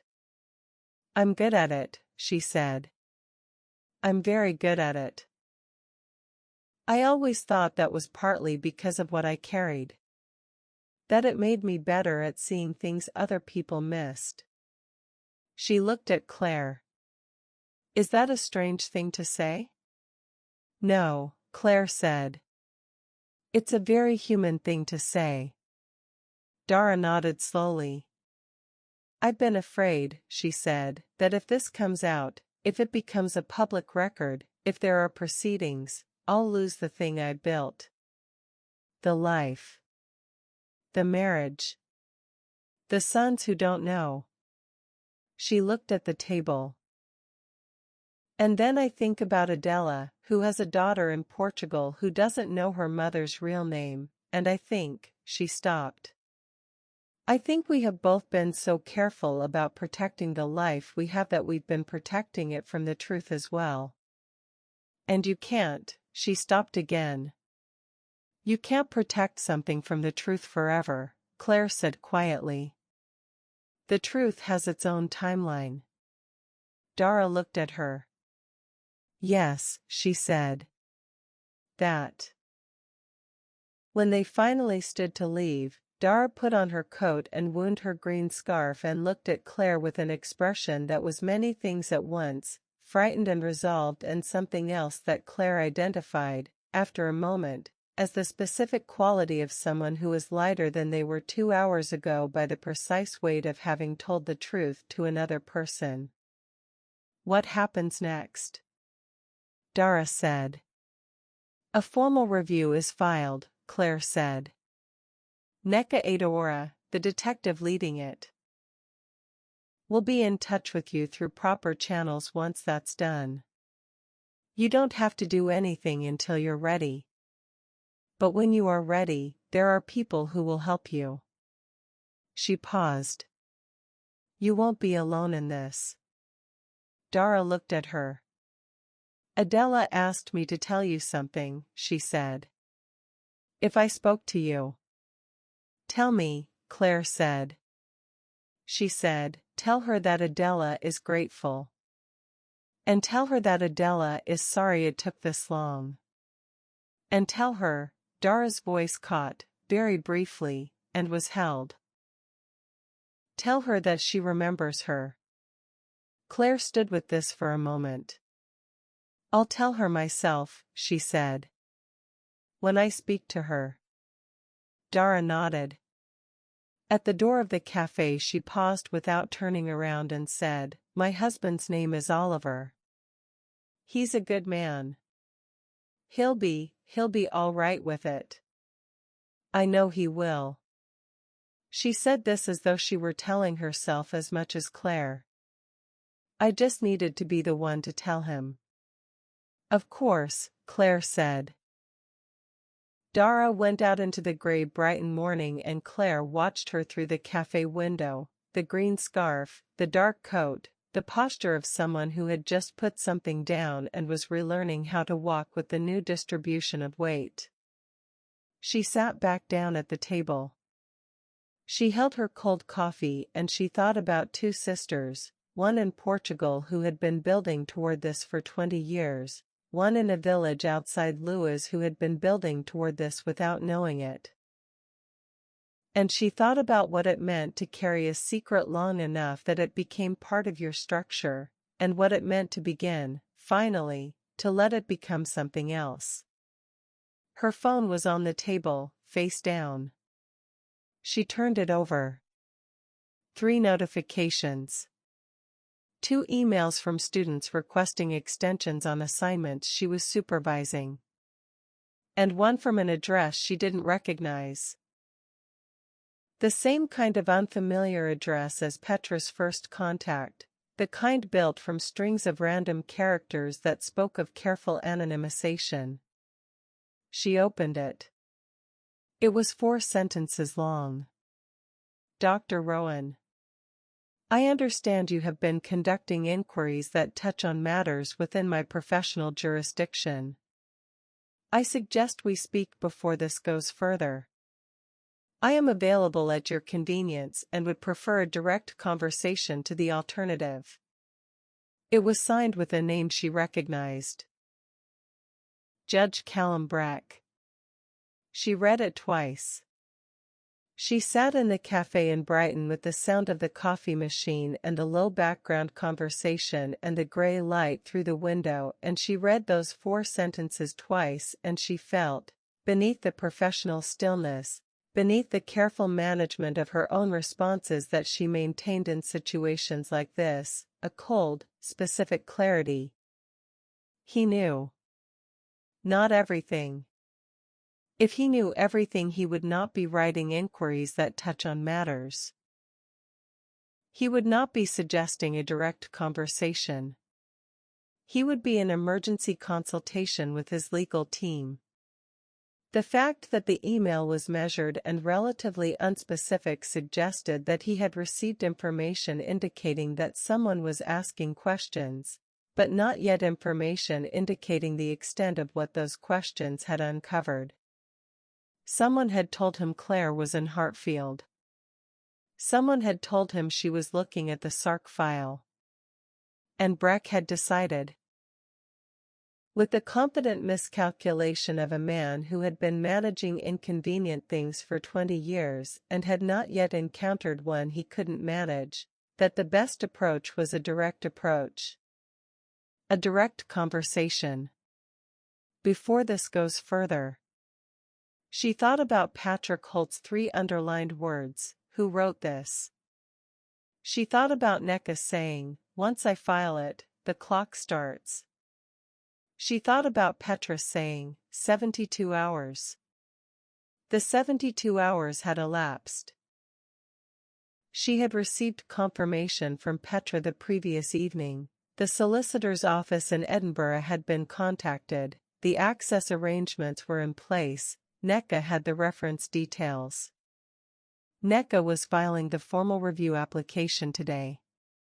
Which meant that Breck's window for a direct conversation, whatever he meant by that, whatever he imagined it could accomplish, was already closing. She wrote back. She did it immediately, before she had time to second-guess the phrasing. Judge Breck. Thank you for making contact. I'll be in touch through appropriate channels in due course.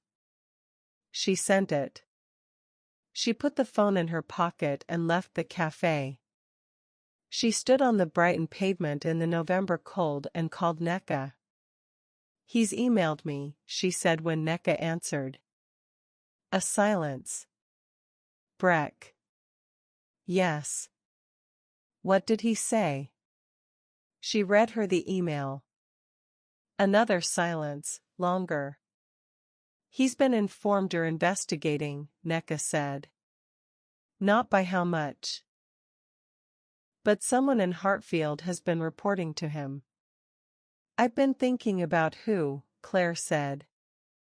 I have thoughts, Necka said. But not yet facts. A pause. This changes the timeline. I'm filing today, this afternoon. I was going to wait until tomorrow morning, but I won't wait now. Her voice had the particular quiet decisiveness of someone shifting from preparation to execution. Once it's filed, it's protected. No one can access the review file without my unit's authorization, and I'll make certain Breck's name is flagged as an interested party, which triggers automatic access restrictions. What does he do when he finds out? Claire said. His legal team makes contact with my unit, Necka said. Standard procedure. They'll argue the review is prejudicial, that there's no new evidence basis, that the original case was properly handled. We'll have to demonstrate we have substantive grounds. She paused. We have substantive grounds. Yes, Claire said. How are you? Nneka said. The question was asked in a specific way, not as social exchange but as a practical inquiry. I'm fine, Claire said. Then, because Nneka deserved better than the reflex, I'm functioning. It's accumulating. She paused.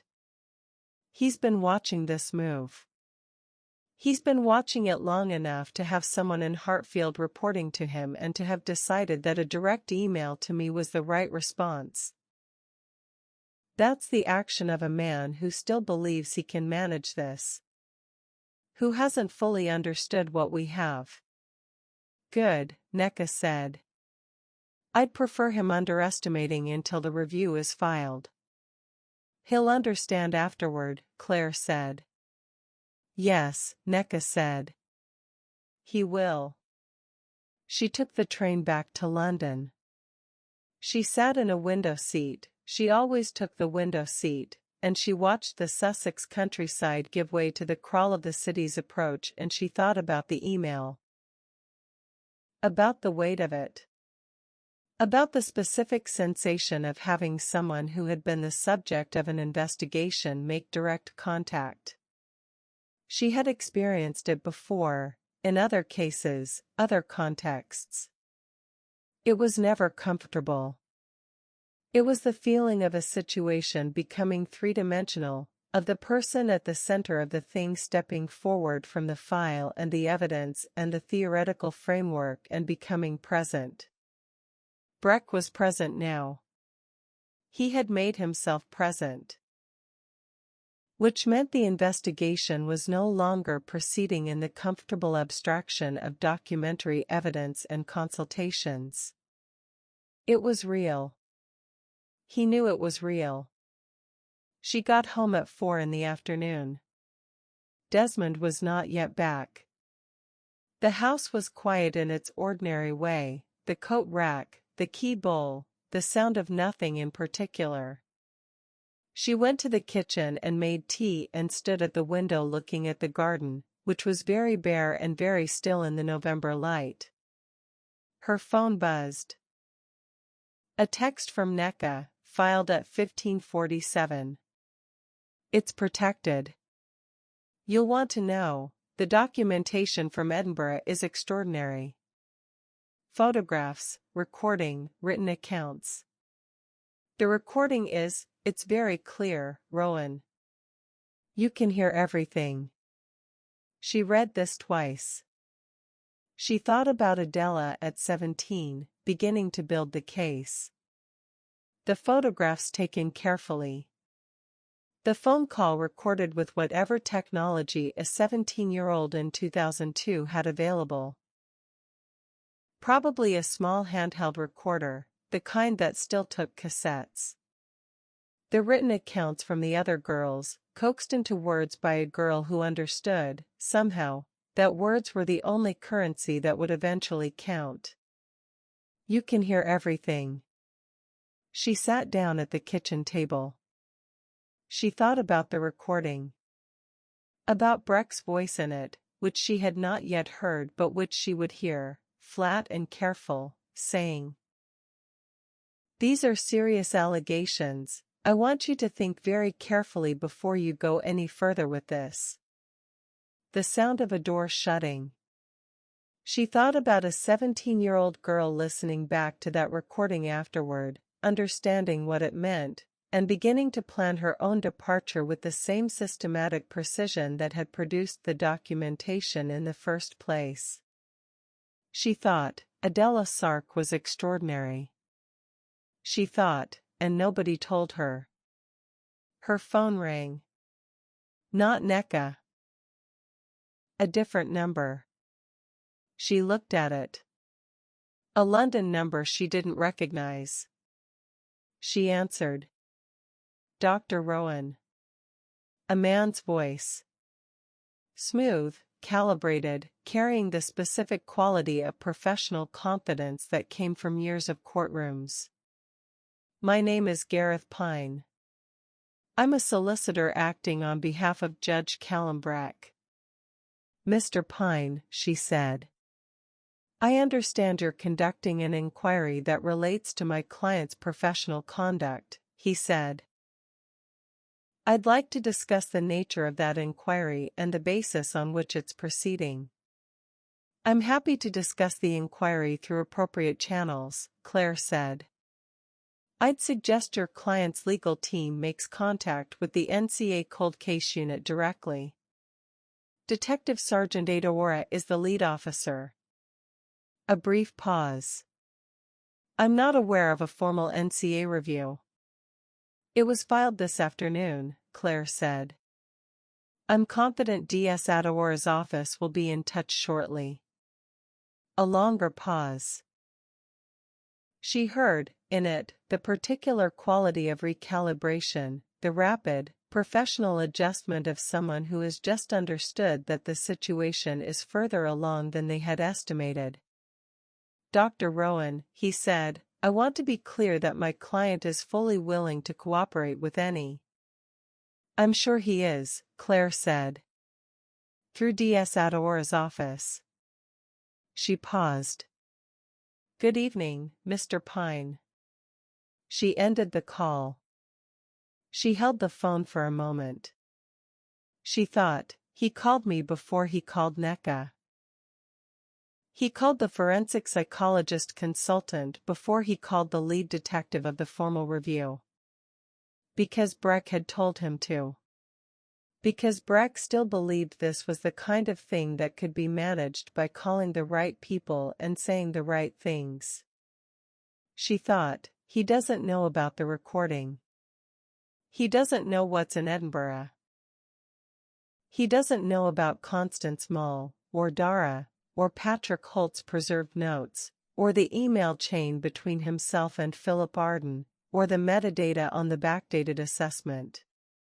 He knows that a forensic psychologist has been asking questions. He knows the formal review has been filed. He does not yet know the shape of what we have. She texted NECA, Breck's solicitor called. I referred him to you. The reply came back within 2 minutes, expected. I'll handle it. Go home, Rowan. Or wherever home is for you right now. She looked at this message for a moment and thought about its last sentence, which was either NECA being wry or NECA being perceptive, and she suspected it was both. She heard the front door. Desmond came into the kitchen with shopping bags and the end-of-day quality that she had always found steadying, the specific solidity of him, the presence that didn't demand anything of the room it entered. He looked at her. She must have looked like something, because he set the bags down without going to put them away first, which was not his custom. What happened, he said. A lot, she said. He sat down across from her at the kitchen table. He sat down with the deliberateness of someone who has decided that whatever is in the bags can wait. Tell me, he said. She looked at him across the table. She thought about all the evenings she had come home with the weight of a case on her and had eaten dinner and answered questions with the minimal investment of someone who needed the social forms without the social substance, who needed the warmth of the room without bringing herself fully into it. She thought about Constance Mull saying, I've spent 20 years in a sustained argument with that version of myself, and the argument is done. She thought about Dara Calloway looking through the cafe window at the grey Brighton morning and walking into it lighter than she had walked out of anything in 22 years. She said, Des. I want to tell you everything. Not the case specifically, not yet, there are things I can't share until it's resolved. But what it's been like. What this week has been like. what I've been thinking. He waited. She stopped. Found the word. I've been investigating the wrong things, she said. Professionally, I've been investigating the right things. But personally, I've been investing all of this, she gestured at herself, at her head, at the accumulated precision and attention. All of this into cases. Into other people's histories. Into understanding why people do what they do. And at home she stopped. Absent, he said. Not harshly. As a fact. Yes, she said. Absent. In the specific way where the body is present and the mind is somewhere else. She paused. I've been doing that for a long time, and I think I've been doing it because it's easier to understand other people than to understand myself. Because with other people there are files and evidence and a methodology. With myself there's just, she paused. Uncertainty. Desmond was quiet for a moment. Claire, he said. I'd been here. The whole time. I know, she said. I wasn't going anywhere, he said. I want you to know that. I wasn't, he stopped. There were moments when I didn't know how to reach you. But I wasn't going anywhere. She felt something move through her chest that she identified, after a moment, as the specific feeling of being seen. Not assessed. Not evaluated. Simply seen, by someone who had been looking at her for 15 years and had not looked away even when the looking was difficult. I know, she said again. And then? I'm sorry it took me this long. He shook his head. Don't be sorry, he said. Just be here. She looked at him across the table in the kitchen of the house he had built with care, and she thought about a woman in Portugal who had spent 20 years building a life in the knowledge that the truth would eventually have to surface. About the courage of that. About the specific courage of choosing, after all of it, to come back. I'm here, she said. He reached across the table. His hand covered hers. Outside, the November evening settled over Tuffnell Park, and somewhere in the NCA's secure filing system a review application bore a timestamp of 1547, and in Edinburgh a solicitor's storage held a cassette recording of a 17-year-old girl telling the truth to a man who had decided not to hear it, and in Portugal Adela Sark was waiting. And in a village outside Lewis Dara Calloway was perhaps sitting across from her husband and beginning, finally, to speak. And in a kitchen in North London, Claire Rowan held her husband's hand and stayed. Chapter 9, The Cash. The call from Edinburgh came on a Thursday morning, 11 days after NECA filed the review. Claire was at her desk with the blinds half open and a second cup of coffee going cold beside her keyboard, working through the formal written account that NECA had requested. A comprehensive narrative of her involvement from the flight forward, structured for evidentiary use, every source cited, every date confirmed, every inference clearly labeled as inference rather than fact. She had been working on it for 4 days. It was, in some respects, the most painstaking document she had produced in her professional life, precisely because she was in it. Not as an observer but as a participant, and the discipline of narrating your own involvement with the same rigor you applied to everyone else's was a different kind of difficult from any she had previously encountered. The call was from NECA. I need you in Edinburgh tomorrow, she said. Without preamble, which was how NECA communicated when something had shifted. Tell me, Claire said. The documentation is here.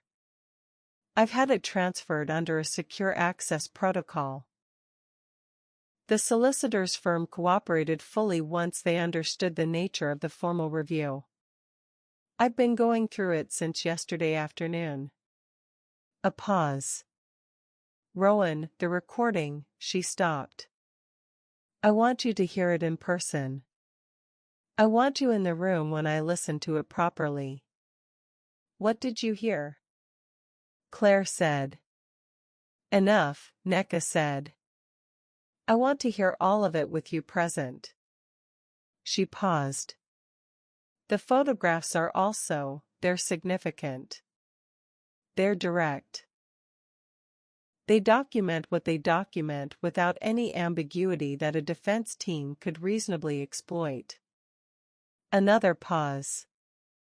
And there are the written accounts. 2 of them.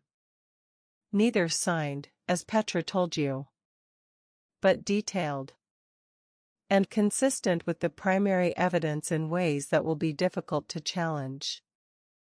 What about the written accounts? Can we establish their provenance?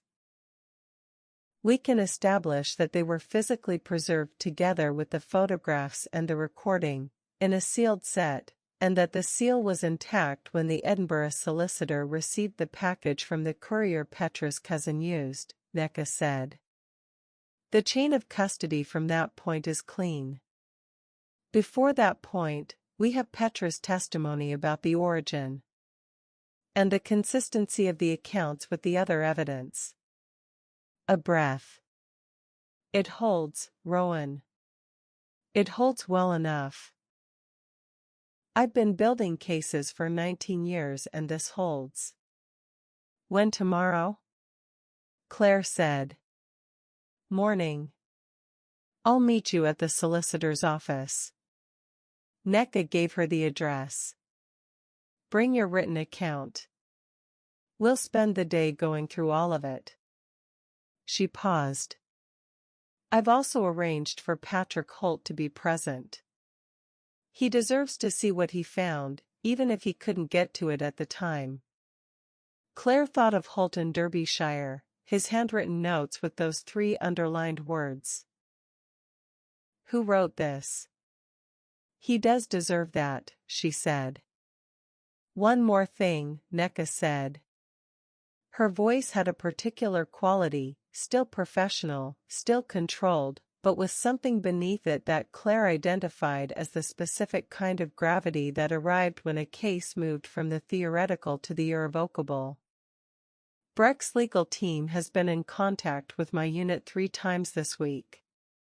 They're arguing procedural grounds, challenging the basis for the review, requesting access to the review file, questioning the chain of custody on the documentary evidence.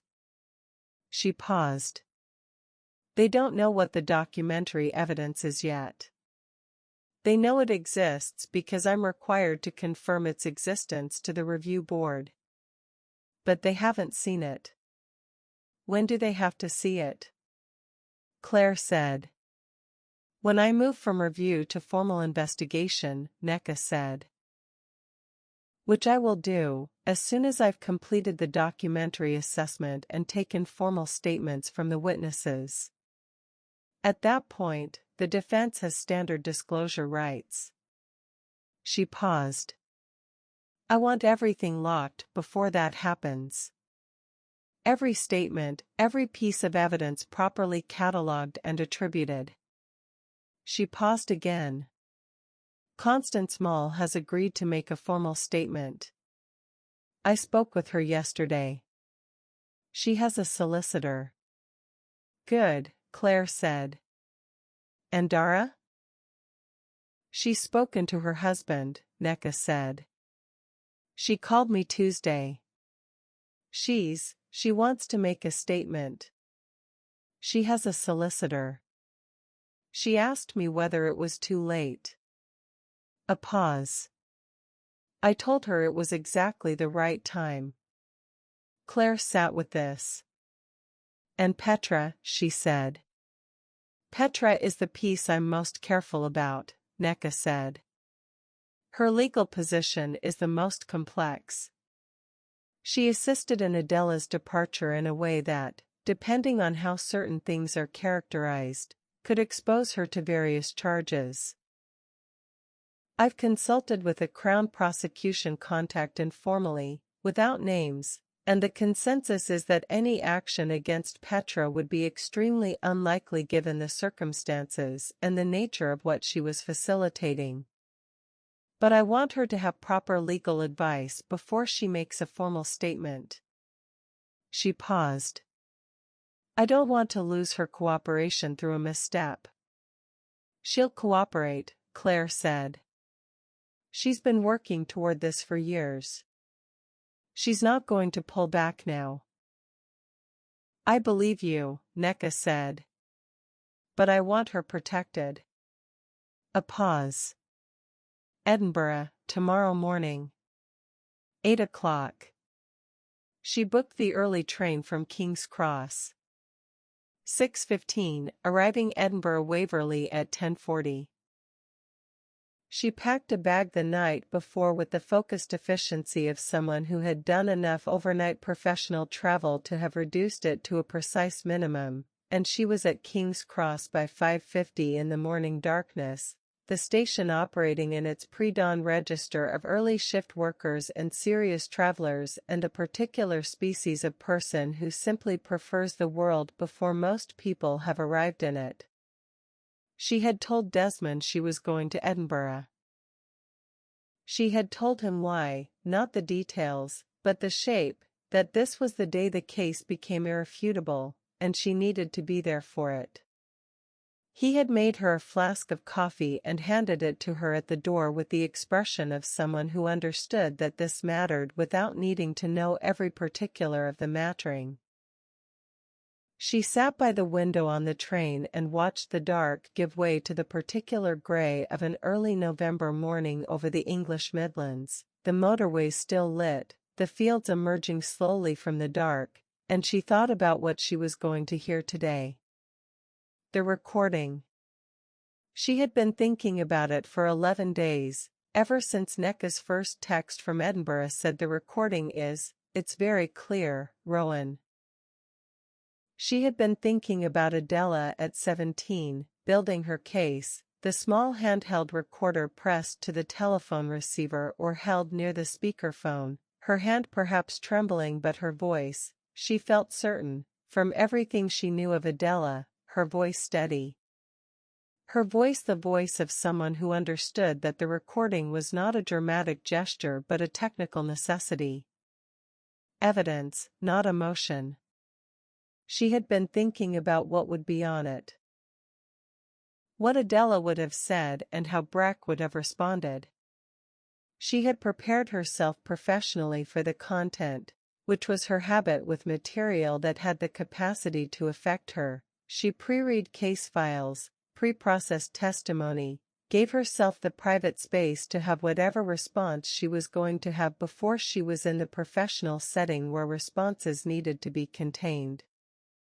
She was not entirely certain she could pre-process this one. She had decided to stop trying and to simply be present for it. The train moved north and the grey brightened incrementally and she drank the coffee from the flask and looked out at the passing country and thought about a 17-year-old girl who had decided that the truth required documentation even if no one would listen to it for 20 years. Edinburgh in November had a quality she always found slightly startling. The city's stones were darker and more certain than London's, the architecture denser, the sky lower and more resolving. The Waverley was a cathedral of arrivals and departures and she moved through it with her bag and found a taxi and gave the address of the solicitor's firm in the new town. Nneka was already there when she arrived, with a man she recognized from his photograph. Patrick Holt, in his early 70s, upright and slightly formal in his bearing, with the watchful eyes of someone who had spent decades noticing things in rooms. He shook her hand with a firm, brief grip and looked at her with the direct assessment of a man who had been told something about her and was confirming whether it matched. Dr. Rowan, he said. I've read your paper on coerced recantation. He paused. I wish I'd had it when I was looking at the SARC file. I wish you'd had access to what we're about to see, she said. You would have known what to do with it. Something in his face, a movement that wasn't quite a smile but was its close relative. That's very kind, he said. And almost certainly true. The solicitor, a precise, gray-haired woman named Cairns who had the demeanor of someone who stored things securely as a professional philosophy rather than merely a service, led them to a conference room on the second floor. The room had a long table, good light from a high window, and on the table a series of archival boxes and a laptop and 2 sets of printed inventories. She left them there. Nneka set her bag down and stood at the head of the table and looked at them both. Before we start, she said, I want to establish what today is for. Today is not about building our emotional response to the evidence. Today is about systematic review for evidentiary purpose. What we have, what it proves, what its limitations are, how it will stand up to challenge. She paused. I say that not because I don't think the emotional response is appropriate. I say it because having that response in this room, in an uncontrolled way, doesn't serve Adela. She looked at Claire. Agreed? Agreed, Claire said. Holt? Nneka said. I'm a retired detective, Holt said. I've been containing my emotional responses to evidence for 40 years. He looked at the table. I may find it harder today than I usually do. But agreed. Nneka opened the first box. The photographs were in a sealed archival sleeve inside a larger envelope that had been resealed in Edinburgh. The original seal, Nneka confirmed, had been intact until yesterday. She laid them on the table in the order they had been found. 15 photographs. Black and white, printed on the kind of photo paper available in the early 2000s from a home printer, the edges slightly irregular in the way of photographs that had been cut rather than printed with a border. Each one dated in pencil on the back, dates ranging across approximately 18 months. 2003 to early 2004. Claire looked at them with the discipline she had described to Nneka, as evidence, each image examined for what it documented rather than what it communicated emotionally. They documented access. The photographs showed a man and a young woman in a series of settings, institutional settings, an office, what appeared to be a common room, and they documented the specific architecture of grooming in the way that only photographs taken by someone who understood what they were documenting could, not the acts themselves, but the patterns, the constructed privacies, the staging of situations that appeared innocuous and were not. Adela had understood what to photograph. She had understood that the story was in the pattern, not the incident. That a photograph of a hand on a shoulder in an empty room was not a photograph of wrongdoing but was a photograph of the mechanism by which wrongdoing was enabled. She had built a visual record of the structure of the abuse rather than the abuse itself, and in doing so she had produced something that was harder to dismiss and harder to isolate than a single incident photograph would have been. She was methodical, Holt said quietly, looking at the photographs with the same discipline. Yes, Claire said. She'd thought about what evidence would be needed, he said. She'd thought about what she would have to prove and what a defense would argue. At 17. They were quiet for a moment. Nneka moved to the written accounts. 2 sets of pages, handwritten, on lined paper. The handwriting was different in each, one small and neat, the other larger and less regular. And the accounts described, in their own language, experiences that were consistent with the photographs and with each other and that could not, reading them together, be reasonably characterized as fabricated or confused. They were specific and particular in the way that genuine accounts were specific and particular, with the kinds of detail that invention would not include and that corroboration could not produce. Neither was signed. Both were dated at the top in the same handwriting. Not the handwriting of either account, and identifiable, from the evidence card from the original missing persons file, as Adela's own. She had dated them herself. She had received them and dated them in her own hand. She collected testimony, Nneka said. She understood that multiple consistent accounts from separate individuals were more persuasive than a single account. Even at 17. She paused. She was building something that would survive her. She couldn't have known she was building something for 20 years, Holt said. No, Nneka said. But she built it to last regardless. They worked through the photographic evidence systematically, Nneka cataloging each image, Holt providing the detective's framework for how each would be categorized in an evidentiary inventory, Claire contributing the psychological analysis of the documented pattern and its consistency with established grooming behavior models. The work was methodical and thorough, and they spoke to each other in the particular register of professionals who have set aside their individual responses in service of the collective task, and the professional register held, and the morning moved through it. At 11:30 Nneka said, the recording. The quality of the room changed slightly. Not dramatically, no one spoke differently or moved differently.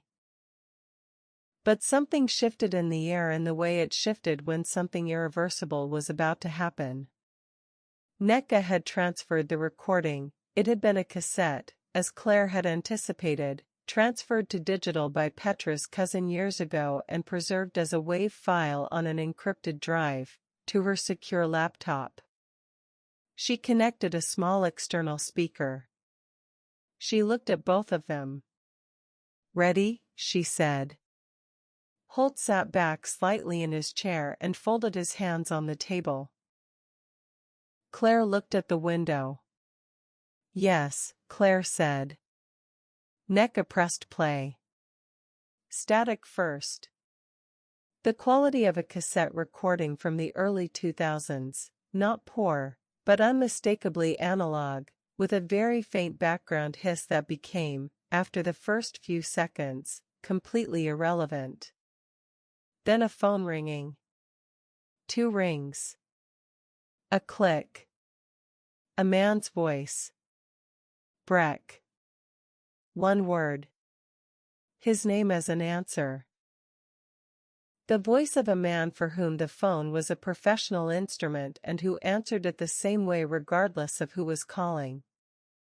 The voice of someone who had not yet understood that this call was different from other calls. Then Adela.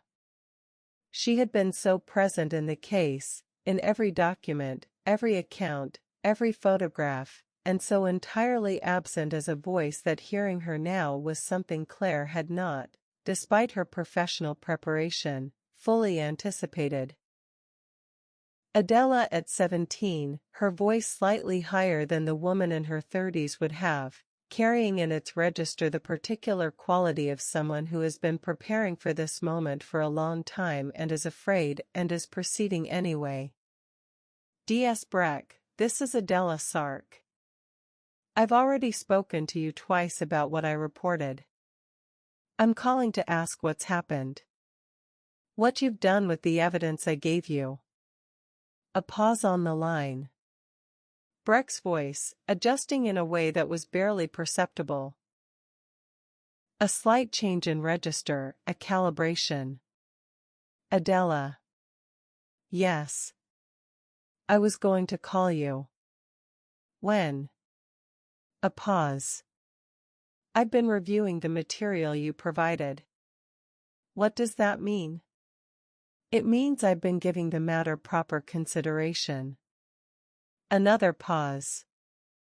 These are serious allegations against a man with a significant standing in this community. I need to be thorough. You've had it for 3 weeks. A silence. Then, I want you to understand that I take what you've told me seriously. And then? And this was the moment Claire had been building toward without knowing it, the moment the recording produced that reoriented everything. Adela's voice changed. Not broke. Not wavered. Changed in the way of someone who has understood something they suspected but hadn't yet confirmed. But you're not going to do anything with it. It was not a question. Breck's voice, very flat, very even. I think these are serious allegations that require very careful handling. I think you're a young woman who I think you have strong feelings about this, and I want you to be careful about what those feelings lead you to. These are not feelings. I have photographs. I have a recording of a phone call. I have. Adela. His voice, in that word, was neither harsh nor warm. It was the voice of a door. I want you to think very carefully about what you're proposing to do. I want you to think about your family. About your father's relationships in this town. About what happens to allegations like these when they cannot be substantiated to the standard the law requires. A silence. 4 seconds. 5. Then Adela, very quietly, you already know they can be substantiated. You've seen the evidence. Another silence. Breck, I want you to think very carefully before you go any further with this. And then the line was quiet. Not disconnected, she hadn't hung up. Just quiet. As though she were sitting with it. As though she needed to fully inhabit the moment of understanding what she had understood. Then Adela again, I understand. And the recording ended. The room held the silence for a long time. Holt had his hands flat on the table. He was looking at the speaker as though the voice might come back. Nneka was looking at the window. Claire was looking at the table surface, and she was thinking. Not about the evidentiary value, not about the procedural implications, not about Breck's legal team or the formal review or any of the apparatus that would now receive this recording and process it through its mechanisms.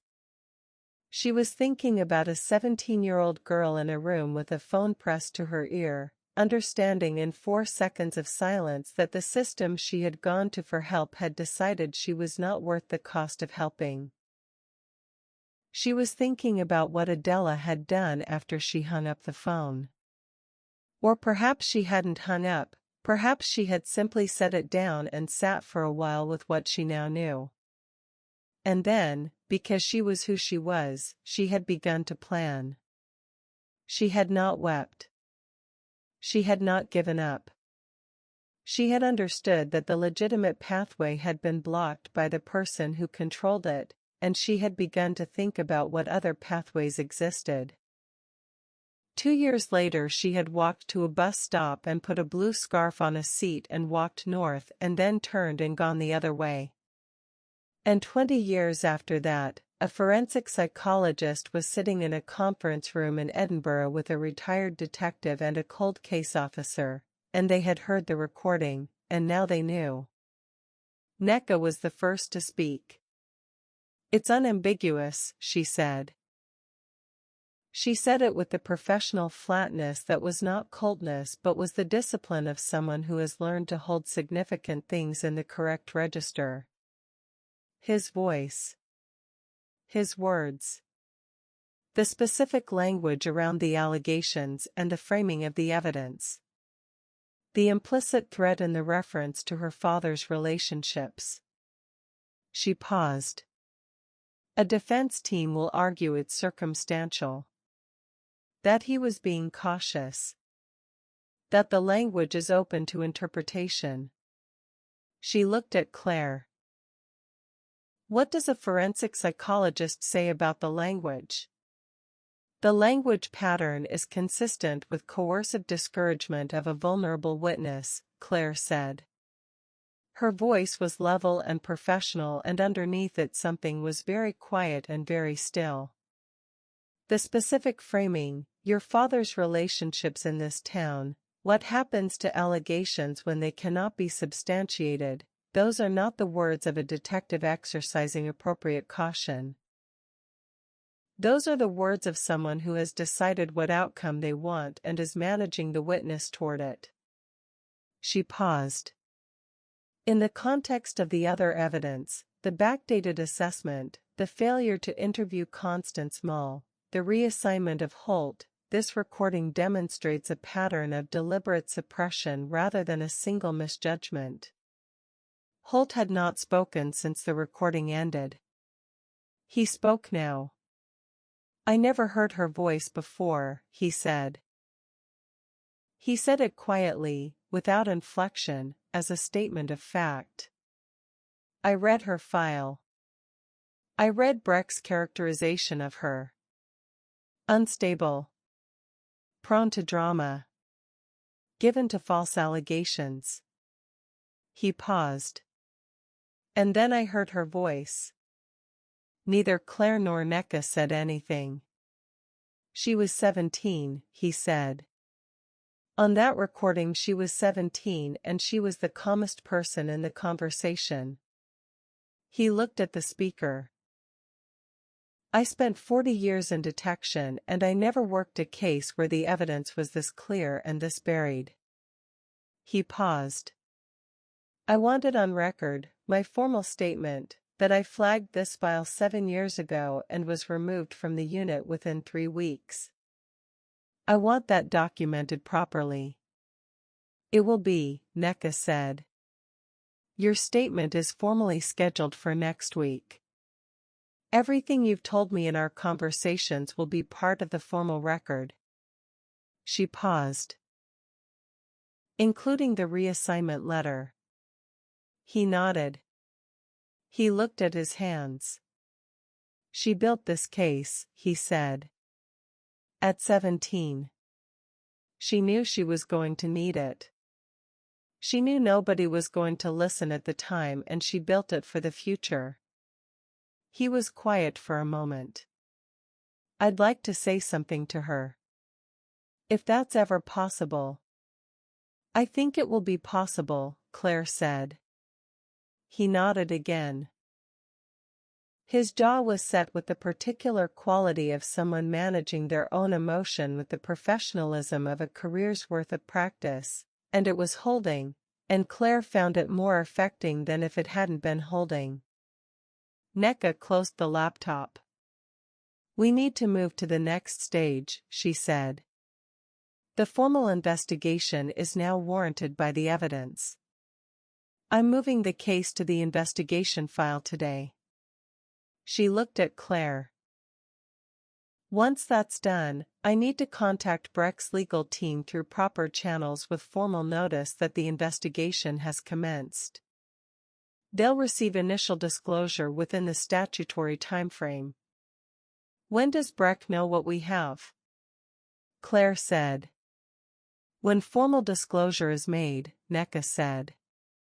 His legal team will know the investigation has moved to the formal stage by the end of today. They'll receive the disclosure inventory within 14 days. She paused. He's been told through his solicitor that the review has been filed. He doesn't yet know about the Edinburgh documentation. We weren't required to disclose its existence during the review phase. She paused. When Pine receives the disclosure inventory, he'll understand what we have. What does Breck do then? Holt asked. He has choices, Nneka said. He can engage through his legal team and contest everything. He can, under certain circumstances, consider an alternative approach. She said this carefully. His legal team will advise him of his options. I expect they'll spend the first 24 hours after disclosure trying to find grounds to challenge the evidence's admissibility. She paused. They won't find them. The backdated assessment, Claire said. Philip Arden. Nneka looked at her. Arden is a separate matter. The email chain is sufficient to require him to be interviewed as part of the investigation. Whether that leads to formal action against him depends on what the interview produces. She paused. His legal position is complex. The assessment was inserted into the file, but proving that he personally created it and inserted it, as opposed to providing advice that someone else used, that's a higher evidentiary bar. She met Claire's eyes. I will be pursuing it. But I want to be careful about your involvement in that aspect. Because of our professional relationship, Claire said. Because of the conflict of interest that a court would identify, Nneka said. Your formal written account documents your co-authorship of the manual and your discovery of its use in the assessment. That's appropriate disclosure. Beyond that, I'd prefer you to step back from the Arden line specifically and let me pursue it independently. She paused. Is that workable? Yes, Claire said.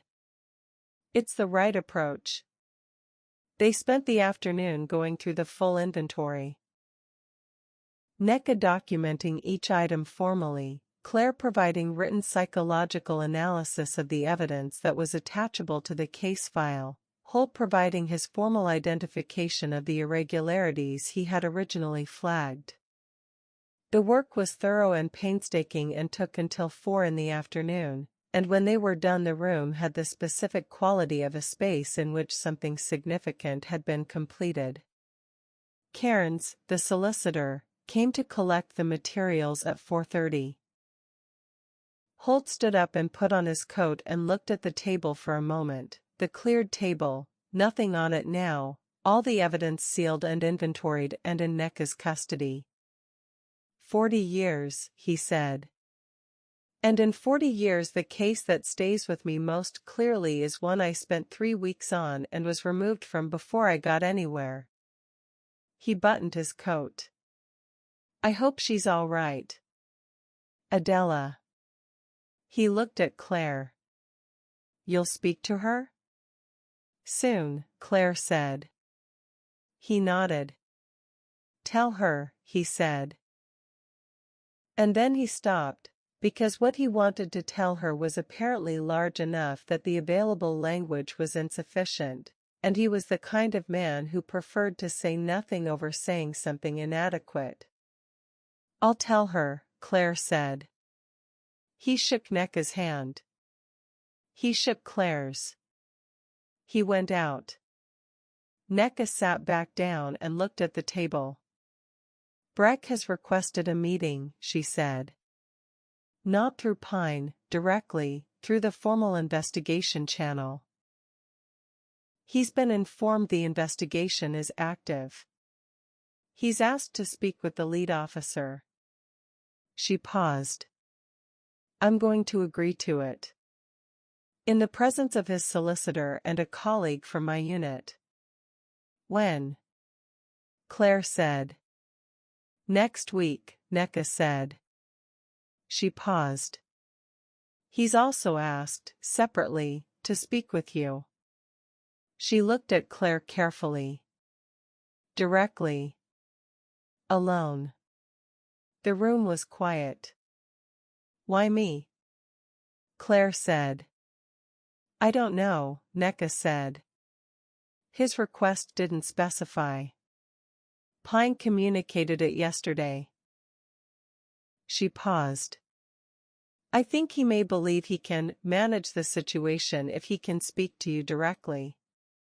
He may think there's something to negotiate. She paused. There isn't. But if you were willing to meet him, I think it would be useful. I think he might say something in that room that he wouldn't say to me. She met Claire's eyes. It's entirely your choice. I'm not asking. Claire thought about Breck's email. I suggest we speak before this goes further.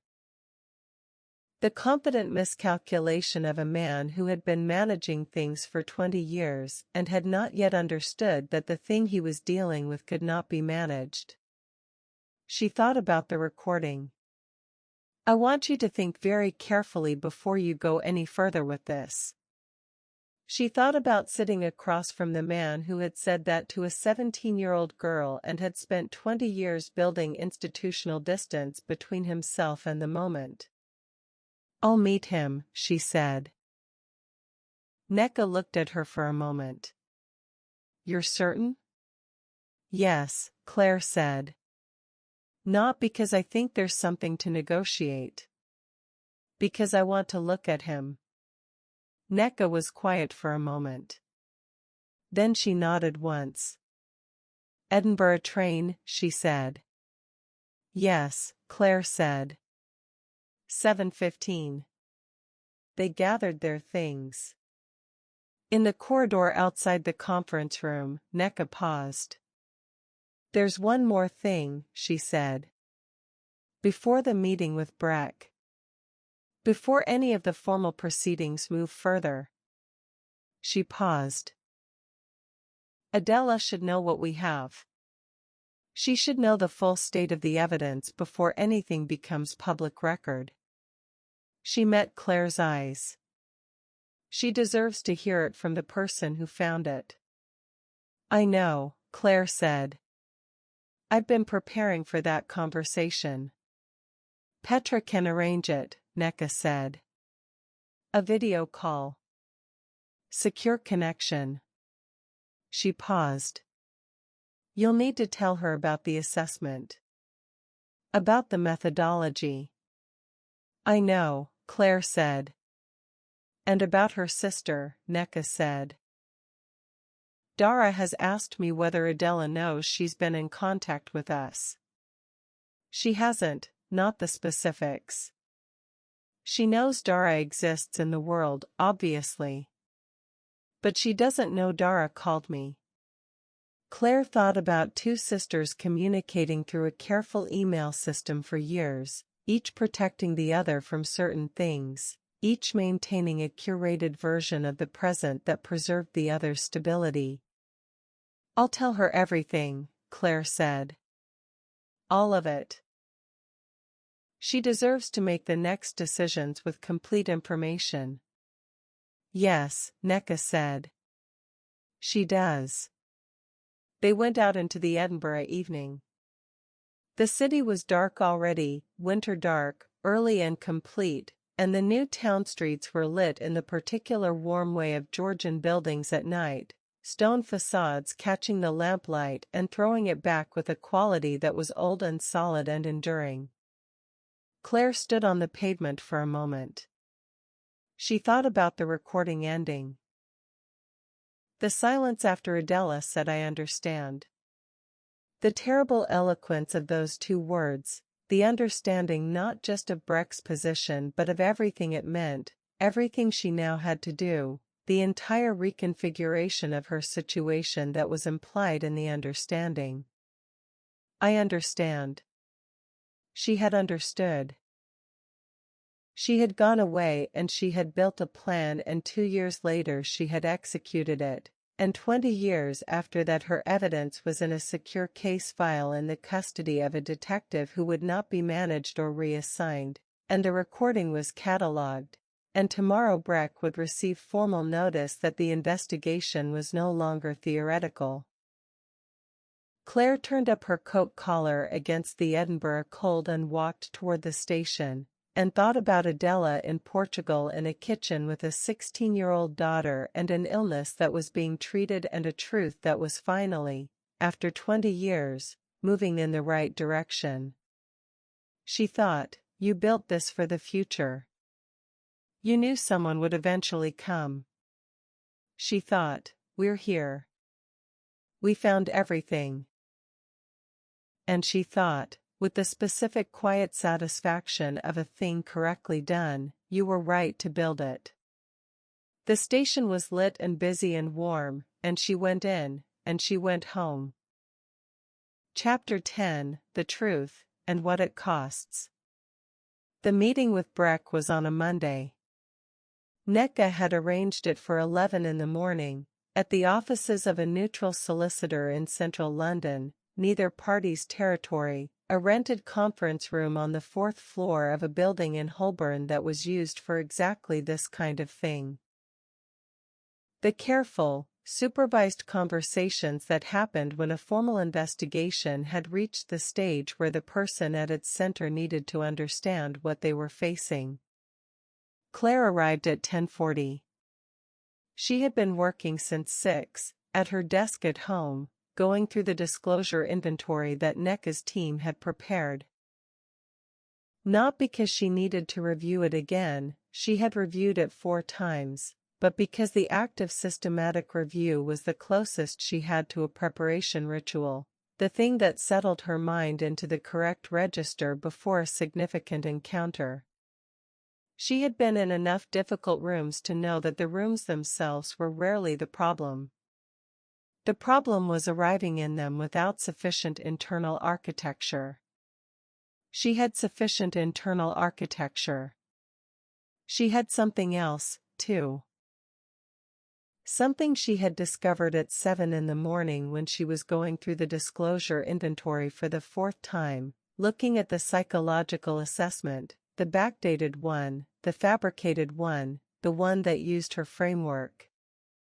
She had been reading it with the particular attention of someone who has read it many times but is reading it again because something is still nagging, and at 7:15 she found the thing that had been nagging.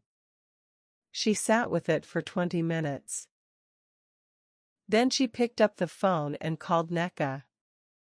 Holborn at 10:40 on a Monday morning had the particular energy of the legal district in full operation, barristers with trolley bags, paralegals moving between buildings with the focused efficiency of people who measured their working life in billable units, a coffee shop on every corner serving the professional army that occupied this part of the city.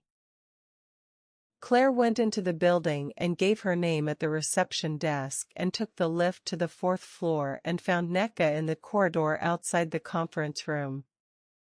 Nneka looked at her. "You look like someone who found something this morning," she said. "I did," Claire said. She handed Nneka a printed page, a single sheet, annotated in Claire's handwriting. The assessment. The methodology citation in the footnotes. Nneka read it. She read it twice. Something shifted in her expression. Not surprise, exactly, but the particular quality of a piece settling into a place where it clarified rather than complicated the picture. He cited the edition, Nneka said.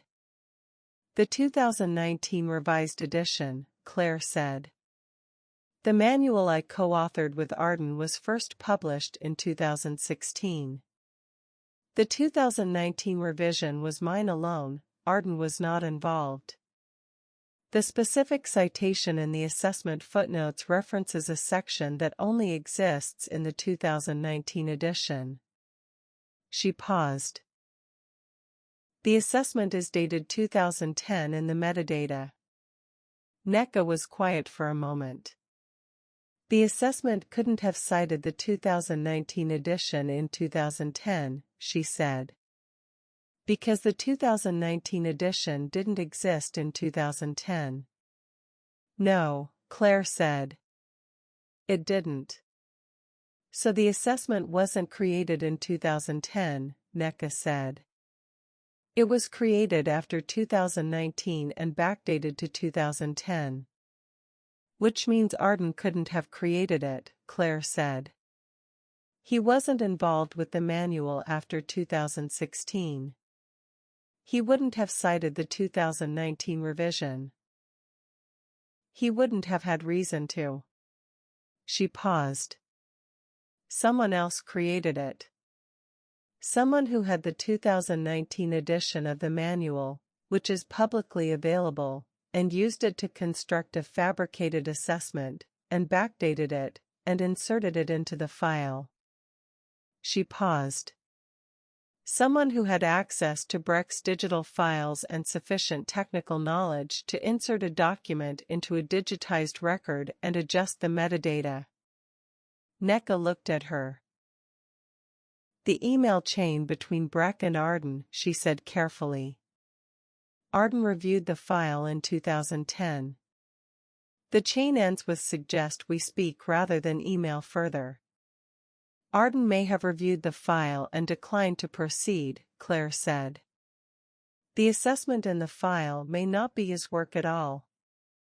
Someone may have constructed it themselves, later, using the publicly available manual, and used the email chain's existence as a layer of misdirection. If anyone ever looked, they'd find Arden's fingerprints on the conversation and assume he was the source of the assessment. Neka was very still. Someone who wanted to implicate Arden if the file was ever scrutinized, she said. While also wanting the assessment there to close the file down. Yes, Claire said. And someone who had enough access to Brecht's professional history to know about the 2010 conversation with Arden, Neka said. Because that conversation is the context that makes the fabricated assessment believable. They looked at each other. Who had that access? Claire said. Someone close to Brecht, Neka said. Someone who knew the details of his management of the case. Who knew about Arden? Who had the technical capability? She paused. I have a name. Tell me, Claire said. Brecht's clerk, Neka said. A man named Fenwick. He's been Brecht's judicial clerk for 6 years. Before that he worked in Brecht's administrative office at county headquarters for 4 years. He has a background in digital records management, it's why he was hired. She paused. He would have had access to everything. He would have understood how the digitized records system worked. And when I pulled his background yesterday after you called me, I found something. What? Claire said. He was Hartfield born, Neka said. He grew up there. His mother worked at the college. She paused. He was 12 years old when Adela Sark disappeared. The corridor was very quiet. He knew about the case, Claire said. He grew up in the town with it. And he went to work for the man who buried it, Neka said. Whether that was accidental or chosen, I don't know. Whether he knew what Brecht had done when he took the job, I don't know. She paused. What I know is that in 2019 or after, he created a document using a publicly available manual and inserted it into a digitized case file that he had access to through Brecht's office, in a way that was designed to close the file permanently and, if anyone ever looked, to point toward Arden rather than Brecht. He was protecting Brecht, Claire said. Or protecting the situation, Neka said. Those aren't always the same thing. She paused. He's been interviewed. Last Thursday, by a colleague of mine, as part of the expanded investigation. He denied any knowledge of the assessment. She paused. He was very careful in his denials. The kind of careful that takes preparation. Is the assessment enough to charge him? Claire said. The metadata discrepancy you found this morning is significant new evidence, Neka said. I'm going to need to have it formally analyzed by digital forensics before it can be used. But yes. Combined with his access, his background, and the technical capability on record, yes, I think it moves towards sufficient grounds. She paused. It also clears Arden. Partly, Claire said. The email chain still shows he reviewed the file on Breck's private request in 2010 and didn't report it. That's a separate matter. A separate and much less serious matter, Neka said. Without the fabricated assessment attributed to him, the email chain shows poor professional judgment. Not fabrication of evidence. She paused. I'll still interview him. But the picture has changed significantly. She looked at Claire. You should have this with you when you speak to Breck. I know, Claire said. They were quiet for a moment. He doesn't know about the metadata yet, Claire said. No, Neka said. His legal team received the disclosure inventory. The metadata discrepancy wasn't in it. I found it this morning based on your call, and it's too recent to have been included. She paused. He'll know after today. Claire looked at the closed door of the conference room. What is he expecting from this meeting? She said. I don't know, Neka said. I genuinely don't. He's had 14 days with the disclosure inventory. He knows about the photographs, the recording, the written accounts, the Holt reassignment letter, the email chain. She paused. His legal team's formal response has been to challenge admissibility on the evidence chain for the Edinburgh materials. They're arguing the chain of custody prior to the Edinburgh solicitor is insufficient. She paused. It's their strongest argument. It's not strong enough. What did he ask for, specifically, when he requested to speak to me? He asked, Neka said, to speak to the person who started this. His phrasing. She paused. He also asked. And this was relayed through Pine, who sounded as though he found the request unusual, whether you would bring whatever you had found that related to his original conduct of the case, specifically. She met Claire's eyes. He wants to see the evidence. He's seen the disclosure inventory, Claire said. He wants to see it, Neka said. From you. I think, she stopped. I think he may want to understand how much you found. All of it. I think he may be assessing whether what we have is sufficient to survive the admissibility challenge. And if it isn't, Claire said, he believes there's still a pathway to management. Yes, Neka said. I think that's what he believes. She paused. Rowan, she said. This is important. You're in there as a forensic consultant who has been involved in the case from its inception. You're not a police officer. You have no formal role in the interview beyond being present with my colleague. She paused. But you found things in this case that my investigation wouldn't have found without you. The metadata this morning. The connection to the Holt flag. The witness contacts. The note on the plane. She looked at her directly. Whatever happens in that room, you found this. I want you to remember that you found this. I found this, Claire said. Yes, Neka said. Now let's go in. Breck was already in the room. He was sitting at the far side of the conference table, with Pine, a compact man in an expensive suit whose face had the controlled blankness of a solicitor who had learned to make his expressions expensive, to his right. A glass of water in front of him. No papers. His hands flat on the table. He was, in person, exactly what his record suggested, a man of considerable presence, the kind that had been carefully cultivated over decades. Tall, even seated, with a quality of stillness that was not passivity but authority, the stillness of someone accustomed to being the most significant person in whatever room they occupied. He looked older than his judicial photographs. The 14 days since the formal review had been filed had not been easy days. There was a tiredness around his eyes that the photographs didn't have, a slight loosening of the precision of his self-presentation. He looked at Claire when she entered. She looked back at him.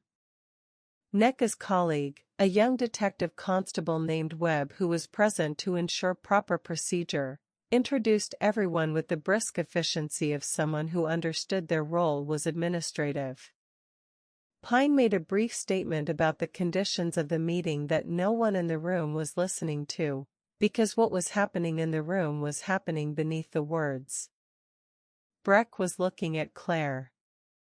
Not the way someone looks at an opponent. Not with the specific alertness of a man protecting himself. With something more complex than either, a quality of attention that she identified, after a moment, as recognition. She thought, he knows what I did. He knows the shape of the investigation, not all of it, but enough. He's looking at me the way you look at someone who found the thing you buried and has been living with the weight of what the finding means. She sat down across from him. Necka sat beside her. Webb at the end. Pine made another brief statement about the meeting's scope. Then silence. Breck said, Dr. Rowan. Judge Breck, she said. The title sat in the room between them like an object whose relevance was in question. You started looking at this from a flight, he said. Washington to London. Yes, she said. Someone spoke to you on the flight, he said. Not a question. He'd inferred it, from the investigation's origins, from what the disclosure had told him about the timeline. Yes, she said. And that was enough, he said. For you. She looked at him. It was enough to begin, she said. What I found when I began was enough to continue. He was quiet for a moment. He looked at the table surface with the expression of someone taking stock of something they'd been accounting for a long time and are now adding up one final time. What did you find? He said. She heard what was beneath the question. I want to know how much. She heard the assessment in it, the man who had managed things for 20 years determining whether the evidence was survivable. She told him. Not everything, not the metadata discovery from this morning, which she was holding. But everything else. Systematically. The original report and its language. The missing witness interview, Constance Mull. The Holt flag and the reassignment.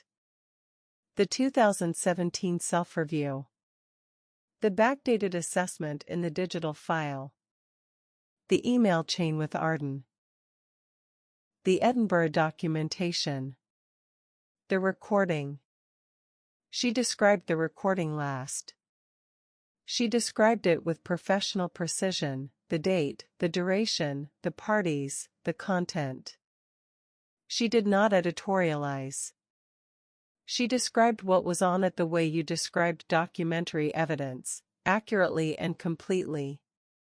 When she finished the description of the recording, Breck was very still.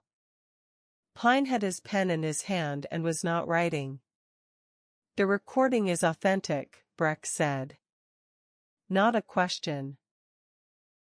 A statement that contained, in it, the specific exhaustion of someone who already knows the answer. Yes, Claire said. Her voice, he said. On the recording. Yes, she said. He was quiet for a long time. I want to be clear about what I did, he said. Pine put his hand on Breck's arm. Callum. I know what I'm doing, Gareth, Breck said. His voice was even. He looked at Claire. I want to be clear. Not for your legal purposes, I understand what my legal exposure is. But I want to be clear to you, specifically. Pine settled back. I received what she brought me, Breck said. I understood what it documented. The photographs. The account she gave me verbally. He paused. The man she named was someone I had known for 20 years. He was someone whose son I had been in school with. He had been present at significant moments in my life. He had been, in the common shorthand, a friend of the family. He paused. I want you to understand that I knew exactly what I was doing. I am not going to tell you that I was confused or that I doubted the evidence or that I considered and found it insufficient. I knew exactly what I was doing. The room held the silence. You buried it, Claire said. Not as an accusation. As a fact she was confirming. I buried it, Breck said. I characterized her as unreliable. I wrote a report that was designed to close the investigation before it opened.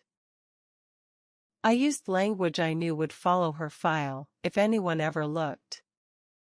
He paused. And I told myself, for many years I told myself, that the consequence for Adela was that she had left. That she was somewhere safe. That no physical harm had come to her. He paused. I told myself the harm I had done was to the truth, not to a person. He looked at the table. I understood eventually that this was a distinction I had invented because I needed it. When did you understand that? Claire said. He looked at her directly. When she didn't come back, he said. When a year became 2 years and 2 years became 5, and her father aged in front of my eyes every time I sat in his kitchen and drank his tea and told him I hadn't stopped looking. He paused. I hadn't stopped looking. I want to be clear about that. I had stopped acting on what I knew, but I had not stopped looking at it. He paused. I arranged, in 2013, 9 years after Adela left, for a matter to come to my attention regarding the man she had named. I will not go into the details of how I arranged it.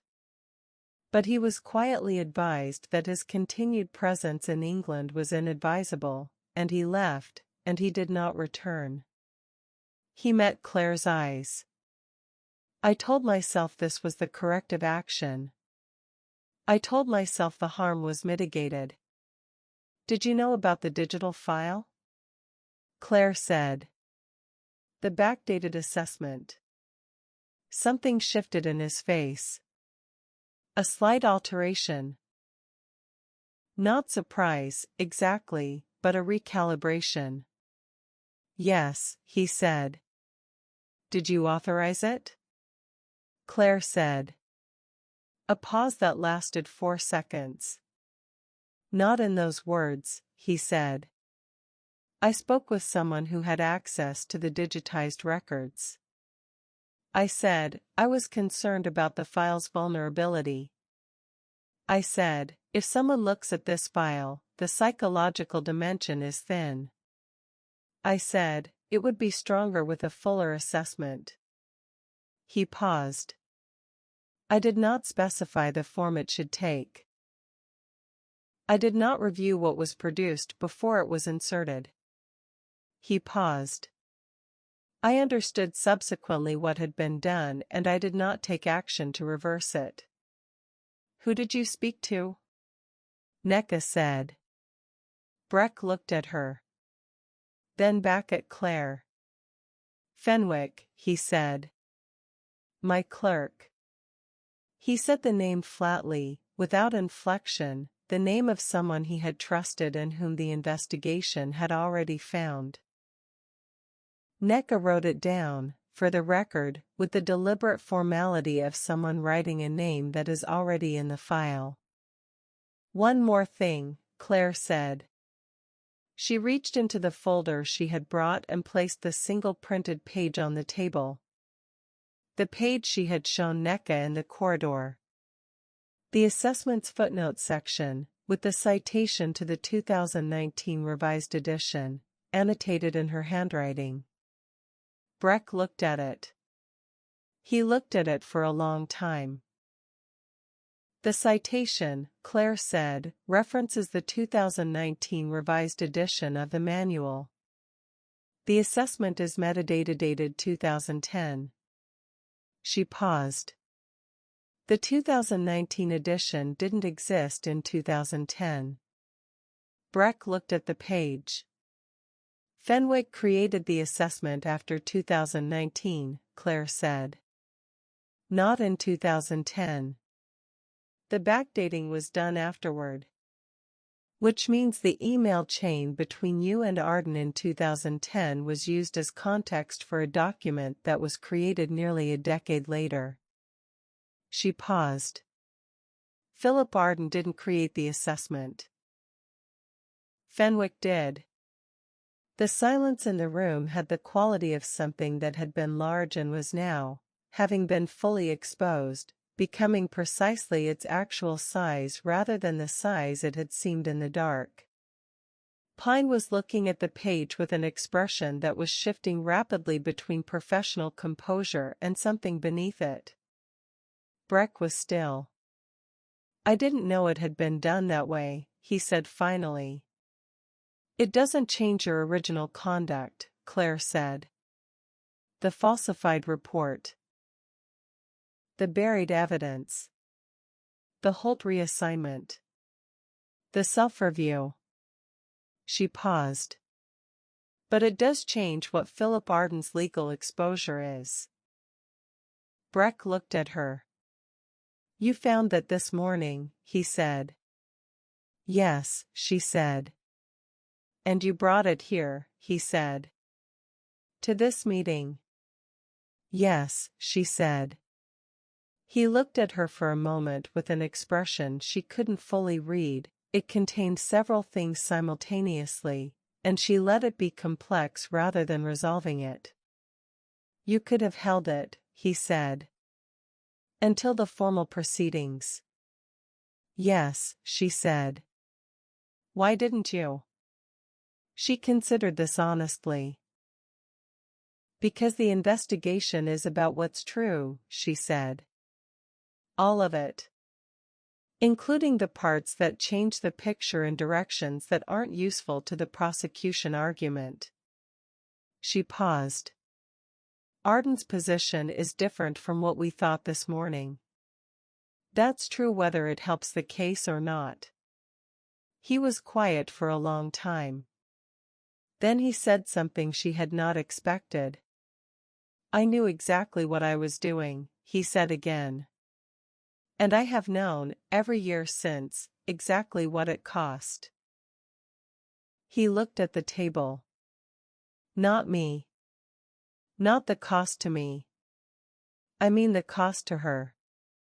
He paused. She was 17 years old when she came to me. She was 17 and she was brave in a way that I understood completely and chose not to honor. He paused. I knew exactly what she was. I could see it in a conversation. She was the kind of person who tells the truth regardless of what it costs her, and she came to me because she believed I was the same kind of person, and I was not. He paused. I have spent 20 years knowing I was not. The room held this. What do you want from this meeting? Claire said. He looked at her directly. I wanted to see the person who found it, he said. I wanted to understand how. He paused. I also wanted, he stopped. Looked at the table. I wanted someone to know that I know, he said. That I have always known. That the rationalizations were never sufficient. That I knew that too. He paused. I don't know what you do with that. I don't expect absolution. I'm not asking for it. He paused. He stopped again. You don't get to decide what safety looks like for someone else, Claire said. He looked at her. That's what this is, she said. At its simplest. You decided what was best for everyone involved, and you decided it without their knowledge, and you maintained that decision for 20 years. She paused. The man you protected is dead. Adela Sark is alive and has a daughter who doesn't know her mother's real name. Her father has spent 20 years keeping a memorial bench and attending a fundraiser in her honor and drinking tea with the man who buried her case.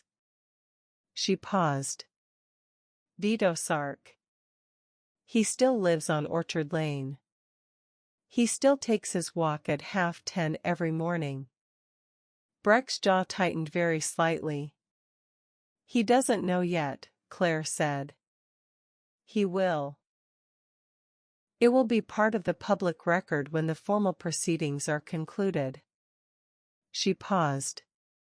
I'd encourage you, through your legal team, to think carefully about what kind of process best serves everyone who has been affected by this. Including Adela. He looked at her for a long time. She's alive, he said. Not a question. Yes, Claire said. Something moved across his face, rapid, uncontrolled, the only moment in the meeting where the surface broke entirely. It lasted perhaps 2 seconds. Then it was composed again, and what remained was simply the face of a man who had been carrying something for 20 years and had just felt its full weight for the first time without the management and the rationalization between himself and it. All right, he said. He did not speak again in the meeting. Pine made closing statements that no one attended to. Webb confirmed the formal record. They stood. They went out. In the corridor, Nneka and Claire walked to the lift without speaking. Inside it, Nneka pressed the ground floor and the doors closed and the lift descended, and she said, "He'll retire." Yes, Claire said. Quietly. For health reasons.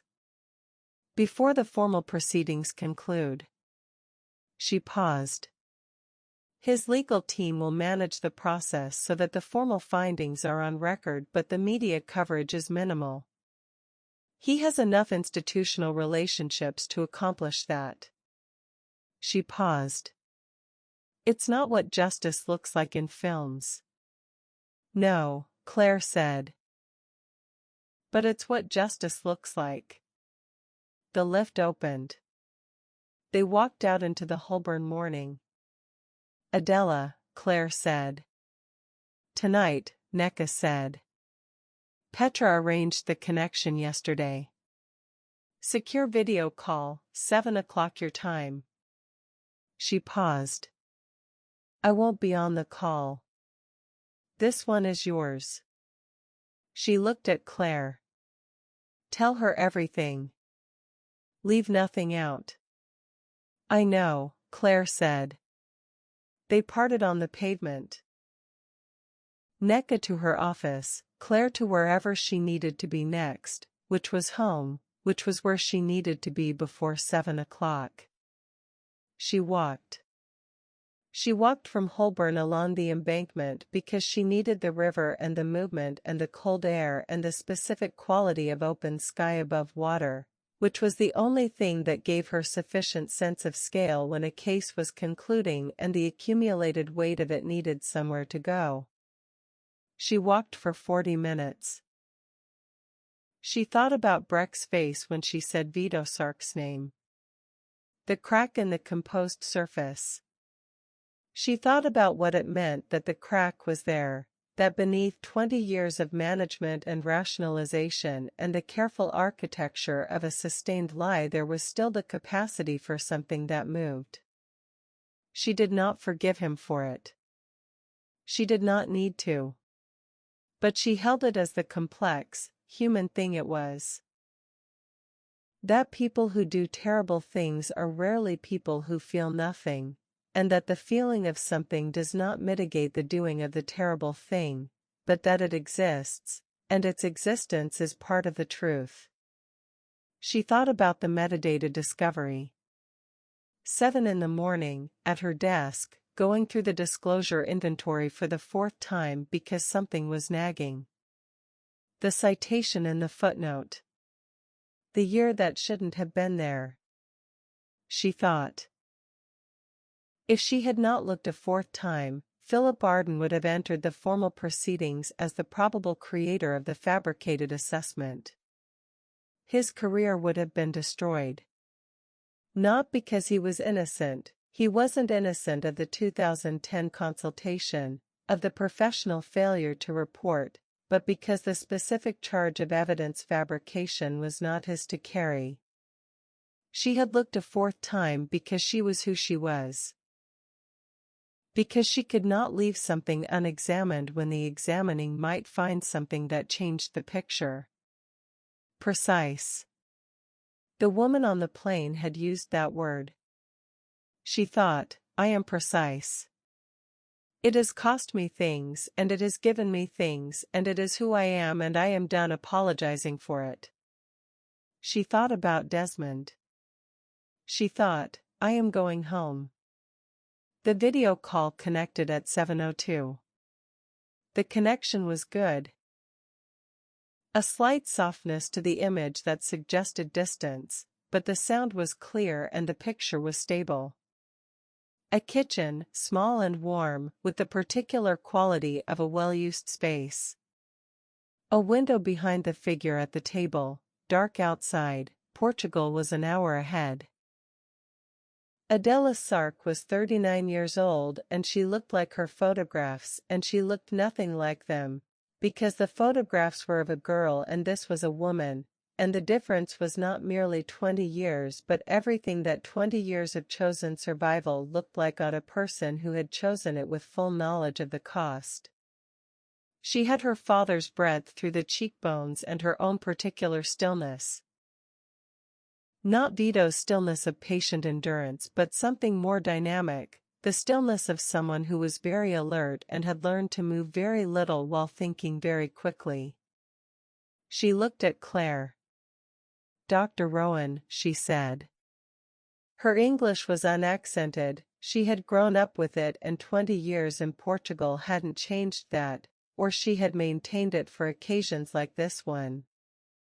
Adela, Claire said. A pause. The particular weight of two people who have been moving toward each other for a long time and have just arrived. Petra says you found everything, Adela said. I found everything, Claire said. Tell me, Adela said. All of it. Don't manage it. I won't, Claire said. She told her. She told her about the flight and the note and the empty seat and the airline's confusion and the cold case file with its thin, falsified record. She told her about Hartfield and the memorial bench and Vito's kitchen and Sheila at the library and the photograph with the young Breck beside the governor. She told her about Constance Mall and the bus stop and the blue scarf and the 30 years of carefully maintained silence. She told her about Holt's flagged notation and the reassignment letter and the 2017 self-review. She told her about Edinburgh and the documentation and what they had found in the sealed envelope and what the recording contained. She described the recording to Adela. Her own voice, 17 years old, on a cassette tape that had been in a storage unit in Edinburgh for 20 years, preserved by Petra and Petra's cousin with the careful fidelity of people who understood that truth required a vessel. Adela listened to the description of the recording without moving.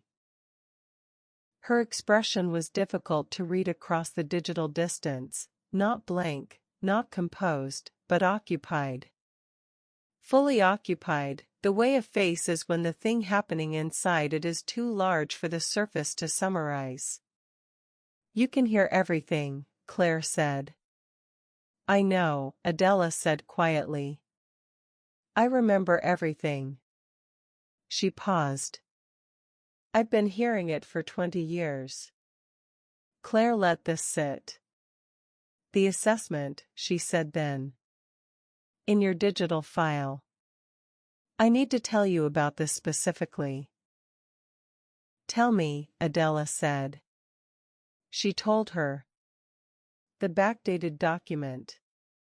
The clinical language. The methodology. Whose methodology? Adela was very still. "Your framework," she said. "Yes," Claire said. "Used without my knowledge. Created by Breck's clerk after 2019 and backdated to 2010, inserted into your digitized file to close any review permanently." She paused. "I found the error in the citation this morning. The framework edition referenced didn't exist in 2010. The fabrication is provable." She paused. "I want you to know that when I became aware of this, I disclosed it fully. It's in my formal written account. All of it, my co-authorship, when I found out, the implications for the case." She paused. "My involvement in the methodology doesn't compromise the investigation. But it's part of the record and you should know it's there." Adela looked at her for a long moment. "You included it in your formal account," she said. "Even though it could be used to challenge your credibility." "Yes," Claire said. "Why?" "Because the investigation is about what's true," Claire said. "All of it. Including the parts that are uncomfortable for me personally." Adela looked at her. "I believe you," she said. Very simply. The way you say something you've decided rather than something you're still deciding. "There's more," Claire said. "Your sister." Something moved in Adela's face. Rapid and contained, the movement of a person who has been very careful about keeping separate things separate and is now watching them become connected. "Dara," she said. "She contacted me," Claire said. "She called me 4 days after I sent her a letter. She's made contact with NECA. She has a solicitor." She paused. "She wants to make a formal statement." She paused again. "She told me to tell you that she knows. That she has always known you were saving yourself." A breath. "She also said you were saving her." Adela did not speak for a moment. When she did, her voice was different from what it had been, not broken, but carrying something very close to the surface. "She said that," she said. "Yes," Claire said. Adela looked away from the camera for a moment, at something in her kitchen that was out of frame, a movement that felt private, the way someone turns away when they need a moment that is only theirs. When she turned back, her eyes were bright and her expression was composed with the effort of someone who has been composed for 20 years and is finding that composition, at this particular moment, the most costly thing they've ever maintained. She was always, Adela started. Stopped. She was always braver than me. In the quiet way. I was brave loudly. She was brave without anyone knowing. She paused. I've always been afraid that she resented me. For leaving. For making the choice to go and leaving her to, she stopped. She doesn't resent you, Claire said. I spent an hour with her in Brighton. She has built a life and she has 2 sons and a husband who she has now told the truth to, and she is all right. She is genuinely all right. She paused. She wants to speak to you. I know, Adela said. She stopped. Started again. We have a way of communicating. We have communicated. But there are things we haven't said. There are things I've protected her from knowing, and things she's protected me from knowing, and I think, she paused. I think we've been protecting each other from the things we should have said. Yes, Claire said. I think that's right. They were quiet for a moment. I want to tell you something, Adela said. About why I chose you. You don't have to, Claire said. I want to, Adela said. Because you should know. She paused. I read your paper 3 years ago. The coerced recantation work. And the reason I said, this is the person, it wasn't only the subject matter, though the subject matter mattered. It was a sentence in the introduction. She paused. You wrote about a case where you had given testimony that contributed to a wrongful conviction. You wrote about it in the first person, in the introduction of a professional academic paper. You didn't have to do that. It wasn't required by the subject matter. But you did it because you felt the truth required it. She paused. You implicated yourself in the damage, even though you hadn't known what you were doing at the time. She met Claire's eyes through the screen. I thought, that's the kind of person I need. Someone who will include the things that are uncomfortable for them personally because the truth requires it. She paused. I was right. Claire sat with this. Your file, she said. It will be formally amended. The missing persons record will be closed as found, alive, voluntary departure. She paused. Breck's formal findings will be on record. The investigation will proceed through the oversight body. The legal process is slow and it will not conclude within the timeframe you might want. But it is proceeding. And it will not be stopped. Adela nodded. My daughter, she said. Yes, Claire said. She's been asking me questions, Adela said. About who I am. About where I'm from. She's 16 and she's the outline of something that was not quite a smile but was in the same family. She's like me. She asks until she gets a proper answer or you admit you don't know. She paused. I haven't told her everything. But I've told her some things.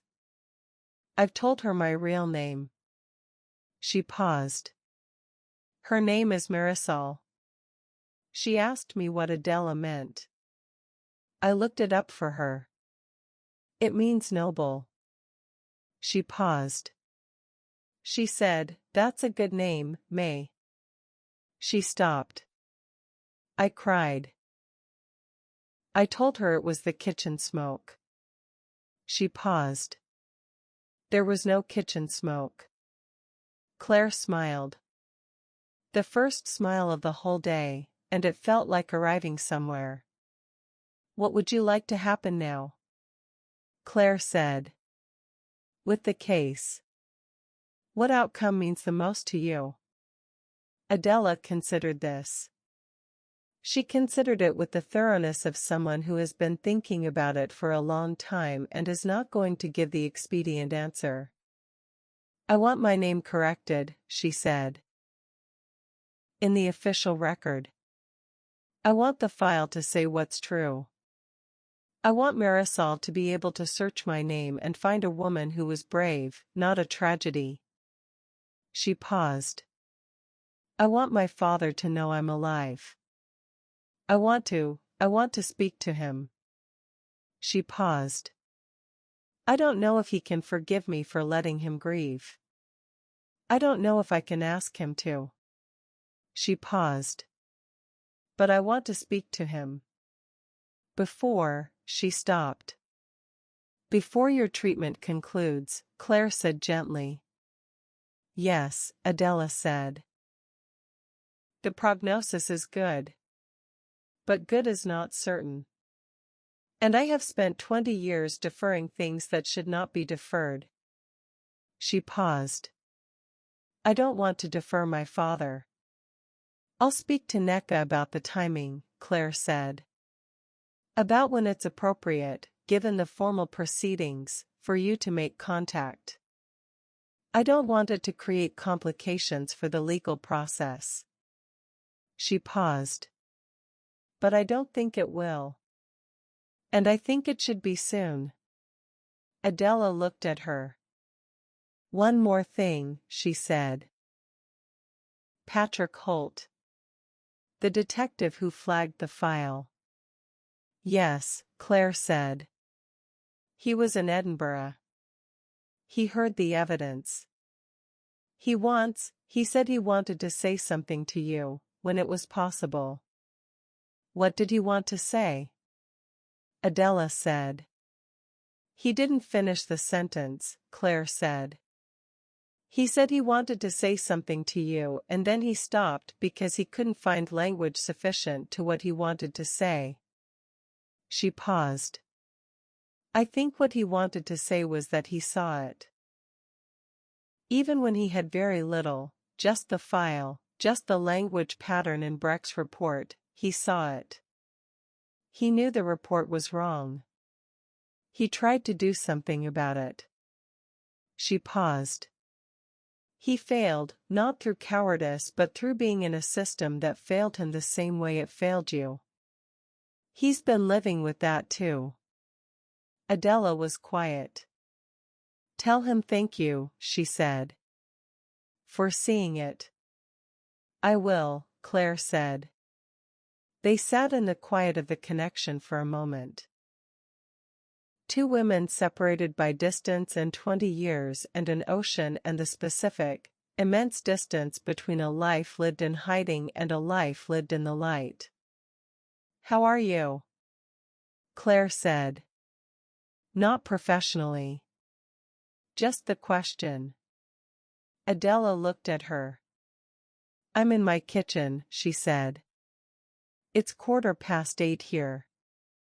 Marisol is in her room doing something she says is homework and I don't entirely believe her. She paused. I made soup. I have been making a lot of soup. I think when things are difficult I make soup. She paused. I am frightened. I have been frightened every day for 20 years, not of the same things, the things change, but the fear is consistent. She paused. But I'm also, she stopped. Looked for the word. I'm also something I don't have a good word for. Something that started when I told Marisol my name. Something that gets a little larger every time something is said out loud that has been unsaid for a long time. She paused. I don't know what to call it. I think I know what it is, Claire said. Tell me, Adela said. I think it's the feeling of your own life, Claire said. The one you built. The one that's real. The one nobody can take away regardless of what the file says or doesn't say. She paused. I think it's that. Adela looked at her for a long moment. Yes, she said. I think that's it. The call ended at 8:47. Claire sat at her desk for a few minutes after the screen went dark. The room was quiet. Downstairs she could hear Desmond moving around in the kitchen, the particular sounds of someone who had been waiting at a reasonable distance and was making their presence gently known without intruding on whatever had needed to be completed. She closed her laptop. She thought about everything she needed to do. NECA's formal account to complete. The updated disclosure incorporating the metadata discovery. The referral letter to the oversight body regarding Breck's conduct. The careful coordination required around Adela's contact with Vito. The formal statement from Dara. The interview that NECA would conduct with Philip Arden. The investigation into Fenwick. A substantial amount remained. The legal process was slow and real and would not resolve cleanly within any satisfying narrative frame. Breck would retire quietly and the oversight proceedings would take months, and Fenwick's situation would be processed through channels that moved at institutional speed, and Arden would be interviewed and found to have committed a professional failure insufficient for criminal charge and would carry that finding through the remainder of his career. None of it would look like a courtroom scene. None of it would feel, from the outside, like justice in the dramatic sense. But it was justice. In the way that justice actually existed, partial, slow, real, imperfect, and infinitely better than the alternative. She thought about Adela's file being amended. Found, alive, voluntary departure. 6 words that would replace a paragraph constructed to make a 17-year-old girl's courage look like instability. She thought about Marisol, 16, doing something that was possibly homework, in a room above a kitchen where her mother had just spent 45 minutes speaking the truth to a woman on a screen. She thought about Vito Sark on Orchard Lane, not yet knowing, the phone call coming soon. She thought about Petra on a train somewhere, lighter. She thought about Patrick Holt in Derbyshire, his handwritten notes finally part of a formal record. She thought about Constance Mall at her window in Dunmore-on-Sea, watching the sea. She thought about Dara Calloway driving home from Brighton with her green scarf on the passenger seat, lighter too. She thought about Desmond downstairs. She got up. He was making tea. He looked up when she came into the kitchen and read her face with the precise attention of a man who had been reading her face for 15 years. Done, he said. Not entirely, she said. But the hardest parts. He handed her a mug. She took it and stood beside him at the counter, and they looked out at the garden together, the bare apple tree, the frost still on the grass from the morning, the stone bench silvered and cold. She's all right, Claire said. Adela. She's in her kitchen making soup. She paused. She has a daughter named Marisol. Desmond looked at her. That's a good name, he said. Yes, she said. They stood in the warmth of the kitchen with the cold garden outside and the tea steaming between their hands, and Claire thought about nothing in particular for a moment, which was rare for her, and which she recognized as a form of rest that she was going to have to get better at allowing herself. What do you need? Desmond said. She thought about it honestly. I think I need dinner, she said. And then I think I need to tell you about the last 3 weeks. Properly. Not what I can share and not what's relevant, everything. The whole thing. She paused. If you want to hear it. He turned to look at her with the full attention that she had always found both steadying and slightly frightening, and this time it was only steadying. I want to hear everything, he said. She nodded. It starts on a plane, she said. 3 months later, Claire was on another flight. Not transatlantic this time. A short one, 2 hours, late afternoon, arriving as the sun was setting over an airport she hadn't been to before. She had a window seat. She had always had a window seat. The seat beside her was empty for the entirety of the flight. She had her notebook open and she was writing. Not a case report, not professional notes, but something else, something she had been finding words for over the preceding weeks in the particular way that things find words when you stop trying to force them and simply wait. She was not sure yet what it was. It had begun as a record of the case and had become something more personal than that, something that lived in the territory between the professional and the private, which was the territory she had been learning to inhabit with less anxiety and more willingness. She looked out the window as the plane began its descent. The country below was unfamiliar to her, a landscape she didn't know, towns and roads and rivers whose names she would learn.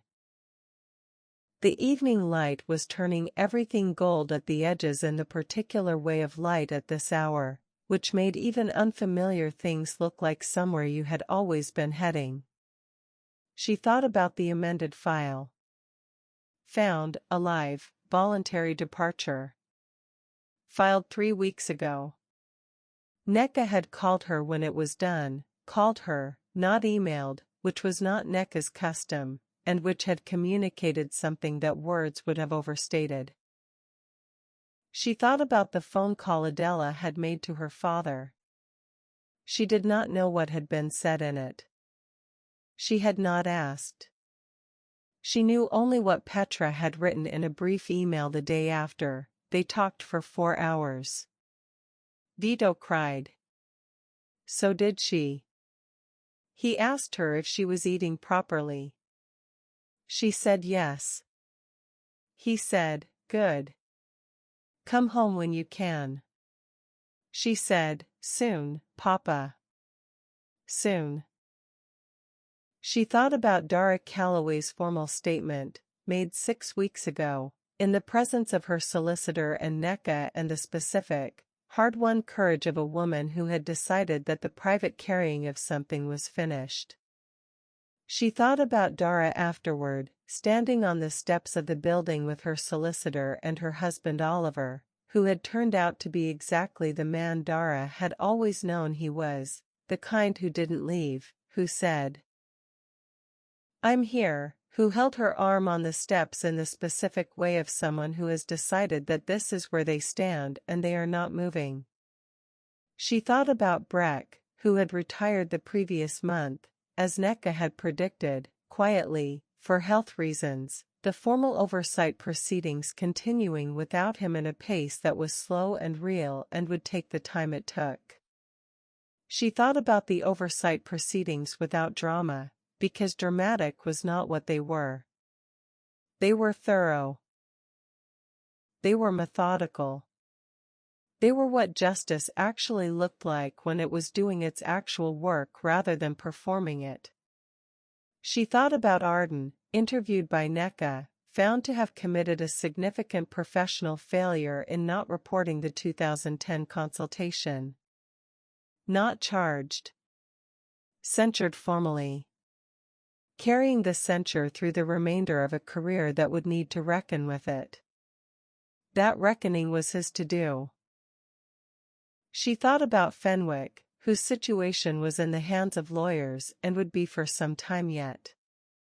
She thought about Patrick Holt in Derbyshire, to whom she had sent a copy of the amended file record, with a letter.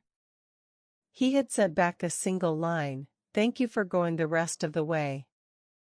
The plane descended through the golden evening light. She closed her notebook without having decided what the writing was yet, and thought, "It will find itself. These things do. You assemble the pieces and eventually they declare their own shape." The wheels touched down. She gathered her things and moved with the other passengers toward the arrivals hall and went through the gate and out into the terminal, and she was looking for the exit sign when she saw Petra. She hadn't expected Petra. She had expected to take a taxi to the address she'd been given. But Petra was standing near the arrivals gate with the particular composure of someone who has made a decision that is slightly impractical and is not apologizing for it, wearing her gray cardigan, the same one, or one exactly like it, and her silver hair cut close, and she looked at Claire with an expression that was not the expression from the plane. That expression had been careful and deliberate and was the face of someone delivering something they had prepared. This one was simpler. Tired and warm. "I thought I'd come," Petra said. "I'm glad you did," Claire said. They walked out together into the Portuguese evening. The air was warmer than England, though not warm. November everywhere was November. But it had a quality that England's didn't, a different weight, a different texture of light. They took a taxi. Petra gave the address without looking at her phone. "She's cooking," Petra said. "She always cooks when she's nervous." "What is she nervous about?" Claire said. Petra looked at her with something that was trying not to be a smile and not entirely succeeding. "You," she said. "She's nervous about you." "I'm nervous about her," Claire said. "That's probably appropriate," Petra said. "Given everything." She looked out the taxi window at the passing streets. "Marisol will be there. I want you to be prepared for that. She wanted to meet you." Adela said she could. She paused. "She is exactly what you would expect Adela Sark's daughter to be." "Precise?" Claire said. Petra allowed the smile. "Relentlessly," she said. The taxi moved through the evening streets and Claire looked out the window at the unfamiliar town, which had a harbor visible at intervals between the buildings, the water dark and catching the last of the light, the boats moving gently on it with the patient persistence of things that have found their right element. She thought about what she was going to say. She had been thinking about it for weeks. What you say to someone you have spent 3 months looking for, whom you have found not by finding them but by following the trail they left for you, knowing that the trail would be followed by exactly the right person at exactly the right time. She had decided, eventually, that preparation was the wrong approach. That what was required was simply arriving and being present and allowing the conversation to find its own form, the way the writing in her notebook was finding its form. Not through forcing but through attending. The taxi stopped. A narrow street. A building with a blue door and 2 olive trees in pots on either side of the entrance and a light on in the first floor window. They got out. Petra knocked. Footsteps on stairs. The sound of a door lock turning. The door opened. Adela Sark was 39 years old and she had her father's cheekbones and her own particular quality of alert stillness, and behind her in the hallway there was the smell of something cooking and a staircase going up and a coat rack with several coats and a pair of trainers on the mat that were too young to be anyone over 40. She looked at Claire. "Dr. Rowan," she said. "Adela," Claire said. They stood for a moment in the doorway with the Portuguese evening behind Claire and the warm light of the house behind Adela, and between them the full weight of everything, the note on the plane, the empty seat, the blue scarf, the photographs, the recording, the 20 years, the file that now said found, the father on Orchard Lane who had heard her voice for the first time in 2 decades, the daughter upstairs who knew her mother's name. All of it, in the doorway, between them.